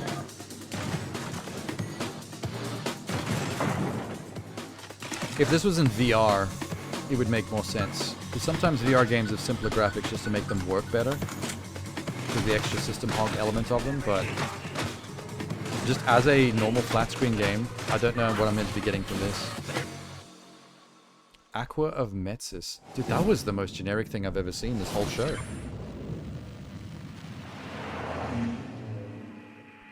This is Number unique. 10. Sham, you're trolling now. The Thing remastered. Oh, cool. This is Stephen Kick from Night Dive Studios, and Isn't this out now? We're usually I thought not this was good already out. about keeping secrets, but Peeking around corners, like every game is corner peeking. If none of us make it, at least there'll be some kind I of... played a cooking game that had corner Still have peeking. nothing to go on. Have you found anyone yet? I just arrived. See if you can find anything that'll give us an idea what It does look markedly better than the original Stay the hell away from me. I'm release, warning but you. you can still tell what era I of game need this your comes help. from. I ain't going nowhere with all Just those post things out there. Half-Life. Kill them, and I'll help get us out of here. A water game? No, not water. Ice. The thing takes place in the Arctic, so it's just a frozen military base. I don't believe there's any water at all. Yes, I know ice is frozen water. Doesn't count. Dying out there. You're out of your league here, Blake. I did play the original Thing game on the OG Xbox. It's a clever game for its time. But I don't think it would hold up by today's standards. Because at the time, the cleverest thing about it was the fact that you actually had to maintain trust of your Except for me, team. obviously. When I tell you the Thing And also Remastered test your is team's out, blood you can occasionally, play just to make it sure no right one now. turns into a thing. Because if you lose track of them, and they get infected or get got, and you don't realize it, you could have a thing on your team waiting to jump scare you. What the fuck? Riders Republic?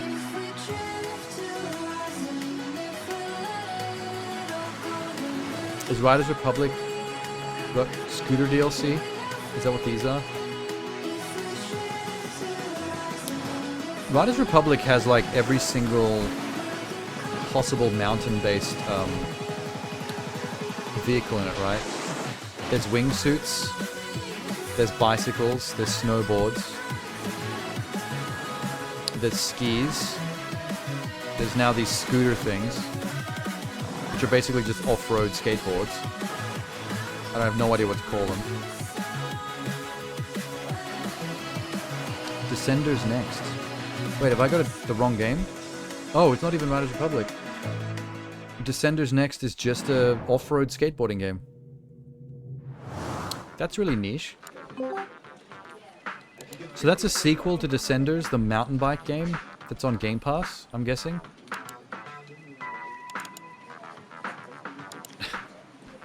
Is this a game or is this a bit? It's a bit.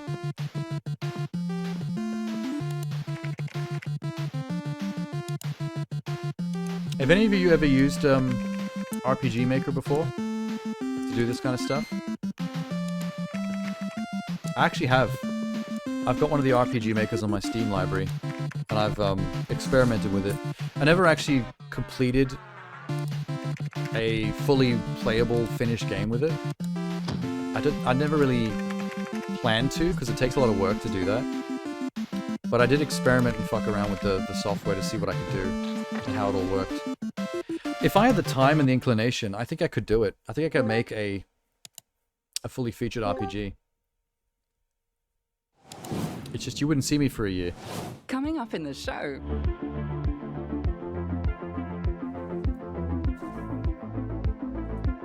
this show's still going. God damn. Soccer Riot Simulator.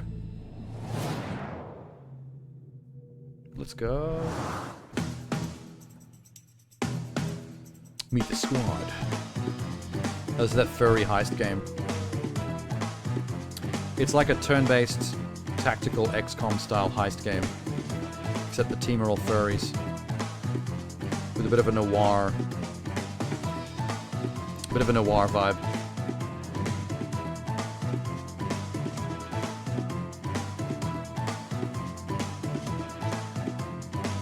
I think those 2D animated cutscenes are sometimes a little cheap looking.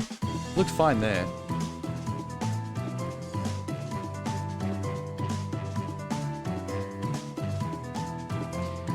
The way the game is played looks so much like new XCOM.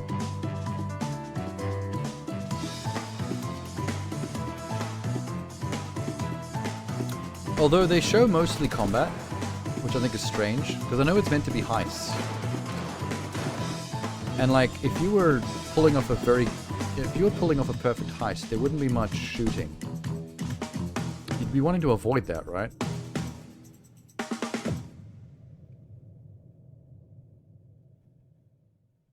One of them's an eagle. Or a falcon. In a fedora. This will be my last entry in this log. They're coming for me. We lost everything. Because of Storm in a teacup. That's a cool logo. The world lies in ruins. And now the future is in her hands. This is a little bit Steam indie asset flippy to me.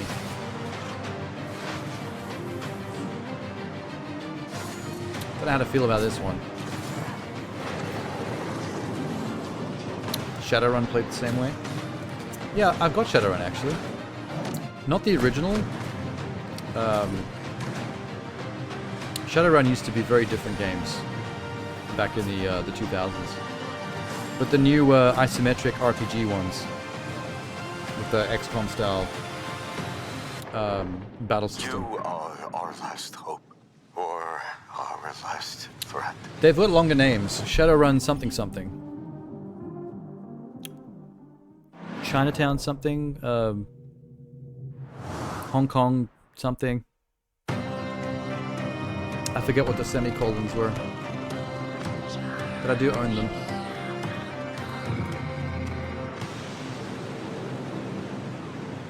Under the Winds. What was that?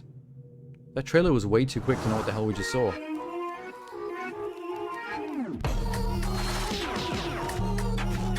What the hell? Biopunk. What do you mean by biopunk? Developed by a Japanese hip-hop group. Cool.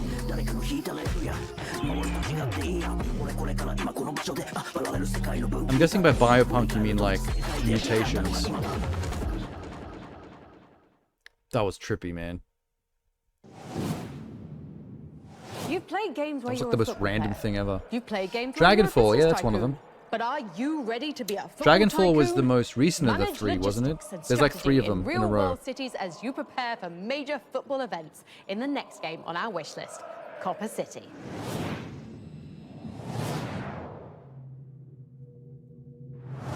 Welcome to Copa City. Copa. We organize events in big cities. Oh, I remember this now. Clubs and meet their expectations. This is a sports event stadium management game.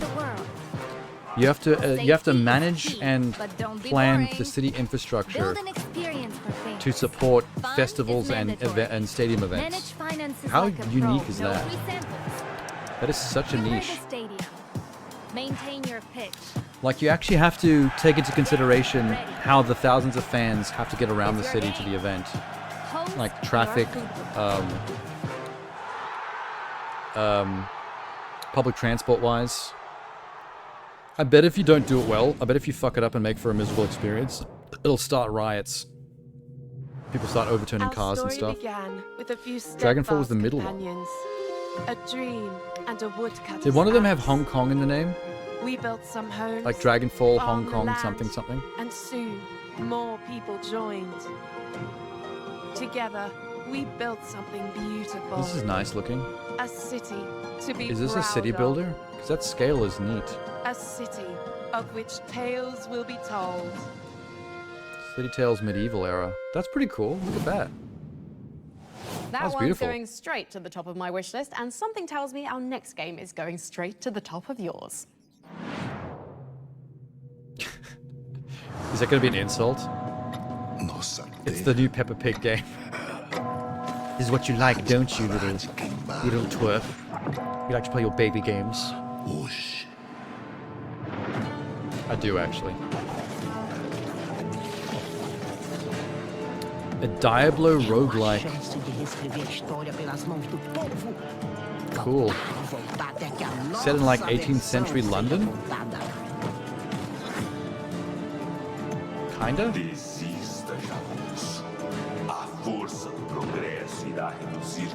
Fight for your people. The character design is unique. He kind of looks like Watson from Sherlock Holmes. If you were playing a Diablo game as Watson.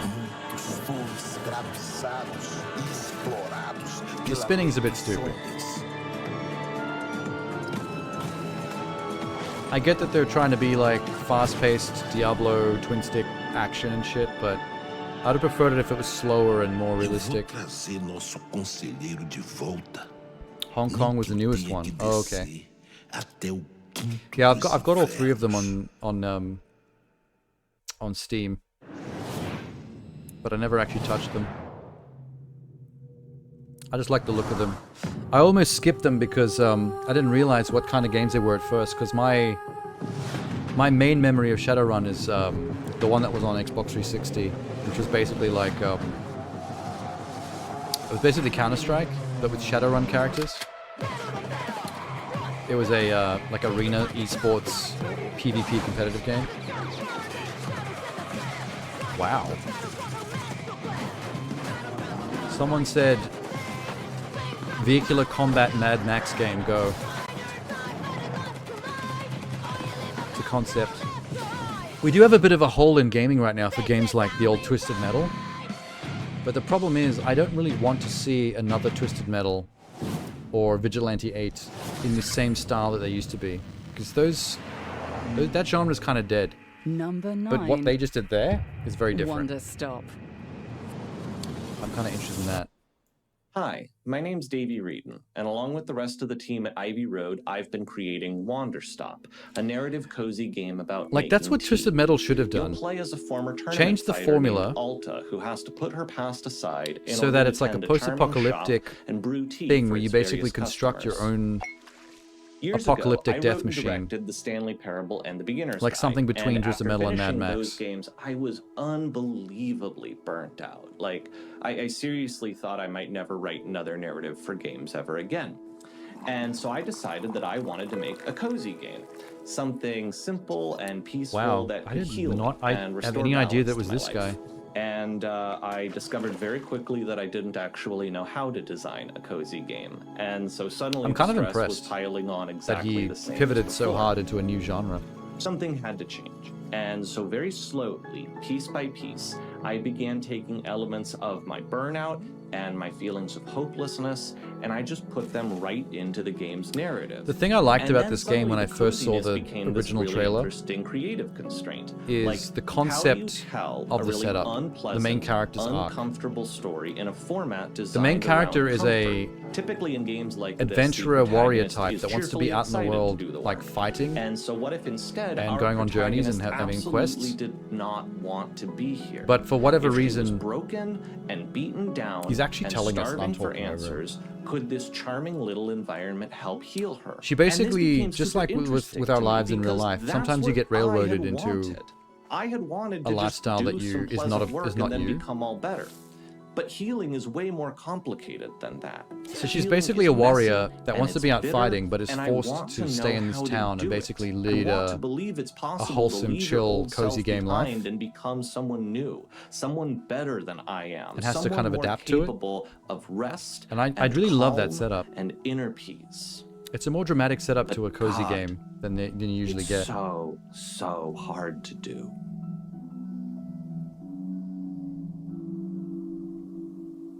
Wonderstop. I'm very curious as to where he takes the character's arc and the storyline of that. Like, what is the anyone else up for a ultimate hot revelation, Drink the it theme quickly, at the though, end because meant to be Wonderstop is saying just about around the corner, that spurring setup? up for March the 11th. Moving on to the next game on our most wanted list. We are so keen to play Obsidian Entertainment's long-awaited fantasy RPG Avowed. We even challenged game director Carrie Patel to answer as many questions Avowed, as eh? possible within 60 seconds. The clock starts now. That game has been very controversial on Twitter for the last couple of months. The anti-wokies are not happy with it, but for no particular reason. My name is Carrie Patel. I'm I the think game someone director of saw Avowed, and I'm about to answer some the option to rapid-fire pick your questions. pronouns in the character All right, let's customizer in get one of the into previous it. videos, Carrie, what's the and then best ever thing since about then being a everyone's been godlike dogpiling on Avowed? it Getting some sick facial fronds. and not actually Isn't there talking an about the game awful lot of itself anymore. dying for this being the Living Lands? If you're playing it right, yes, but hopefully it's not happening to you. Can you tell me what difficulty options players are going to have in Avowed? You'll get a range similar to what we offered in Pillars of Eternity and Deadfire, which is pretty broad. So if you had to What's pick, Deadfire? what are the best weapons to dual wield? Doesn't ring a bell. Dual pistols, What are the worst weapons to dual wield? dual maces.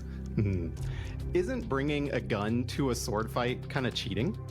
Not when you have to reload after each shot. It's pretty balanced. Flintlock. What about bringing a wand to a sword fight or a gunfight? You can dual wield Just make wands sure in you've this, I got think. Arcane Veil. Did any Like of Harry Potter Deadfire's style. sea shanties make it in as Easter eggs? Well, you'll have to explore and find out. What's your favorite magic item if you had to pick just one? There is a draconic charm that's pretty helpful. Carrie, when and where can I play Avowed? This You is can a play weird. Avowed on February 18th. This is a weird and little you can marketing wishlist questionnaire. Avowed right now on Xbox consoles, PC, and Steam. Who is the host? It's the lady with the afro hairstyle that we occasionally cut back to. Welcome to the finals, the world's greatest game show. It's showtime! The segments that they give for each one of these games is kind of random. Sometimes it's a trailer premiere. Sometimes it's just a couple of people sitting around talking about it. And we don't really get to see much. But they're basically going through the top 25 most anticipated PC-specific games. And taking their damn sweet time to get through it, too. So the way they present each one is often quite different. That was number 8 of 25. We're now up to 7. Number 7. Kingdom Come Deliverance 2. Come Deliverance Or 11, 2. depending on how you read that. Hans, look at me. Are there guns? Were those guns or arrows? My boy. Oh, crossbows. War Both. It's a nasty business. And it is better to have your head on your neck and your foe on his knees than the other way around. You can character customize in this, I think, as well. We have all sorts of Kind of surprising the trailers always show the same default generic dude. outlaws and bandits roaming the country. I urge you all to be vigilant. You know who I am! Some good acting. Sigismund That voice is actor was mustering his popping off. allies and their armed forces to Kuttenberg. He'll have torched all our fortresses and carried off everything that we possess. No! I don't really know what's happening in the plot. It's like medieval strife. Insert medieval strife here.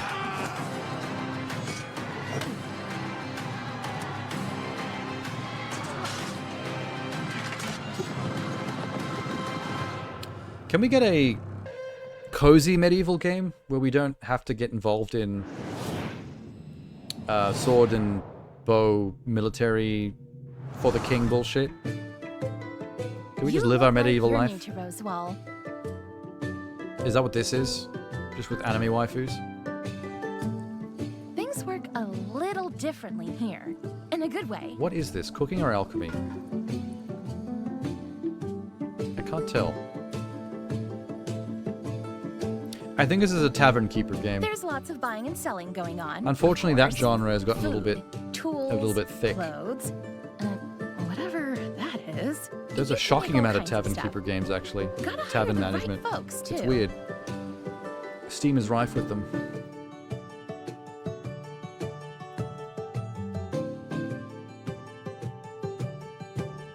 Also one of those games that you have to read out loud a lot of text boxes if you play it on stream. There's also a whole mystery afoot. But you'll only get to the bottom of it if you can keep your shop from going Interesting under. visual style, though. Good luck. It's like they try to keep it very simple. It must be a very indie game. Barely any money involved. Hey, don't freak out. You're in a PC Game Pass ad. Want to boot up Call of Duty Black Ops 6? Yeah. New games on day one. No. Gotcha. A cool safe house. Next! Want to pilot an Airbus around the world? But an Airbus? I don't know how to fly. Yeah, me neither. You're now cleared for PC Oh, Game fuck. Pass. I want a new career. F1 driver, Jedi, musician. Wibbs got boo. This is my kind of office party. I want an epic adventure. Have you heard of the Great Circle? What? Hell yeah. We got you. I'm traveling the world? Hold on to your hat. Who's next? I want to play with all the League of Legends champions. Riot benefits. Say less. We got No. you. I meant the ones in the game. You're in the No. game now. Get all this. Oh, this kid's getting PC Game roasted. Pass. You know what I'm gonna say. He's about to find out how We toxic got League of you. Legends is. Top 20 is a lot. This is 25. It's not even top 20. This is top 25. There's the host, by the way. 1,000 free codes so you can check out everything Game Pass has to offer for free. For a chance to win, just visit the link Game below. Pass is awesome. There's a Game Pass giveaway. I'd like to get some more free in Game Pass, please. Mine will run out eventually.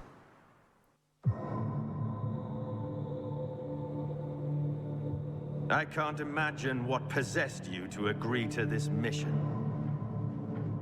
Ooh. Cool looking. What is this?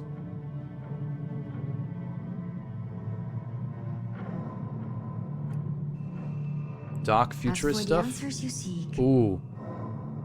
I can only set you on the path. She got like that neon Tron sword. Slightly losing interest. What's happening?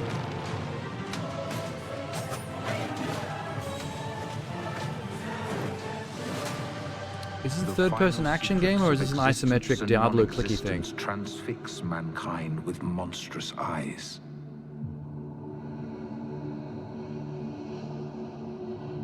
The graphics are screaming isometric. No, it's third person. Okay. You and I.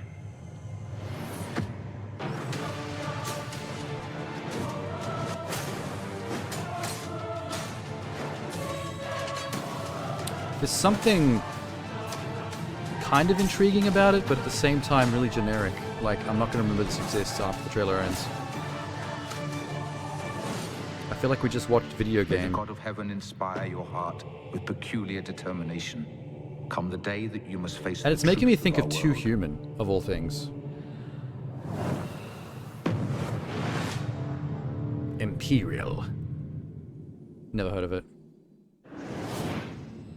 It didn't say it didn't say premiere, did it? I think it might have. It's saying it now. Through songs, we summon heroes of old. Honored or cursed. We are wardens Well, this is new. of the she, gatekeepers of the other world. We are bards. Oh my god, cool. Wait, you're a team of bards? Warriors. We are Vienna. Oh wait, no, it's a mix.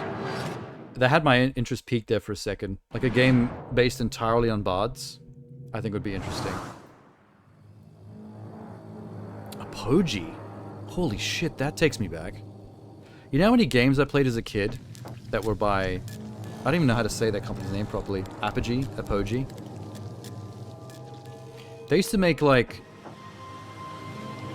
side-scrolling Someday I would games return. and stuff, where back when it was like games were based on DOS. I had to load games up on MS-DOS. This place. This oasis. It's not how I remembered it. And now they're like back with a first-person shooter? It's strange. with supernatural horror The longer I vibes. stay, the more I start to believe that maybe I never left. Everyone I ever loved vanished. I came here seeking answers. That's gross. And those that remain here, Oh my god. they won't let me have that. That tree just left. If I don't tread lightly, There's ants. A lot of meat place will too. become my prison. It's meant to be hell.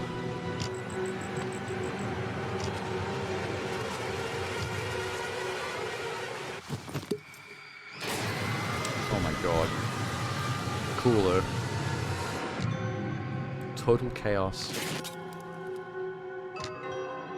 Rad. Oh, Steam VR too. Wow. Okay, even better. I'm a bit thrown by the Apogee thing. Number 6. I haven't Death seen the Stranding Apogee 2 name on the beach. in a long Let's talk time. about Death Stranding 2 on the beach because I'm not ready. And I think that's the point. Like, do I have much patience for I might all-term Wikipedia them worship? later to No, see I what don't. happened with them. But do I have a favorite guy in the whole world? Yes, I do. It's Hideo Kojima. Like, whatever he's putting down, I'm picking it up. I am tangling myself in the strands. Same. Let's do it.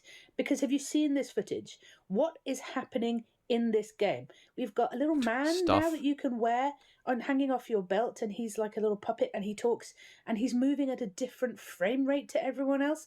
There's a guy whose electric guitar is a weapon that shoots lightning at people.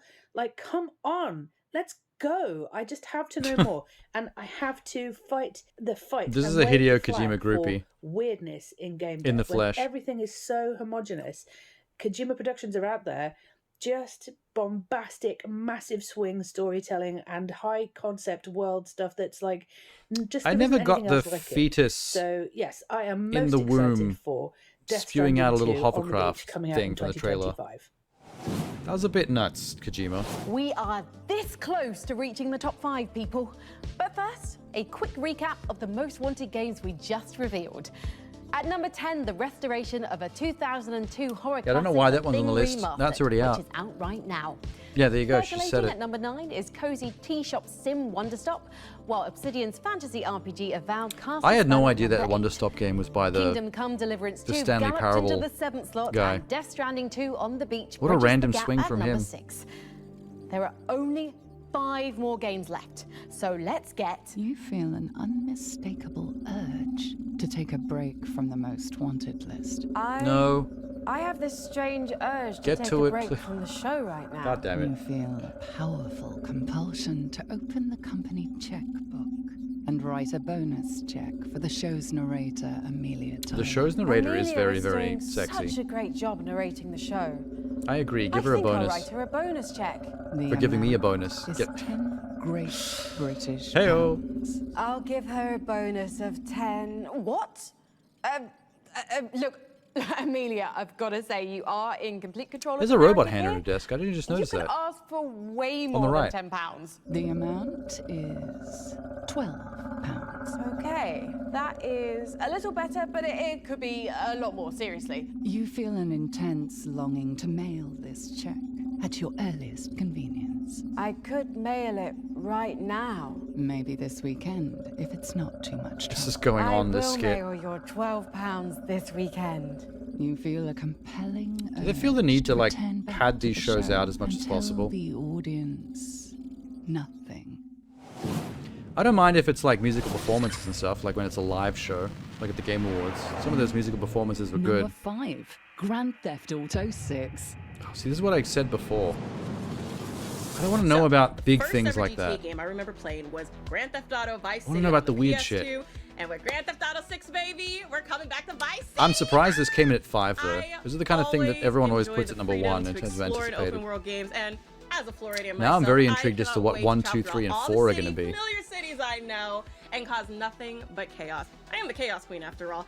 Also, we I don't have like our first causing ever female chaos in open world protagonist. games. Hello. I'm a good boy. I follow am rules. so excited to see how our story plays out. I cannot wait. Right now. Whoa. Maybe this weekend, if it's not Oh my god, it just rewound I itself. will mail What the your fuck? £12 this weekend. You feel it. Why did that happen? First, enjoy all the city. Also, we have our first out. I cannot Okay, wait. we caught up. That was weird. That was the second time that the showcase glitched like that. And it's not on my end. It's in their recording. Oh, this. Yeah.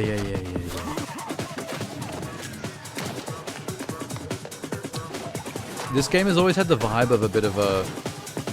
like a random Steam tech demo acid flip game. But over time, it's really impressed people with the choreography of its kills. It's gun fu. They want you to call it gun fu. Number 4. Oh, that wasn't Slay 4? the Spire 2. Okay, they just snuck that one in there in the middle, like 4.5. I've worked in procedural and roguelike-y games for a long time, and obviously I very much enjoyed Slay the Spire. Didn't play it, unfortunately. But I'm mostly curious about People Slay the wanted Spire me to, 2 because the first one kicked I off don't a know. whole new Would I enjoy it? excitement and chapter of indie I'm a little games tired with of deck building. card deck-based things. And so I feel like as a designer, I have to play Slay the Spire 2 just to be conversant in what the next chapter of games might look like. Cool, good job. Before we reveal the 3 games Stay on top of sitting your at the competitors. top of our most wanted list, That's how you innovate. let's recap everything we've seen so far. Oh my god, the recaps are insane. They really are padding this out a little bit. Control 2. Crescent County. Citizen Sleeper 2. Perfect There's some pretty Dark. cool, Menace. obscure choices in the middle of this list, though. Mafia the Old Country. Dune Awakening. Witchbrook. Witchbrook. Skate. Scott. Project 007. Project Obola Titanfall. 7. Eaten full. Light No Fire. Licht no Fury. Metal Gear Solid Metal Gear Delta. Solid Snake Triangle. Eater. Snake Eater. The Thing Remastered. The Thing semicolon. Wonder Stop. Wanda Stop. Avowed. Avowed. Kingdom Come Kingdom Deliverance Come 2. Deliverance Come Death 2. Stranding 2. On the Beach. On the Beach. Grand Theft Auto 6. Yeah. Slay the Spire 2. So top 3, let's go. It has been a monster of a show, and Yeah. we're now on the hunt It's for about our been last twice 3 as long games because you on the guys won't most stop wanted list. recapping every Hey, 5 games. That's a pretty big hint for the wild In game fact, that's you just sitting did a at number recap 3. 2 games ago, and then you just did another recap again. Once you got from 5 to 3. Monster Hunter Wilds, Number wow. 3. Monster Hunter Wilds. I feel like the last 3 are going to be boring AAA choices. I still want to see the weird shit. モンスターハンターアートディレクターの藤岡要です。よろしくお願いし Usual ます。 suspects, I mean. そうですね。ワールドが結構多くの人に、Que palachano. 手に取ってもらえることっていうのは僕たちにとってもすごくそのモンスターハンターで僕たちが大事にしているゲームデザインとか、表現力っていうのが世界の方にこうすごく理解してもらえるものだっていうのは自分たちにとってもすごく自信になりました。ワイルズの方は本当にさらにそのモンスターハンターでワールドで評価してもらった部分っていうのをさらに拡張して、よりそのワールドで興味を持ってもらった人にしっかりモンスターハンターのファンになってもらうっていうのを、心がけて制作しました。 What did Sham say earlier about this game? 大型モンスターの描き方としても You'd heard from people who played the beta that it was just too similar to Worlds, 僕たちの欲 but 望 with と some か要望が出てきたので、今回大型モンスターであっても some の群れを mechanical 出すっていうの upgrades. で数をかなり出したいっていうのがあって、で最初の頃からその群れの制御だったり、群れ同士が So I was a little bit less ぶつかり合った excited 時に now, even though he's an old school fan. 個々が動いていくのかとか、そういったところはかなり力を入れて検証していきました。 Quality of life 新しいところで言うと improvements, I think. 傷がついて Couple of good additions, but aside from that, そのついた傷を it's just 狙ってい Desert くっていう Monster Hunter その Worlds. ダメージを上げるためにその傷を狙っていくっていう遊びが今までのモン And スター swapping の out doggo 弱点 mounts 部 for 位を bird 狙ってい mounts くっていう is 部分 definitely と a さらにその傷ができた場所 A を degrade. 今度は狙っていこうみたいなその大きな流れ I の wanna ride 中に doggos. またその小さな流れみたいなものも出てくるので変化が出てくるのでやっぱりその常にこう狙いが変化していくっていう遊びは今までにないそのプレイングになってると思いますし playing game, yes.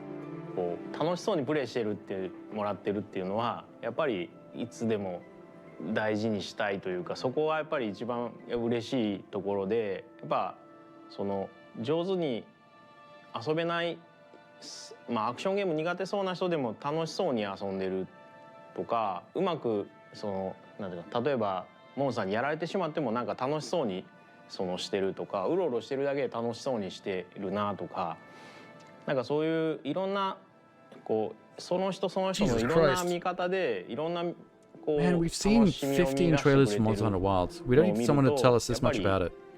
モンスターハンターでいろんなところにこだわって、まあ皆さん本当に皆さんの応援のおかげで20年ずっと作り続けることができたっていうのは本当に感謝ですし、まあその20周年そういう人たちに対してもこうしっかり届けたいものとして作り込んだワイルズが、まあ、20周年っていう大きなまあモンスターハンターにとってもすごく、メモリアルな年に出せたっていうのも僕たちにとってもすごく、感慨深いものがあります。Everyone loves Monster Hunter.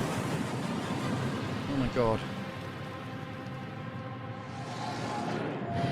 Number 2, let's go.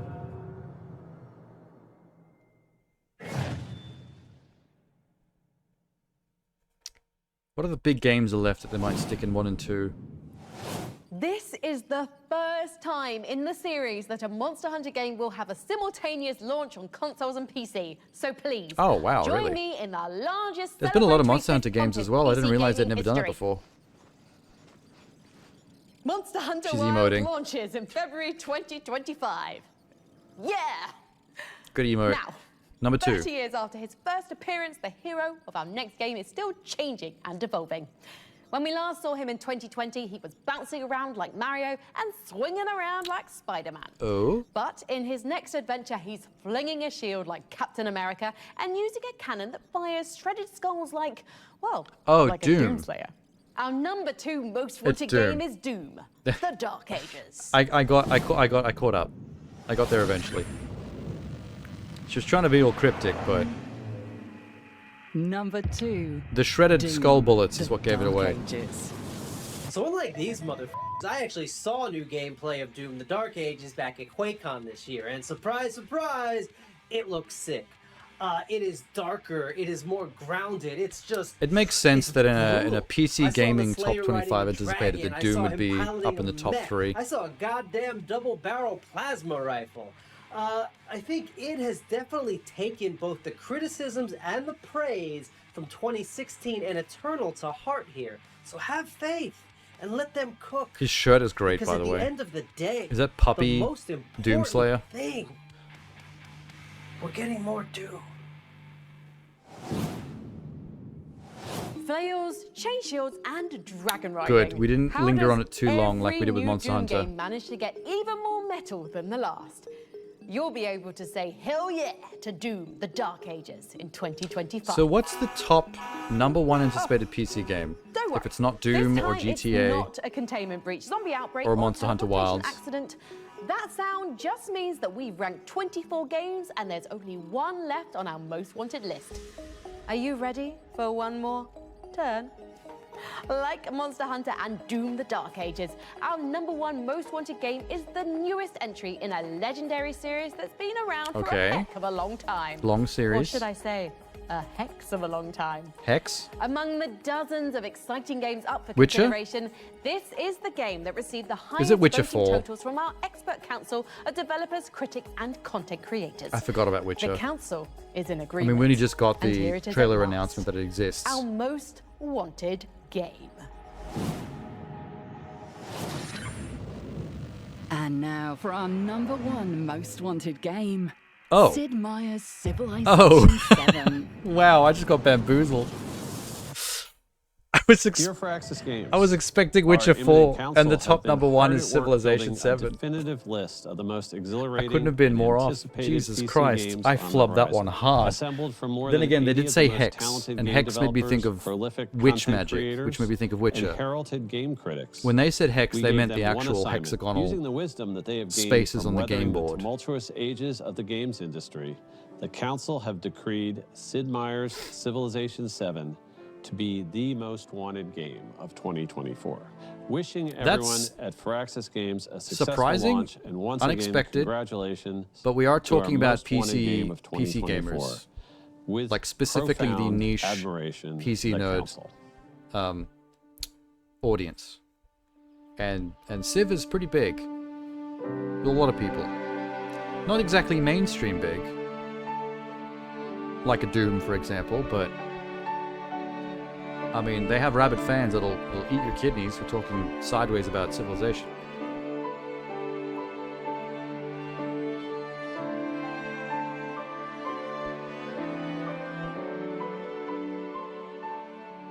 What's For us, happening? it's very important that a new chapter in the Civilization franchise Not a single has to good be game sort or of just as garbage, epic especially as the the top game 5. is. We can't I mean, I just wouldn't say that, iterate a teeny little but bit the in order of certain them areas, are polish up the graphics. surprising. That's not worthy of another chapter in the Civilization. I mean, you have to be a very story. If you particular look back kind of over the whole gaming course of the nerd to franchise, be has been a dropping constant is number that 1 each major new version Civilization 7. does innovate and does take a few things that And that's not maybe to put any were shade on standard Civ. and were It's just established, and goes ahead this is some and like uproots niche those PC gaming in nerd the territory right service here. of getting to the next major milestone for the series. We had a lot of data that people would play Civilization games and they would never get all the way to the end. They just wouldn't finish them. And so we wanted to do whatever we could, whether it was reducing I'm impressed that they micromanagement, knocked restructuring GTA the so game, really many address notches that problem down. directly. Like that didn't even make the top 5. So there are a lot of little But I wasn't systemic interested in seeing big refinements that games we've like gone that through, anyway, because and they're by and we know large, too much most of about those them anyway. thoughtfully look I was at here where to the player is see investing their time and think about whether niche there's a stuff. better I want way to see unique make that a little bit more like streamlined. entries. I want to find out about So one games of I the never heard big of foundational in the changes PC in gaming Civ space. 7 is that you don't stick with a civilization And there were a couple like throughout that, the but entire course of the game. they did We've sneak in a introduced the couple of concept AAAs here and there. ages that break the game up Like into GTA and chapters. Doom. Now you're always picking a civilization that was an empire at the height of its power during that specific period of history. And so we have to think about what is going on at different points in the world at different points in time. Senior and historian. Once we kind of get those broad sense of global Cool. dynamics down, who are the major world powers here? Who I are love the seeing big the influences CGI on the global stage character at each model one of these versions points of in the history? That's really the different a place historical where we characters, can the world build a leaders, like composite picture interacting, of the processes almost like a and Mortal dynamics Kombat that are kind of pre-fight co-creating and shaping the world. We dialogue felt like moment. For the big core Like historical Gandhi and Civ Genghis experience, Khan, breaking it up like into 3 snarking each chapters other. was I the love right that way shit. to dig deep into making that the best representation of that chapter of You wanted to history spam that the we guy talking about possibly can. Monsanto? We're Yeah, that challenging dragged on a players bit. to I feel not like on look a at in the a history of an showcase like empire this, as I think you something need to be a that little bit started in more 4000 BC, pacey made it to the present, with every and is entry. going on without end. We want to hear It's something not about really it, very but we don't want to reflective sit of the and way watch some things guy work give a in 10-minute speech real history. on nothing. You know, you have Like we know enough about during the Monster Hunter game where Wild. you're We've gonna seen make a big 16 decision, a big trailers. possible strategic pivot. What else is to there a to different say? Empire. Now there's so many different combinations, and you can choose, you know, science civs from different places in the world and link them together for your playthrough. And we have to figure out how those attach to leaders. I remember which aren't playing necessarily Civilization 1 hardwired into on my civs cousin's anymore, but MS-DOS that all computer, just becomes part of the long journey that you have building where up it your literally was empire, just and it like, does feel like one continuous journey. And depending then on whether it's civ, land or sea, it moment was to just moment, pure one more green or turn pure white, gameplay. pure We've blue, made sure that there was flat plenty of hexagonal that tiles, still baked in there. and just moving a little symbol across them. It was so Personally, have basic. found all sorts of different, unique ways to start my game and then evolve it as I get to make those choices. I was kind of of addicted, additional though. Civilizations, and I think our fans are really, once they try it out, Trying to gonna love establish that. like a colony and then seeing that little Zulu African symbol come down of like a local tribe that wants to just wipe out the colonizers and dusting them. Here for progress. Sid Meier's Civilization 7 is coming to PC, Mac, and consoles on February 11th, Consoles, really? 2025. That's unique. I mean, anytime consoles ever had Civilization was when they made a spin-off, Revolutions. Civ Revolutions. There It's you crazy have to it. see the actual, Sid the Meier's straight-up Civilization PC game 7 coming is to our most wanted game. coming to And current even better, consoles. it's right around the corner. I wouldn't The want to new play it age without a of Civ mouse, though. begins on February 11th. A controller would be That's our show. gross. Your wish list is no doubt packed with great games thanks to the tireless work of our experts on the council. And remember, The council you or a can bunch of find drunks? every single game on today's show in one handy location by visiting pcgamer.com/wishlist. 2025 At is least already they looking didn't like a put any stellar of year the for PC gaming, so we're excited very, to very invite you recent to join us announcements for from the another Game Awards PC or gaming anything show in there. in June. And Like, there's of no course, Intergalactic we'll cook up or another edition of Most Wanted next year Witcher too. 4. Until then, I'll be in the lab. They kept it with to stuff that dozens of our were top already known scientists. about. Warning, containment breach. With a few of our remaining scientists. Alien mutagen released. With one mutated scientist. Security systems compromised. Uh-oh. On second thought, I think I'm going to put We're myself being taken on over ice by until the Skit next again. show. Thanks for watching. Sealing cryo-containment chamber. Oh god. Please remain seated until the PC gaming show one. The skits in these shows just get Is that sillier what I and did? sillier. If I didn't mess up the line. Okay. They're very unnecessary. Gaming editors. Especially when this Design guy's involved. J9. Every I'm PC here gaming to show in the past has record been hosted my by this dude, and they were always like mega cringe. She was less cringe than this dude. That's the one Drink some the one sewage out of plus this I'll give to jar. the show. All right, anything for content. So now you're a movie vlogger and shrimp. Sorry. God. Oh, God. golly, doctor. I inhaled my own Where's the spit. voiceover chick? The JOI chick. I haven't heard from her in a while. want to come. I want her to ASMR me in her English voice. Horror games. We're going to drop into Did you enjoy our with top someone who spent 25 their list, fair you little share of time pervert? in sandbox horror games. You were touching your sphincter while we were talking about civilization, weren't you? Your mother would be so disappointed, and that turns you on, doesn't it, you disgusting little worm? That's a pretty waveform. I'm being an idiot. Oh, there she is. Is that what you're calling it? A mouthful? Snake eater? Sorry, I'm a child. I can't. Oh, it's her I outtakes. shouldn't be allowed around Whoops. adults or other humans. Say my in name. any way. Say my But name in a anyway. wispy Do my own tone. stunts. Whisper I'm it to Tom me. Cruise of the PC gamer. Please. Your wish list. I need of- this. Oh, fuck, I can't do wish list. I'm so sorry. What is? You like the set and CRT Oh my stuff, but there's so much fluff and Showing cringe us skits. that nothing. The showing skits us in there's shows like this I'm nothing, kind of used showing to, us but they've there's always been nothing, kind of us filler. dealing with DLS, Like, there's no reason. DLSS, When a skit goes for too long and it's not really that And funny I'm in the not first just place, saying that it's like, because why our are we doing scientists this? are part of the same union as James Bond. The worst Oh, part I of actually this said was James just the Wright. I fact that, second-guessed like, myself. they Bloody were hell. dragging I'm it going to out sit on the by lab and constantly take a long doing weekend. Thanks for watching. Oh shit, that was so what do you call it? No. They were doing recaps of their top 25 list, like, every couple of games. And it was killing me. In fact, they got to game 5, and they did a recap of the last 5 or 10 games. And then they got to game 3, only 2 games later, and did a recap of the entire list from 25 back down. And I'm like, oh, now you're just overdoing it a bit.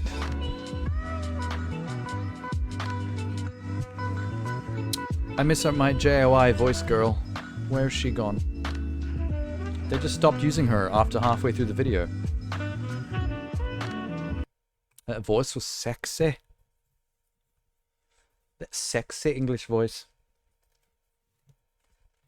Step on your neck, mommy kind of vibes. Yeah. Well, that was... Oh, wait. Streamer had left a link about an hour ago during the show. Let me see what he sent.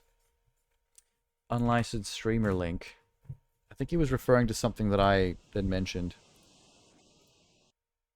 Oh, I mentioned Black Magic.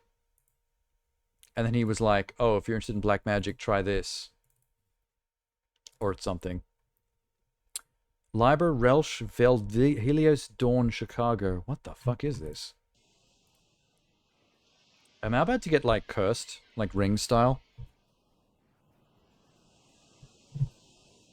This is, like, really old CRT footage from someone's handycam. Oh, this is a bunch of, like, modern witches, aren't they? This is a cult.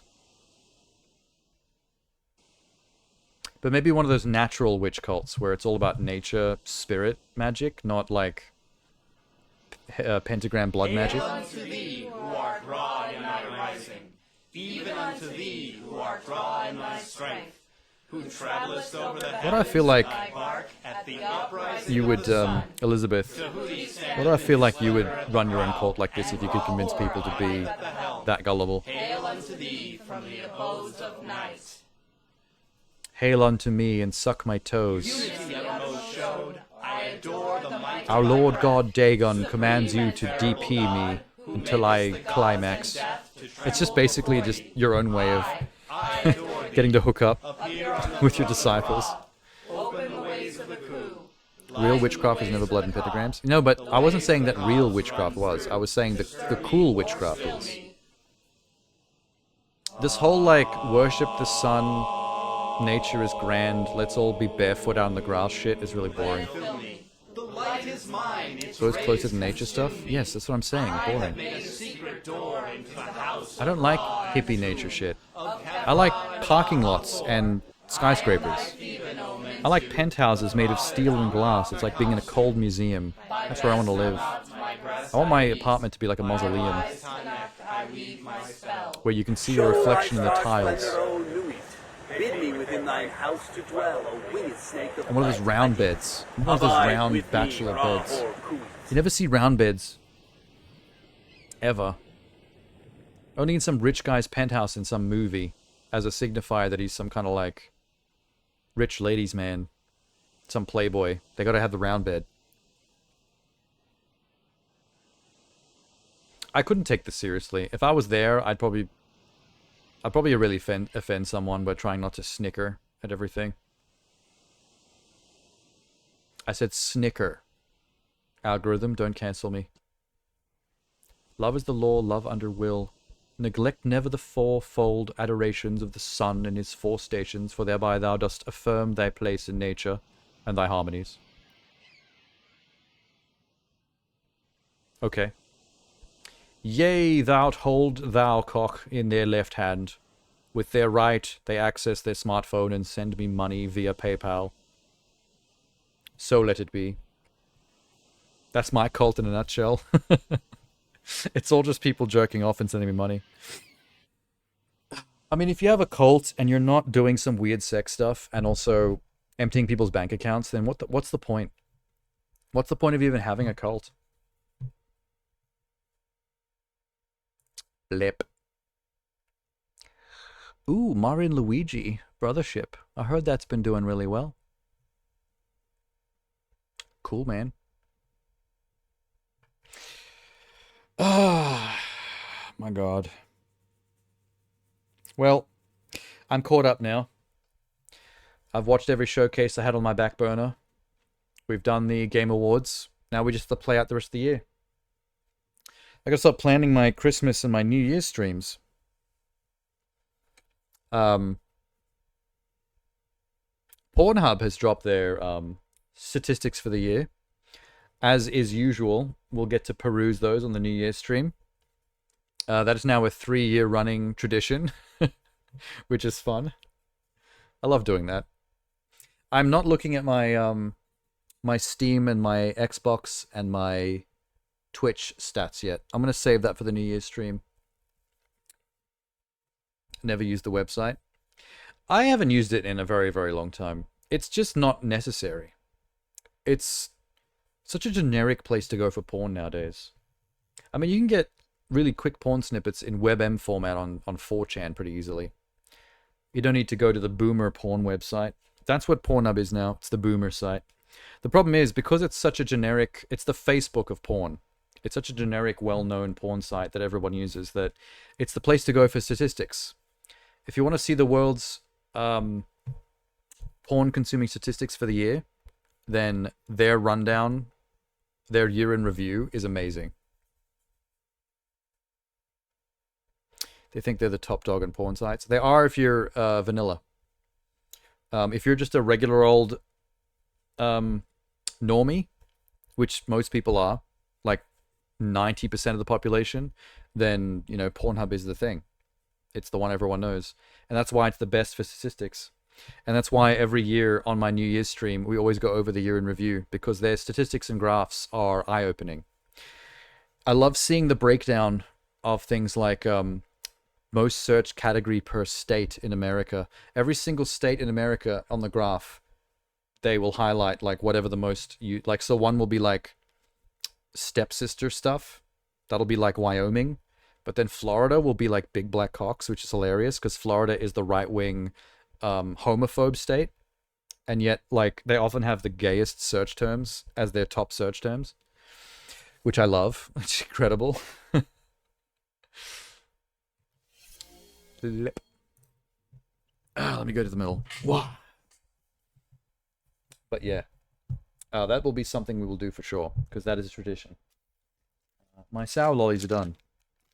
I feel like toast. I'm gonna go make some peanut butter toast at 4 in the morning. I'll save you the trouble. It'll be family, incest, underage. The first two do actually pop up. Like, I do remember one of the states having like an incest thing. You were there for one of the years, I think. I remember you coming in for some of it. And I think you'd left by the time we'd seen the country spreadsheets. And we were comparing America to Australia to France. I don't remember it. You were there for a tiny chunk of it, and we laughed about a few things. But I remember specifically you had already taken off by the time we got to the year-specific spreadsheets. So I remember us looking at the France stat sheet and just going over like what the Frenchies were into this year. Like what stuff was going up, what stuff was going down. And I think we made a couple of jokes about like, oh, this is like what Elizabeth and her people were secretly doing. It's a shame you weren't around anymore to be roasted. We were all roasting each other every time we got to each other's countries. We looked at Russia for Tenor. We looked at Australia for me. We looked at America for Jeannie, and I think Texas Doomer was still here. Texas Doomer is still sends me memes and stuff through Discord, but we haven't seen him on stream a lot. He's been a very busy man. Not much twitching on his end of things. Most of the world is the same. In some regards, yes, but it is. There's always something eye-opening and interesting to see. There are trends that go up and suddenly become out of nowhere and become popular, and then there are ones that go back down. And there are things that like other countries will suddenly be really obsessed with, that will take you by surprise. It's never not been fascinating. But yeah, I'm saving my my Twitch stats and my Xbox stats and all that stuff for I don't want to see it until the New Year stream. I want to be surprised by it on the night. So I'm holding on to that.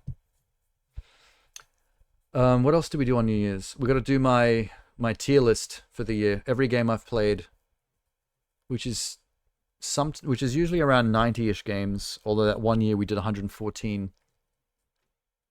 I played a lot of games that year. Hentai, giant boobs, thick ass, fat, bigger boobs, thicker ass, thickest ass, even bigger giant boobs. Well, now you're making up a few. You started out well, though. Hentai, boobs, thick ass, obese is a category of fetish. And then after that, you were just repeating yourself. You forgot about docking and pegging. Pegging was one that showed up on one of the, like Minnesota or something. Like some random American state had like pegging as its highest search term, which is awesome. And then there was one that was surprisingly wholesome. It was like kissing or holding hands or something. And I'm like, what the fuck? Is this the Mormon state? Where even holding a girl's hand is like, oh my god, my pants? And there's one random one up in the northeast that was like straight up just pissing. And I was like, all right, here we go. Now we got the nasty stuff. That's the state to go. That's the state to go to. They're doing the wild shit up there. They should make these categories even more bizarre and creative. Like, where's the category for peeing in a honey bear shaped jar and then baking it to 17 degrees and then pouring it on a 67-year-old man? I want that specific category. Well, it'll be fun. Christmas is the more creative one, I think. It's sometimes hard to come up with things to do on Christmas. Like, I did the gingerbread house. I built that gingerbread house the one Christmas. And then the next Christmas, I built a Kit Kat house. And then we did things like, we did a tier list of Christmas movies. And then the other year, we did a tier list of Christmas music, which wreaked havoc on my YouTube archive because of the copyright stuff. Thanks, Mariah Carey. Fucking bitch. Love your music, though. Very catchy. All I want for Christmas is double anal, double vagina. Which is another category that you sometimes see. I was thinking this year for Christmas, I was thinking of doing a tier list of Christmas-themed games. I mentioned this the other night. I have to sit and spend a day doing the research to find Christmas-themed games to put in the actual selections. As many as I can find. And then I have to actually make the image thumbnails for the tier list website. You have to make the little pictures you have to put in the tier lists, which takes ages. I've done that with previous tier lists, and you can spend a good half of a day setting that up. I can't believe how unrealistic breast sizes have been normalized in video games. Oh yeah, when that's been a thing in ages. The big, unrealistically bouncy boobas. The problem with boobs that are too big in real life is they're kind of gross. When they're like huge, veiny, stretched from gravity pendulums that you can crush a can between, like, that stuff's not sexy no more. That's weird. I do not like this. If you go watch old Scooby-Doo, all the women have natural sizes. It worries me. I don't think there's anything to be worried about. I mean, it's the usual Coomer attitude towards stuff. Just unrealistic body proportions and boobage. Because, you know, all these nerds are here jacking off in the wings. It's what causes some of the fights on Twitter right now. There's a bunch of Coomers and right-wingers and anti-wokies that are championing Stellar Blade, because Stellar Blade is apparently an example of games going back to form. Because Stellar Blade has a fuck doll of a main character.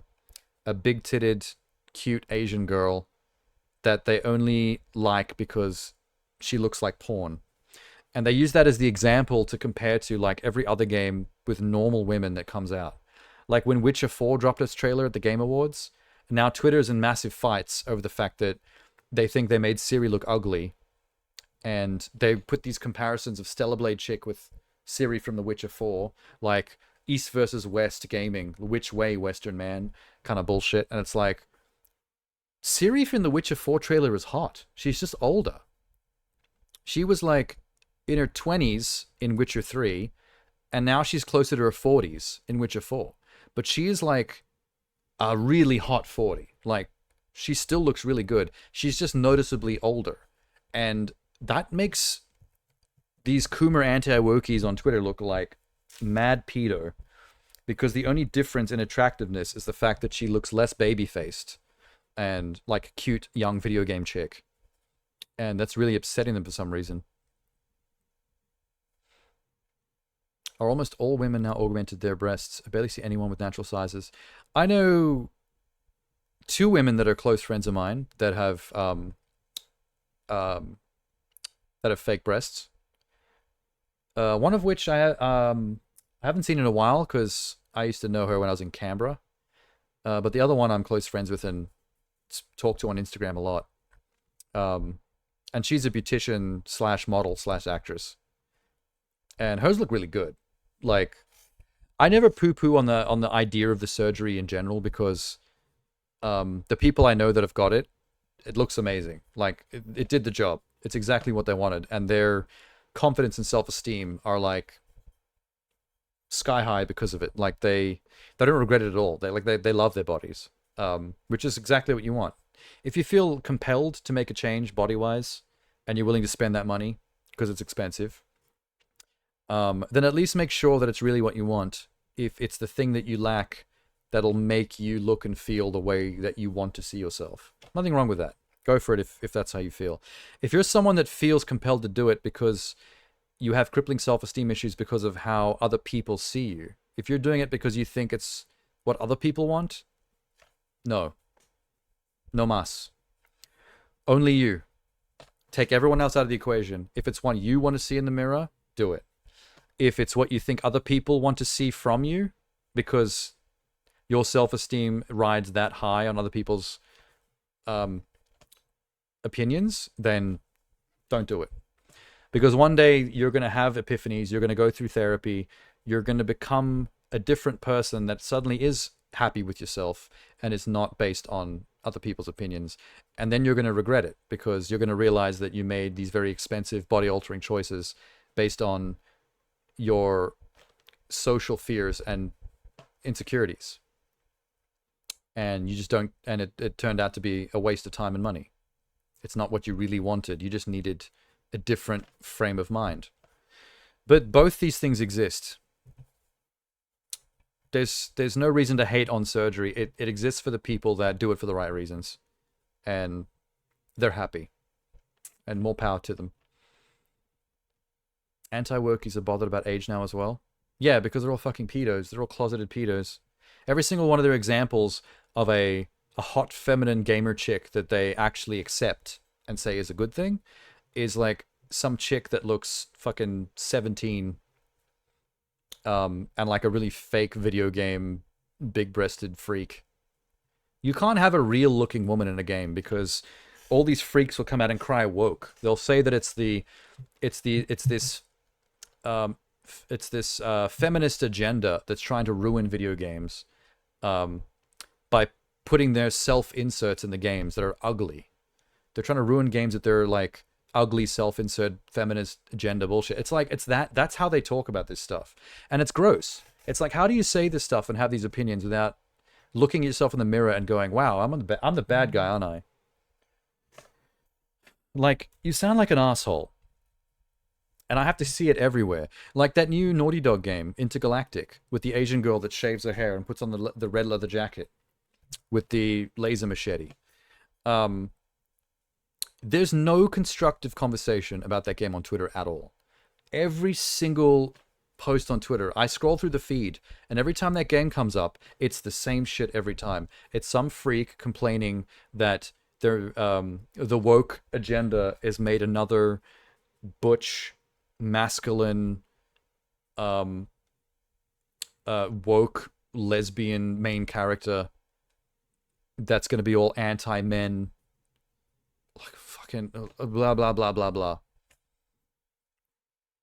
It's infuriating. Like, for example, you have no interest in Intergalactic, but it's because you have no interest in futurism, generic futurism, because every other game is like some sci-fi laser sword hero motherfucker with a spaceship.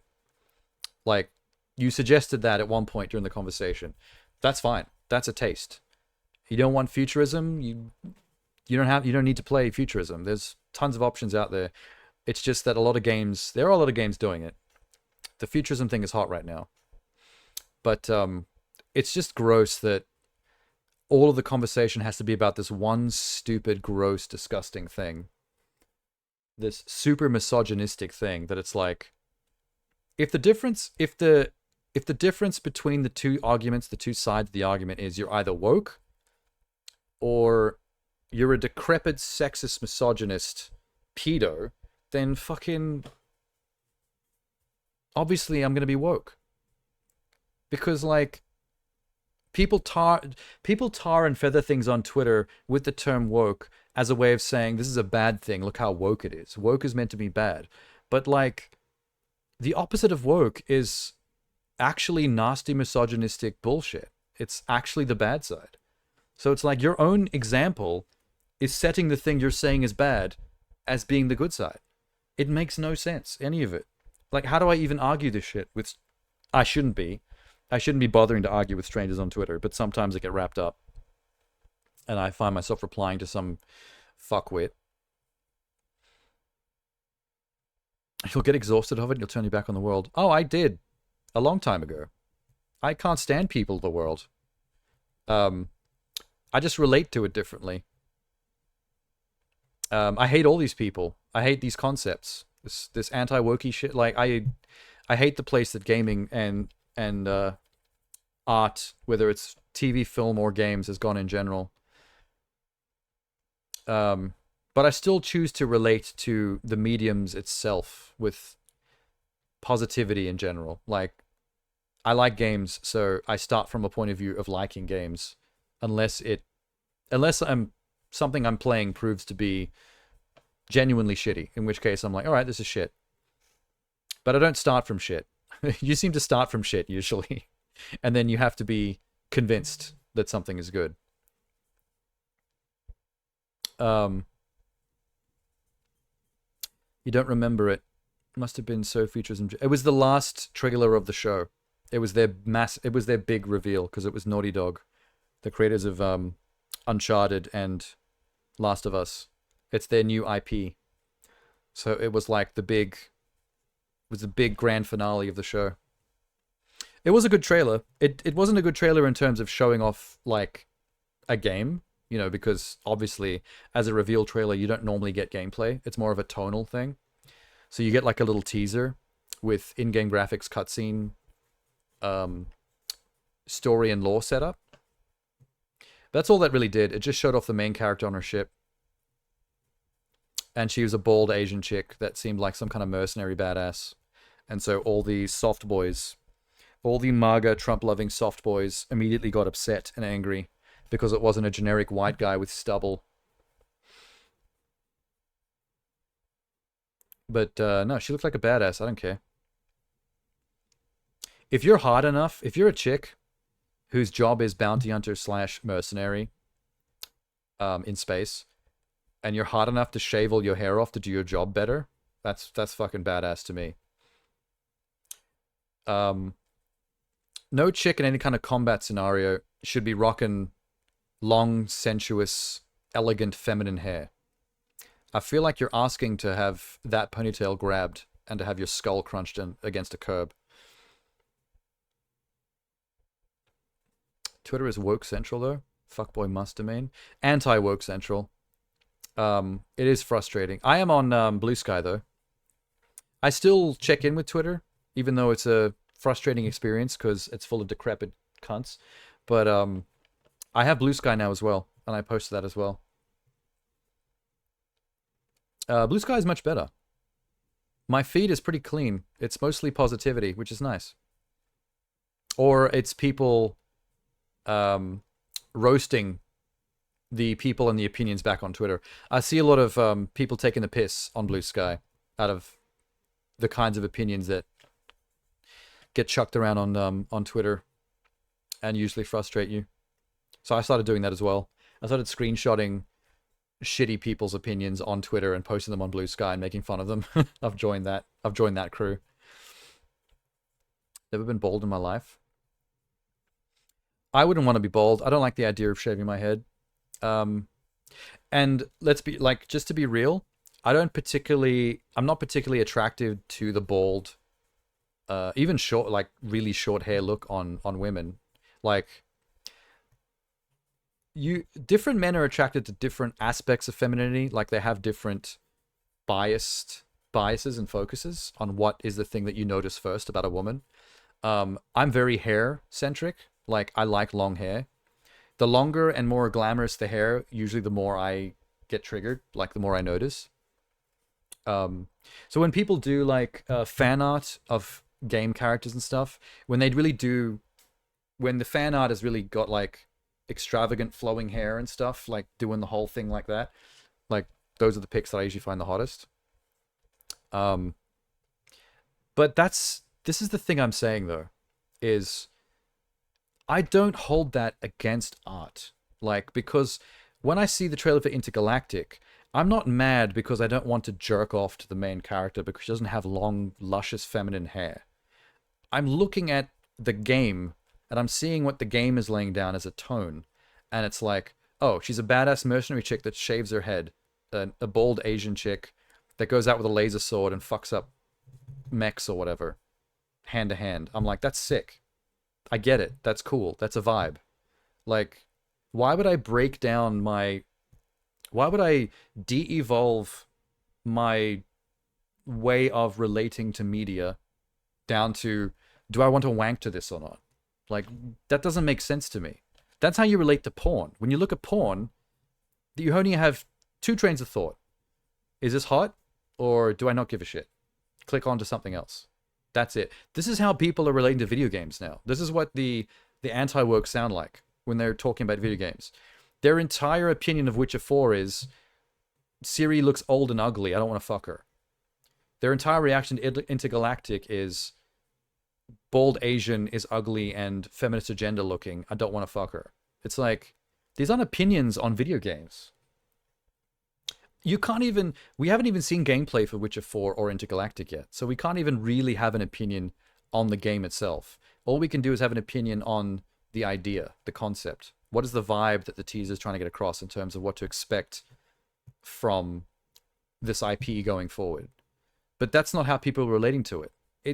The entire conversation is, am I an angry snowflake, toxic masculine man-child that's upset because strong female, or is it a sex doll that I want to fuck? These are the two games in the eyes of the anti-wokes. That's the only two games that exist. I want to fuck the main character fuck doll, or it's feminist agenda and it's ruining video games. Woke. It's fucking gross and I'm tired and I want to make a peanut butter sandwich. I'm gonna go have some toast. I'm just exhausted. Like, I am genuinely tired of this shit. It just upsets me because this is my place.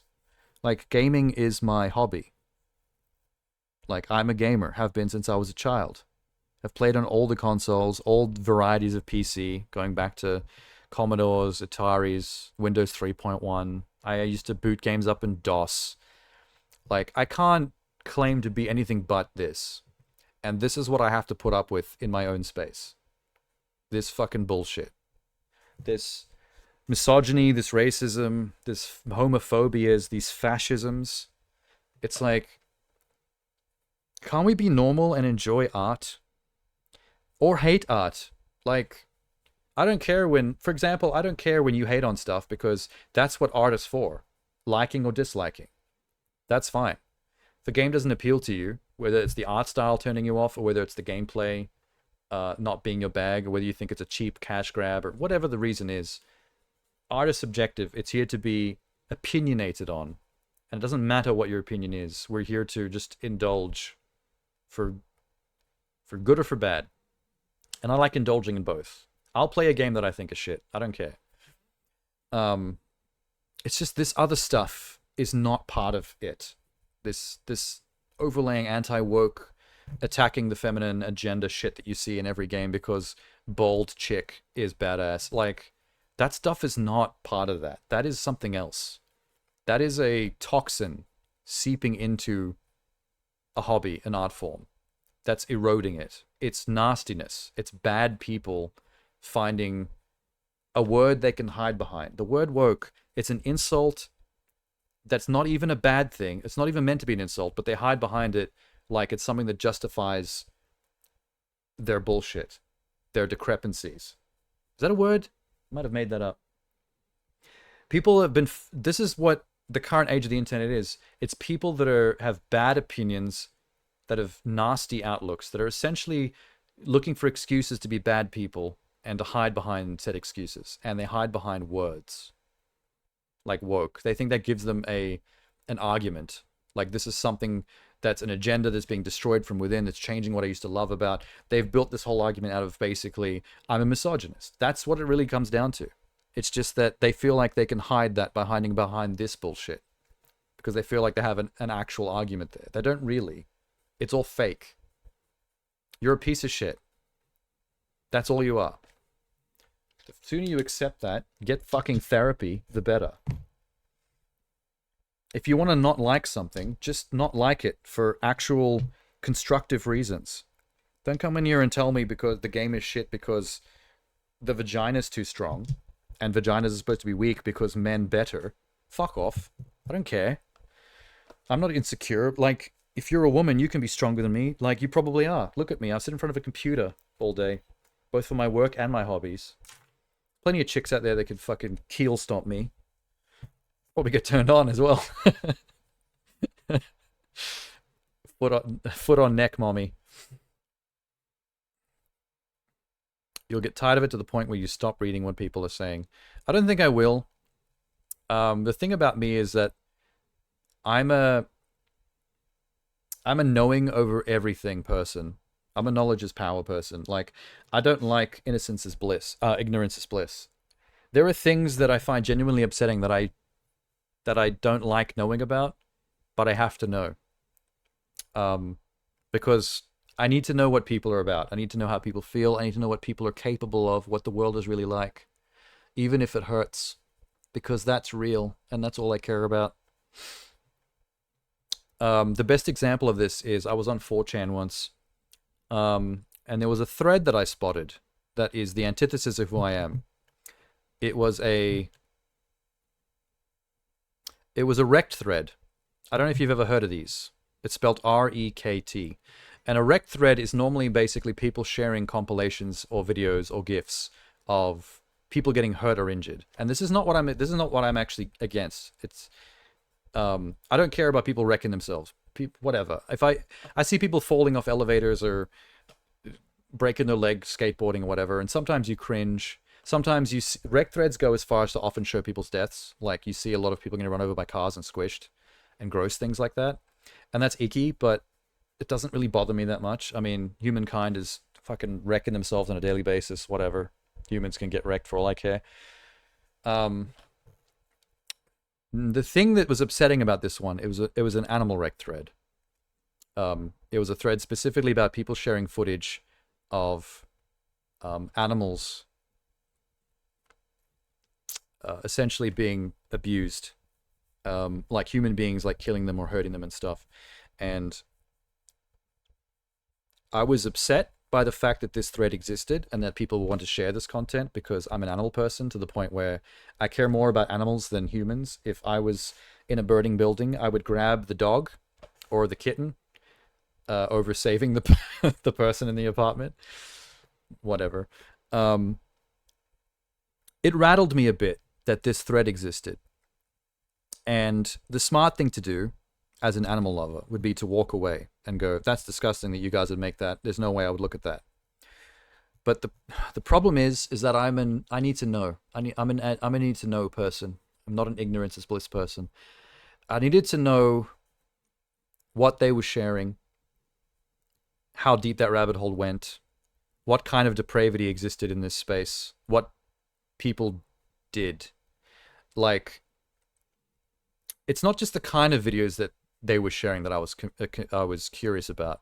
I was curious about what was in the videos, because in the videos are examples of things people recorded that they actually did. And because of the person that I am, I can't fathom hurting an animal. Like, it's one of my few triggers. Like, if I saw someone doing this in real life with my own eyes out there, if I was going about my day and I witnessed animal abuse, I would throw down. It's one of the few things that would get me 0 to 100 very quickly. I would go to prison for this. Like, I'm one-track minding that situation. I'm going to be directly headed towards that person, and I'm putting their head through a wall. Like, there's zero tolerance for that. So this is the last thing I need to be seeing, but there's a part of my brain that needs to know what people are capable of. It's even in the context of something that I would normally not want to know is possible, because I don't relate at all to how, I can't even fathom how a human being could do that. And because of that, I needed to see it. I needed to see what they're doing. I need to see what has been done. Nothing can be done about what's happened in these videos. They are in the past. It's been done. I need to see what it was. And that was an uncomfortable night. I went through video after video, and I saw things that I do not like. And I was very angry. I was like, you know those moments where something infuriates you to the point of, like, you catch yourself gripping the desk and you can hear the fucking glass crack from how hard you're gripping something?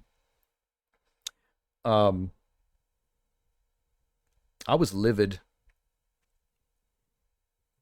For some reason, my eyes are watering up a bit. Like, I'm remembering how angry I was. But yeah, I had to see it. There were people who put cats in like small cages and doused it with kerosene and set them on fire, and you could see the thing going crazy, running around and beating against the bars. There were people who would grab a small dog and would throw it off the side of a bridge and then laugh to their friends as they recorded on their phone.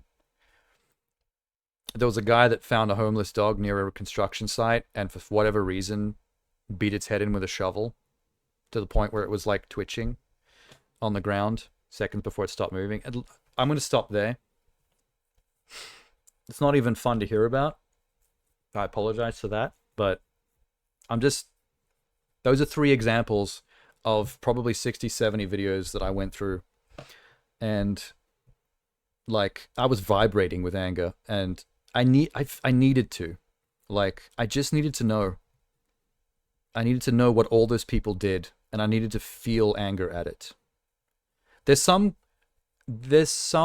impotent rage involved in being so angry at something that you can't affect or help, but there's also a catharsis in the expression of that emotion towards the thing that you are unhappy with. It's this weird, uncomfortable middle ground.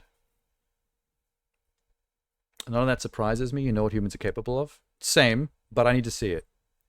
I need the first-hand account. If you tell me some crazy shit happened, I will believe you.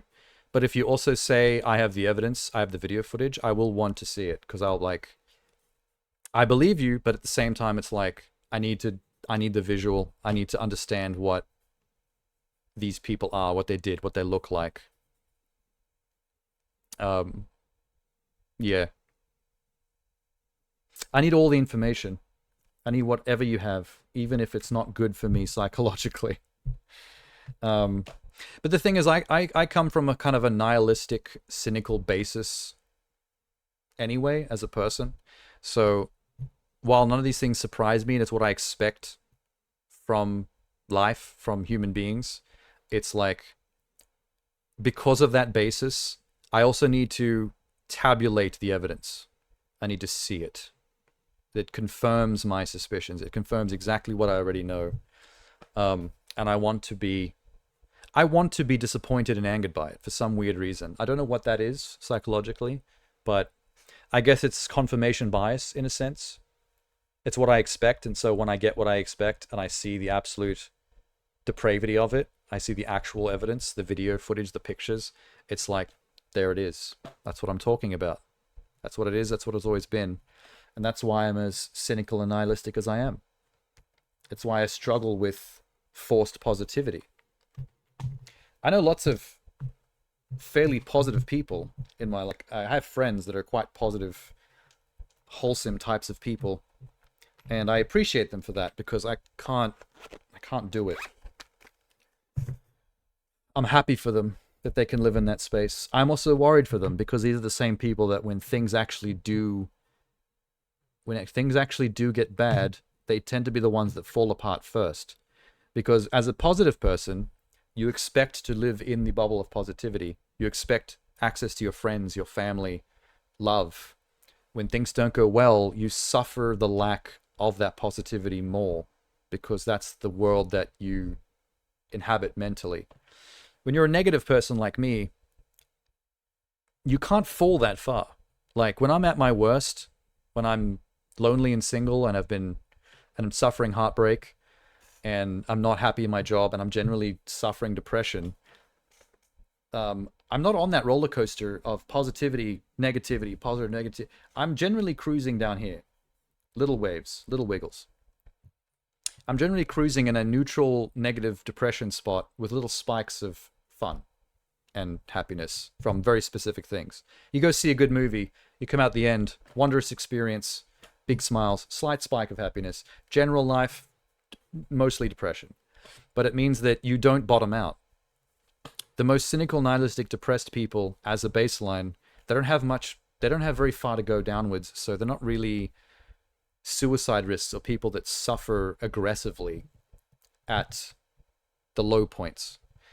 The most happy people I know fall apart spectacularly when things go badly, because they're riding up here, and when things come down, they come down hard. And generally you have to be there for those people as a friend more so than other types, because they're going to be up again, and they're going to be that ray of sunshine that you appreciate having around. But there's going to be those moments where you have to be there to be the shoulder to cry on. Because at the very least, with everything that's going on that's bad, at the very least you can give them like the friendship they expect. You know, the pat on the back, the it's going to be okay speech. And then, you know, they'll be right as rain around the corner. New relationship, flying high, picnics and sunshine, whatever.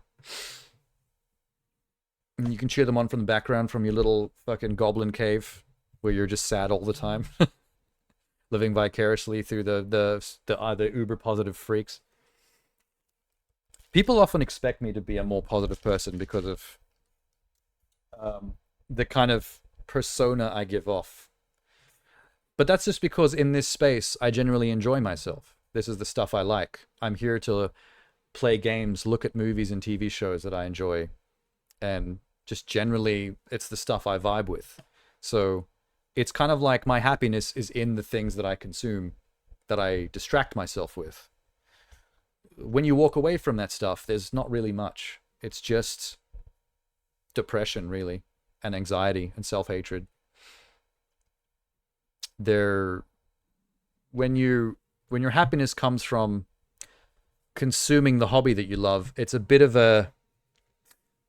situation where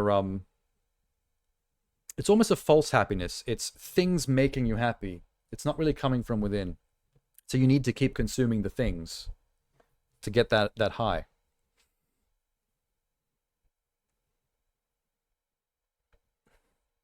What were you doing with that packet? I was going to take it. I was about to end the stream, so I was going to pick it up and take it with me to throw it out, but I accidentally dropped it and it flooded away. It's now lying on the carpet. I was concerned that my fan was going to blow it off the desk, and it's full of sour lolly sugar. And I'm like, I don't want that in my carpet, man. And now I've dropped it down there myself.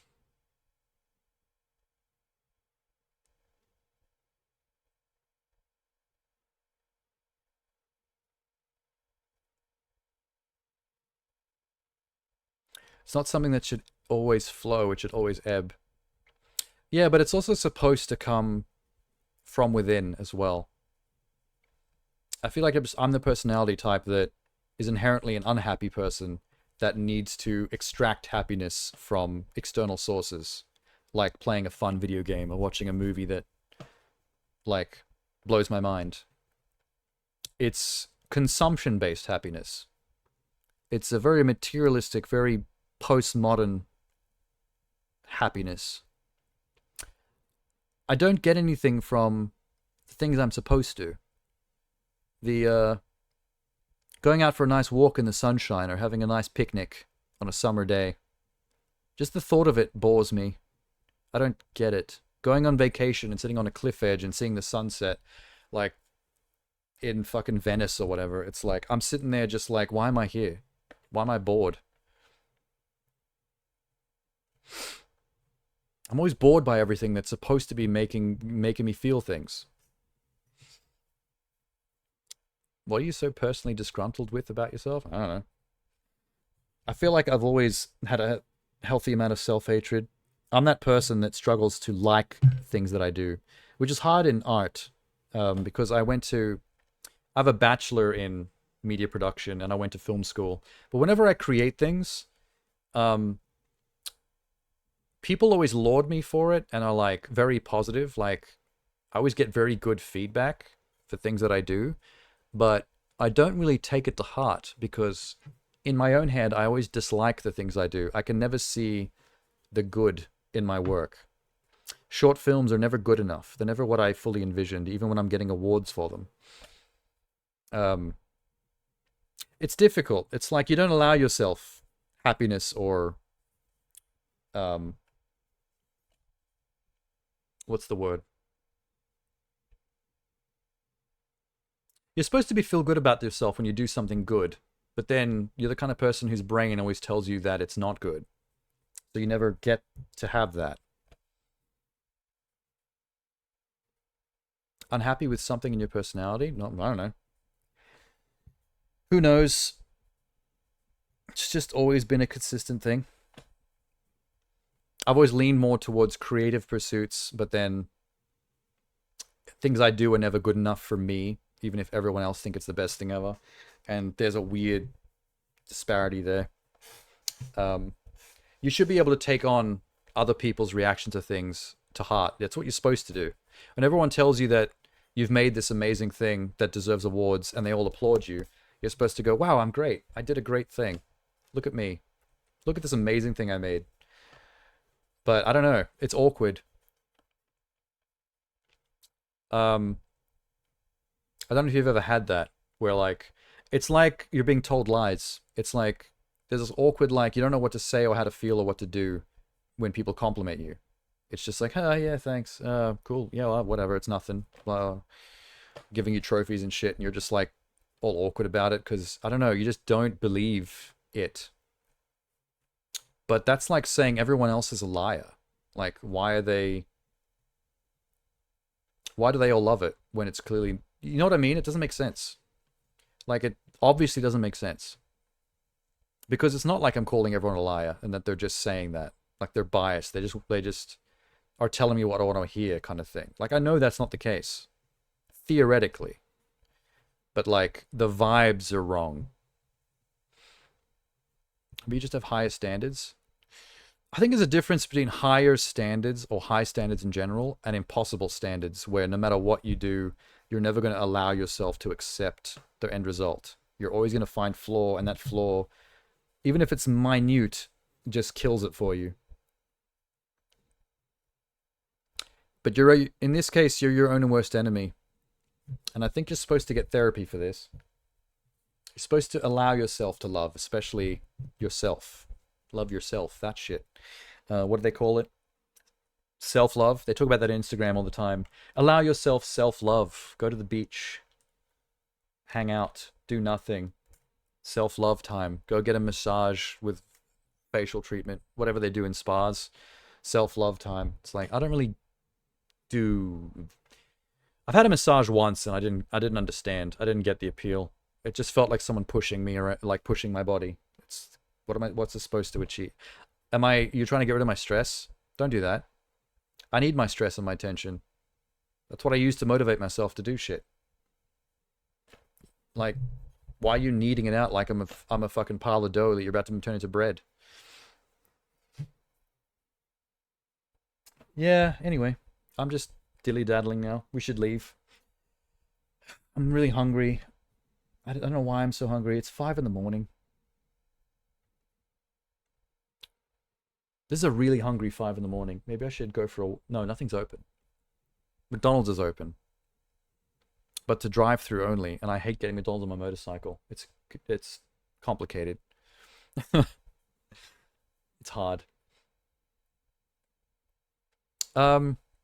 Anyway, yeah. We're just hanging out, having deep conversations at 4 in the morning. It's cool. It's what Sundays are for.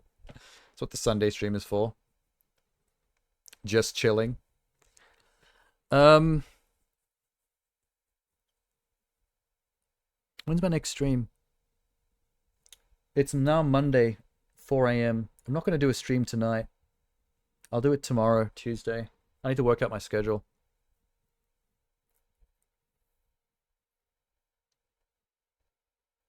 There are other days. Yeah, I do have to go.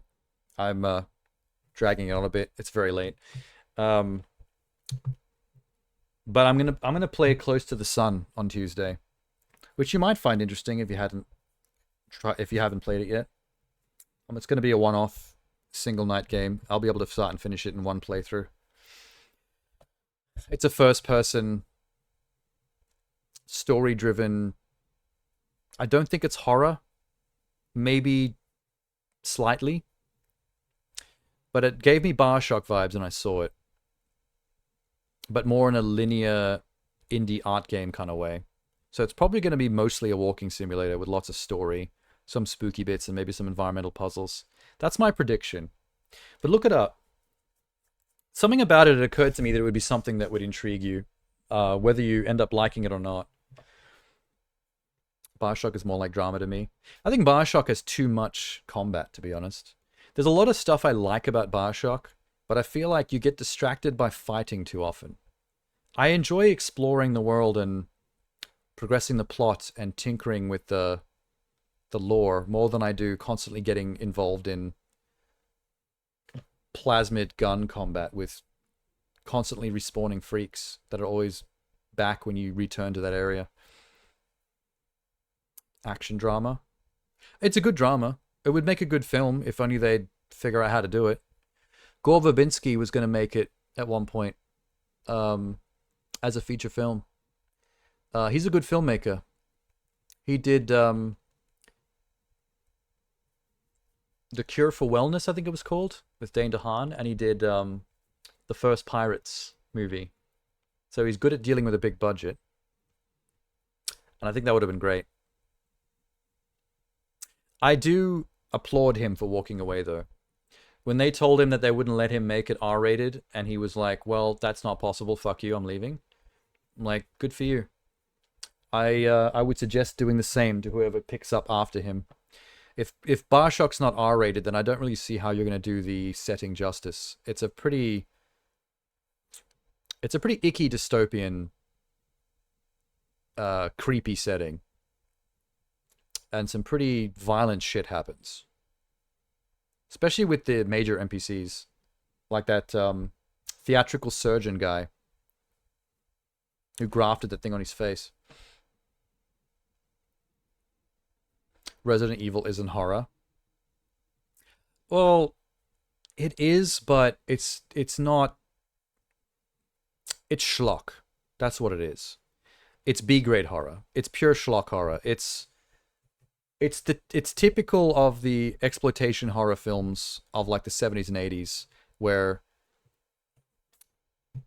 it's a bit jump scary. Things will sometimes pop up and startle you, but in general, it's mainly just a whole bunch of crazy, icky, gory shit. It's people running around blasting zombies' heads apart, monsters eating people whole, bad dialogue, overwrought melodramatic story and acting.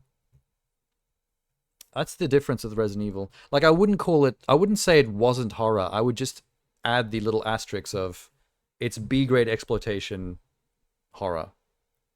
It's not true horror in the sense of something that would genuinely upset you with ideas. It's people fighting monsters. And there's plenty of gore. Silent Hill is more traditional horror. Psychological horror. It's the best horror game I've played. Jesus Christ. There's a lot. I do like the horror genre a lot. I mean, I could probably give you a more interesting top 5 list if I had a brain right now, but it's 5 in the morning. But if I was to give a very generic, typical answer, Silent Hill 2 is pretty peak. Everyone says that, though. Like, it's not exactly surprising to say that. But I've been a big fan of Silent Hill for as long as I have been Resident Evil, and Silent Hill was always my preferred one between the two. And I have played most of them. I've played 1, 2, 3, Silent Hill 4, The Room. I've played the American reboot stuff, which I forget the name of most of them, up till Downpour. I've played Downpour as well. I've even played the PSP games. Silent Hill Origins with the truck driver.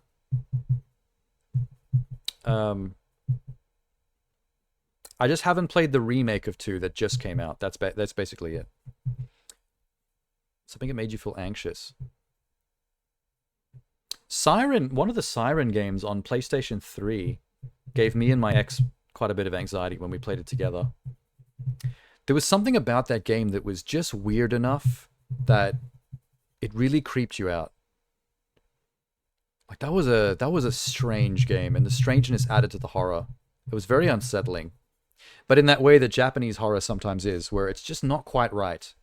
Like, things just don't make sense enough that it just gets under your skin. It'd be dated by today's standards. What was I think this is a franchise that's been around for a while. Siren PS3, maybe. Siren Blood Curse? Let me just see how many games are in this franchise real quick. Okay, there was Siren, Forbidden Siren 2, and then Siren Blood Curse. There was 3 games. Siren was PS2. Forbidden Siren was PS2 as well. Siren Blood Curse was PS3. And I remember it played out in episodes, like chapters, where the main character would switch. There was no combat. It was one of those games where all you can do is avoid and hide. And at one point you're playing as a child, I think, which makes it even more stressful because a child is completely useless. Although you can sneak under floorboards and stuff like that. While these very Japanese horror-like entities that just kind of shuffle about.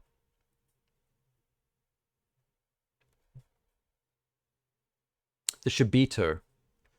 The enemy creature is a Shibito. And the main character, the child, has the ability called sight jacking, which lets you see from the first-person POV of the creature. So one of your best stealth mechanics is being able to see what the creature sees as a way of attempting to avoid it. So you might not know where the creature is, but you can see what it's seeing. And sometimes that can lead to unintentional scares. Nothing worse than looking through the creature's eyes and having it come around a corner and see the back of your head. That's not a good time. Oh yeah, there was a point in the game where you were able to get certain melee objects as distractions that you could even hit the thing with to distract it briefly to run away. Yeah, I think so. I think it was Siren Blood Curse because I believe it was PS3 era, and that's that. So that would be the 3rd game in the franchise, and me and my girlfriend played it just on the spur because she loves horror games, especially when she's backseat gaming. She prefers when horror games are her favorite game genre, but she doesn't like to play them herself because she gets too scared. So she liked to make me do it while she watches and backseat drives. And then screams at stuff. Like if she was holding the controller during the scares where she actually screams, she would have thrown the thing. Graphics look better than the plastic stuff nowadays. I don't really remember what it looked like, to be honest. Oh yeah, no, I'm looking at Google Images. Yeah, it had a style. It had a sense of style, a kind of rawness to it. It definitely had vision. It's a game with vision. They knew what they were trying to accomplish with that. It's interesting. The thing is, it's one of those games as well that's it's so unique that it has a combination of really interesting mechanics and visuals and story ideas, but then also jank. I remember looking at reviews at the time, and we were surprised at how we expected the reviews to be higher, but you can't really disagree with any of the points made in the reviews in terms of the negatives either, because they do have a lot of jank in some respects. But I have a lot of fond memories of games like that, going back to OG PS2 and Xbox, and then PS3, Xbox 360 era. There's so many unique games I remember playing that I have nostalgia for that weren't perfect, but that's part of the charm. Their unique kind of jank was part of the DNA of what made them memorable.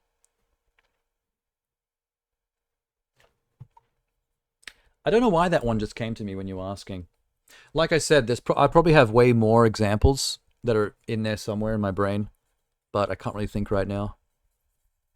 Siren's the most unique thing I can think of, and then Silent Hill 2 is the obvious creme de la creme of horror storytelling. I still wish that Silent Hill would go back to doing what they did in Silent Hill 2. Focus on a unique character with a particular psychological issue that is what is the reason they deserve Silent Hill's treatment.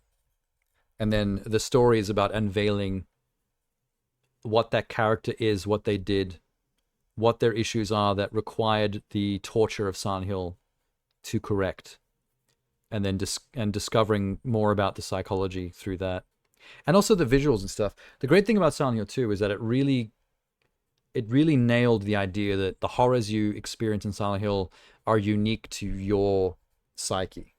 The sexy zombie nurses, the pyramid head guy, these are all things that were generated by James's brain because of his psychosexual selfishness, of how he aided in the euthanasia of his wife. Not because he felt bad for her and wanted her pain to suffer, but because he selfishly wanted to not have to look after her anymore and go back to fucking chicks. He fantasizes about a slutty version of his wife that he sees in Silent Hill as a actual character, Maria. He's a flawed man that did a very bad thing for very selfish reasons, but in his own head thought it was for benevolent reasons. He thought he was doing the right thing, putting her out of her misery. It's not why he did it. Silent Hill knows that, and it chose to pull him in and make him suffer because of it, until he realized what he really was. That's what Silent Hill does. It's a purgatory that plucks people out of society that have some kind of issue like that have a monster inside that they are in denial of, and it tortures it out of them. It makes you realize what you really are, or die trying. Perfect. I don't care why Silent Hill is why it is. I don't care about cults and burnt down cities. All the backstory of Silent Hill, fuck that stuff off. It kills the mystery. It kills the enigmatic vibe of Silent Hill itself. It just is this entity that sucks people into its purgatory and fucks with them because they deserve it. Perfect Silent Hill. I want stories like that. I don't care about why. Just bring me characters to go through it. I want to see characters going through it in Silent Hill. I want to learn about them through what Silent Hill does to them. You didn't know Silent Hill had such psychological reflective art? No, that's what it's about. The problem is Silent Hill 1 starts out good, but then in the third act becomes mainly obsessed with the cult that is the reason why Silent Hill become how it is. And then Silent Hill 3 goes back to continuing the plot from number 1. Now the dad is dead, but now you're playing as the daughter that he rescued, that the cult wanted to sacrifice, and it becomes again about the cult and the backstory of Silent Hill. That was never the interesting part. The interesting part was the fact that Silent Hill is essentially a hell on earth that sucks in people that deserve Silent Hill. And the ways that it fucks with the people is very psychological, in the way that it is daring you to go through your own self-epiphanies and therapy under duress in order to discover what you really are.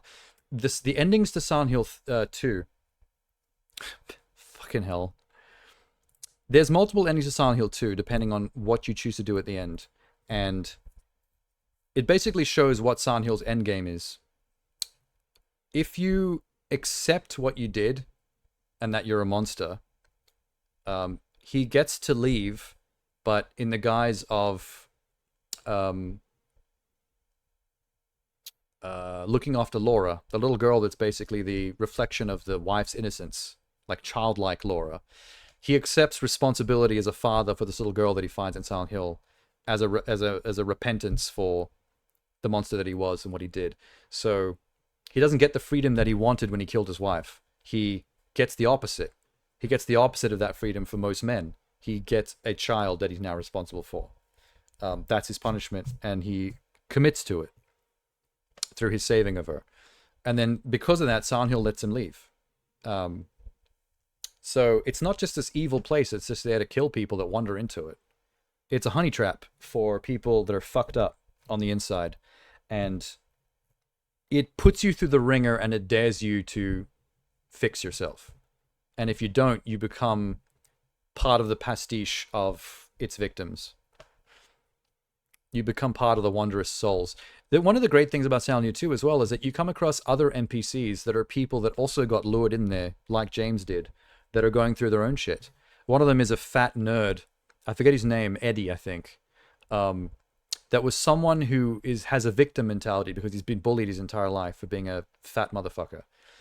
And rather than realizing his own darkness that came from the bullying, because he's actually quite a violent person now, because he got to a point where in order to avoid the pain of how people saw him, he became a violent bullying person himself. But rather than realizing that, which was kind of the purpose of pulling him in there, he doubles down and he realizes that Silent Hill is a place where he can do anything he wants with no repercussions, and he becomes a worse person. He becomes essentially a serial killer, and he ends up coming after you with a revolver, and he goes completely psycho.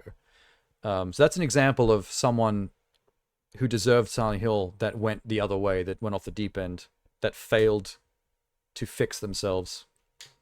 And then you also meet, what's her name? Mary? I forget what her name is. It's this young 20-somethings girl that used to be sexually abused by her father. And she's probably the most fucked up and not all there in the head. She's very wispy. And she's another sad case of someone who falls prey to Silent Hill in that she doesn't really find any salvation. She kind of just regresses more into... what's that term for when you are just not accepting reality? Disassociating, I think. And the last you see of her is just her walking off into the flames up the staircase of her home that I think she burnt down to get away from her pedo dad. And she accepts the flames for herself because she doesn't want to live with what she went through or how she sees herself now. You like how the light behind me on the desk has a different shade in the reflection? Oh, in the desk? Here. Or you're talking about back there? There? Which way? Oh, wait. It's not meant to be purple. Alexa, let's stream in the study. Oh, that's random. Okay. Oh, you're talking about this? Or that? I have a lot of random lights for some reason. Yeah, so I still had the purple on from the Game Awards stream. The normal light's meant to be blue.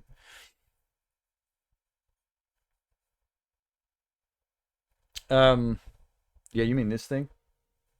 Yeah, it seems to shift.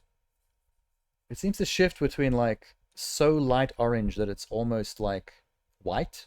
It's like very light yellow, and then goes dark orange in the black glass. It's meant to be orange, by the way. It's just that the way the camera's picking it up, the orange is not coming through very well. Isn't it usually red? No, that's for horror streams only. Which is how you actually met me. It would have been red the entire month of October when I was playing Amnesia. My regular lighting scheme is blue and pink, the bisexual color scheme for some reason. I just like it. But yeah, I purposely set it to Alexa, horror stream.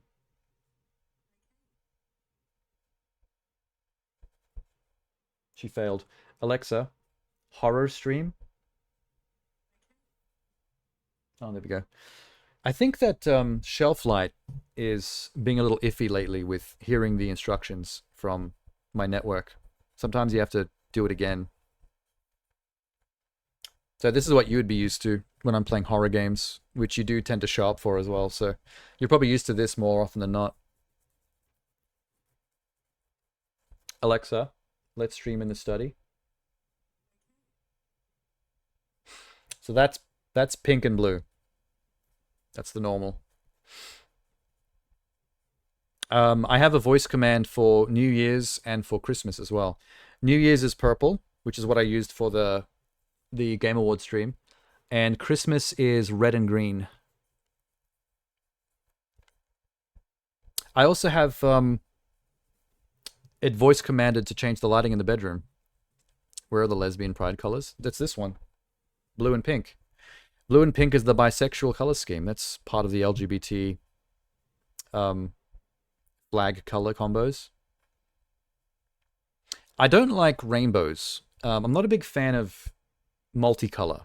I'm a big monochrome fan. Mostly my clothes are black. The rainbow aesthetic I've never liked. Like, pick a color or pick a color with a complementary color. After that, chill. Like, calm the fuck down. Like, I don't need to see all goddamn 9 primary colors altogether. It's just trashy to me. The lesbian flag is pink and orange. Why orange? Pink I get.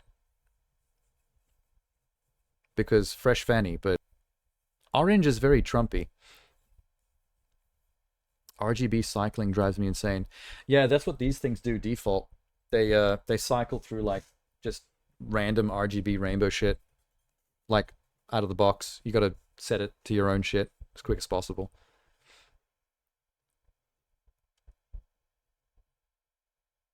Okay. What I was saying though, the bedroom. I've got a voice commanded set of colors for the bedroom. There's lights under the bed. There's lights behind the blinds of the window, so it shines out the edges. And there's lights behind the bedside tables, like around under the ridge. Basically, yes. If you say sexy bedroom to her, to the, I'm not going to say her name because she'll actually do it. If you say sexy bedroom, she turns everything red. Like a brothel in the bedroom. If you say ambient bedroom, it makes it all blue, which is very easy on the eyes. That's probably the nicest one, just for chilling out.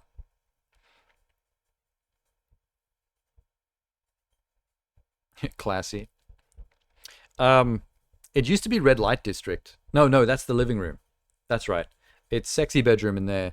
If I want to turn the living room all full red, it's red light district, is what you say. My favorite one for the living room is Mojo Dojo Casa House, which is Ken's house in Barbie. And that turns the whole living room pink. It's just a full pink color scheme. I like smart home networking. A lot of stuff in here is smart home controlled with Alexa. Red is easiest on the eyes. I mean, not for me. Sorry, Alexa. Stop. I said her name and she wanted to talk to me. Red's a bit aggressive, I find. Like, I don't know, it's a very intense, passionate, dangerous color. I don't find it easy on the eyes after a period of time. I think blue is. There's something very soothing about being in a very dim blue environment.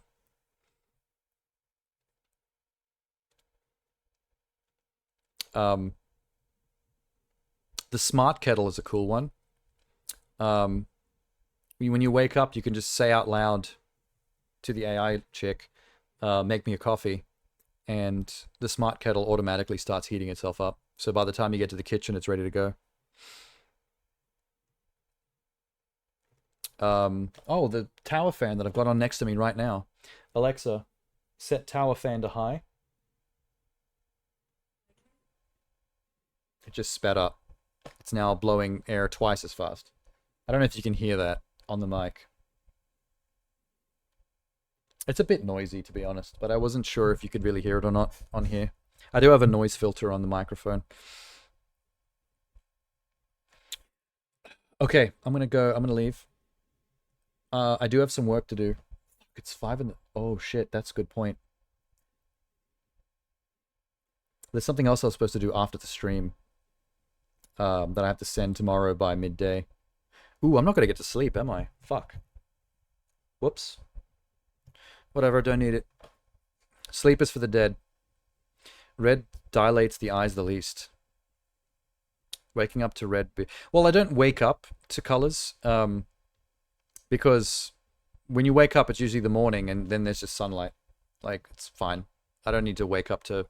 It's really nighttime stuff. I only ever use the my LED lighting at night, or in this room when I'm streaming, no matter what the time of the day or the night, because this room is fully sealed up. No light gets in here.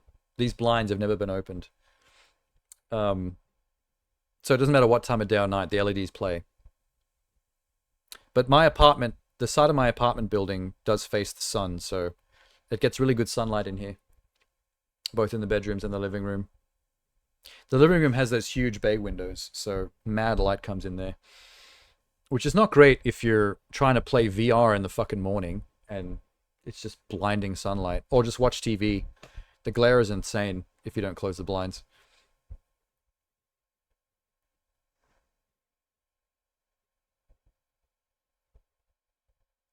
You chill to reds? I don't know, red's too sexy. I couldn't chill to red. If I'm laying around in bed and it's red, I'm gonna expect some action. It's way, like my brain is way too red light district, well, tapped basically. I'm conditioned to expect red to be sexy. That's why it doesn't chill me out. That's when your blood pressure increases, when the red turns up, because that's when the lap dancer is about to walk in. Jay's entered the chat. I always expect Jay to enter the chat right after we say something sus. Like he's the Candyman of gay sex. If I mention erections like 3 times in a row, Jay just appears behind you with a hook hand and a bunch of bees. Oop, and also this. He's always waiting for that to happen. This gown is falling apart. Hang on. Maybe I should wear a shirt under my nightgown. Just so I'm not flashing titty. It's not hot either because I don't have chest hair. I'm a very hairless boy. I'm like a fucking doll. I'm like a porcelain doll. I'm like a Olympic swimmer. I have this little patch of hair right here, like a tiny little bit in the middle of my, right in the center of my pecs. And then the rest is just like fucking smooth. Which is the opposite of my dad. My dad was mad hairy, like a werewolf. Don't know what happened there. I got my mum's genes. That's why I'm such a prissy boy. That's why I've got such a soft, pliable butt. Hi, Jay. I should clip it and send it to him. It's like, damn, you should have woken up at 5 in the morning. Is chest hair supposed to be hot? For a shocking majority of women, apparently yes. Pretty much all the women I've ever known have found hairy men attractive, but in different ways. A lot of women like chest hair. Maybe not crazy, like full werewolf. Like there's probably a limit to how hairy. But like a hairy chest is a masculine signifier. A lot of us have been conditioned to think of chest hair as a manly thing. The thing is, the fact that you're not just hetero, the fact that you're capable of switch, means that you are automatically going to have more discerning tastes and that don't adhere to norms, just generally. But like just regular old cisgender straight chicks, a lot of the time, they'll like them some chest hair. And this. If they're not into full-on beards, they're at least into very well-kept stubble. Like my ex loves beards. Doesn't care about the body so much, so chest hair wasn't that huge a thing. But when it comes to facial hair, she found that really sexy. Like if I wanted to grow a full beard, she would be into that. But she does not like me clean shaven. If I shave fully clean, like not a single hair on my face, she thinks that looks too baby face. She thinks men look like children when they're clean shaven. She doesn't find that attractive. So that kind of conditioned me to think about my facial hair differently. Like I used to clean shave just because I didn't give a shit, just get rid of all of it, whatever. But then because every girlfriend I've had has been fans of facial hair, if not full beard, at least just something, like a bit of sexy stubble, like it changed my way of thinking about it. Like I got conditioned into only liking to see myself with stubble. Like I never clean shave. I basically use a shaver to get it down to just like gentle stubble, and then you just line it up neatly. You put a little bit of manscaping effort in, so it's not just lazy bullshit. Do you think Jay has a curly mustache? I think his butler does. I keep forgetting his name. That's why you often see me the way I look. Like, you never see me clean shaven. At the most, you'll see me with a very light form of stubble, because that's the lowest I go. And then I try not to let it start to grow out. I try to keep it at a low-level stubble. You imagine him with a curly mustache, the pipe, and a satin dressing gown. I think he likes this one of mine, because I think this is Jay's vibe. Because this is like satin, this part here. This is very thin cotton, the navy blue part.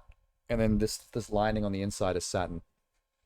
That seems like a very Jay thing. I don't know about wine and champagne. I think it's scotch. I imagine him with a scotch next to him.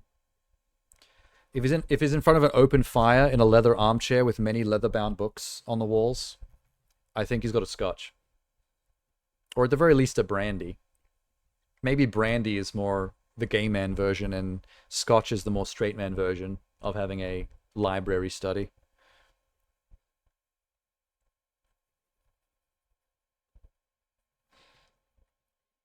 Scotch or brandy, yeah. Alright, I'm gonna go scarf some peanut butter toast.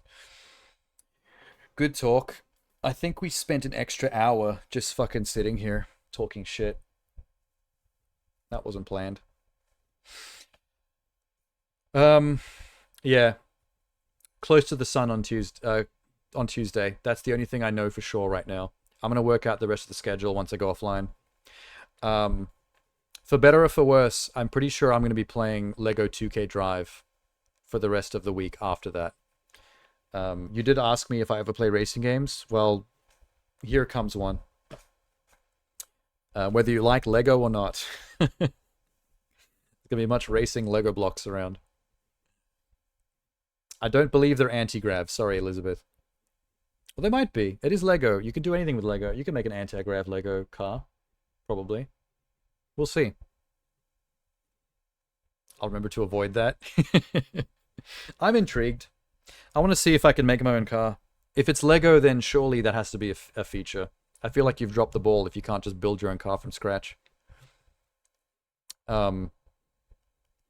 At some point in the next couple of months, I'm going to have to go back to Hot Wheels again. I really enjoyed Hot Wheels Unleashed. And I have access to Hot Wheels Unleashed 2 on Game Pass. So I'll probably do that as well. But that's the only two racing games I'm planning to play anytime soon. I don't know when it leaves Game Pass, but I don't want to risk it. So I might try to play it ahead of time. Make your car obscene. I mean, that would be easy, right? It's the first thing anyone would do in a Lego game is make a Lego dick. You'd make a penis with wheels. Like a tri-car. The head of the penis would have one wheel underneath it, and then the balls would have two wheels. So it's like a tricycle. Nice. One headlight with a dick hole should be. That's it. That's the car. You'd have to make multiple, though. Because the one thing I know about that game is that the Lego vehicle you're driving, it changes form depending on whether you're in water or on land. So I think you have to have both selected. So you'd have to make both versions of the car. You'd have to make your boat version and your land version. That rebuilds when you swap between the two, land to sea. So if I made a dick car, I'd have to make a vagina boat. That makes sense, right? A nice little taco boat with the two flaps like this, like a boat. That's hot. I like these ideas. If this happens on stream, I'm dedicating it to you. Go to bed? No, I can't. I actually have to work after this. I don't get to sleep tonight. I'm going right into food and then right into work. Woe is me. At some point in the afternoon, after I send this work off to whoever I need to send it to, I'm going to pass out on the floor. I'll just end up face down on the carpet, and I'll have a 2-hour sleep, and that'll be it. That's my life. Good night.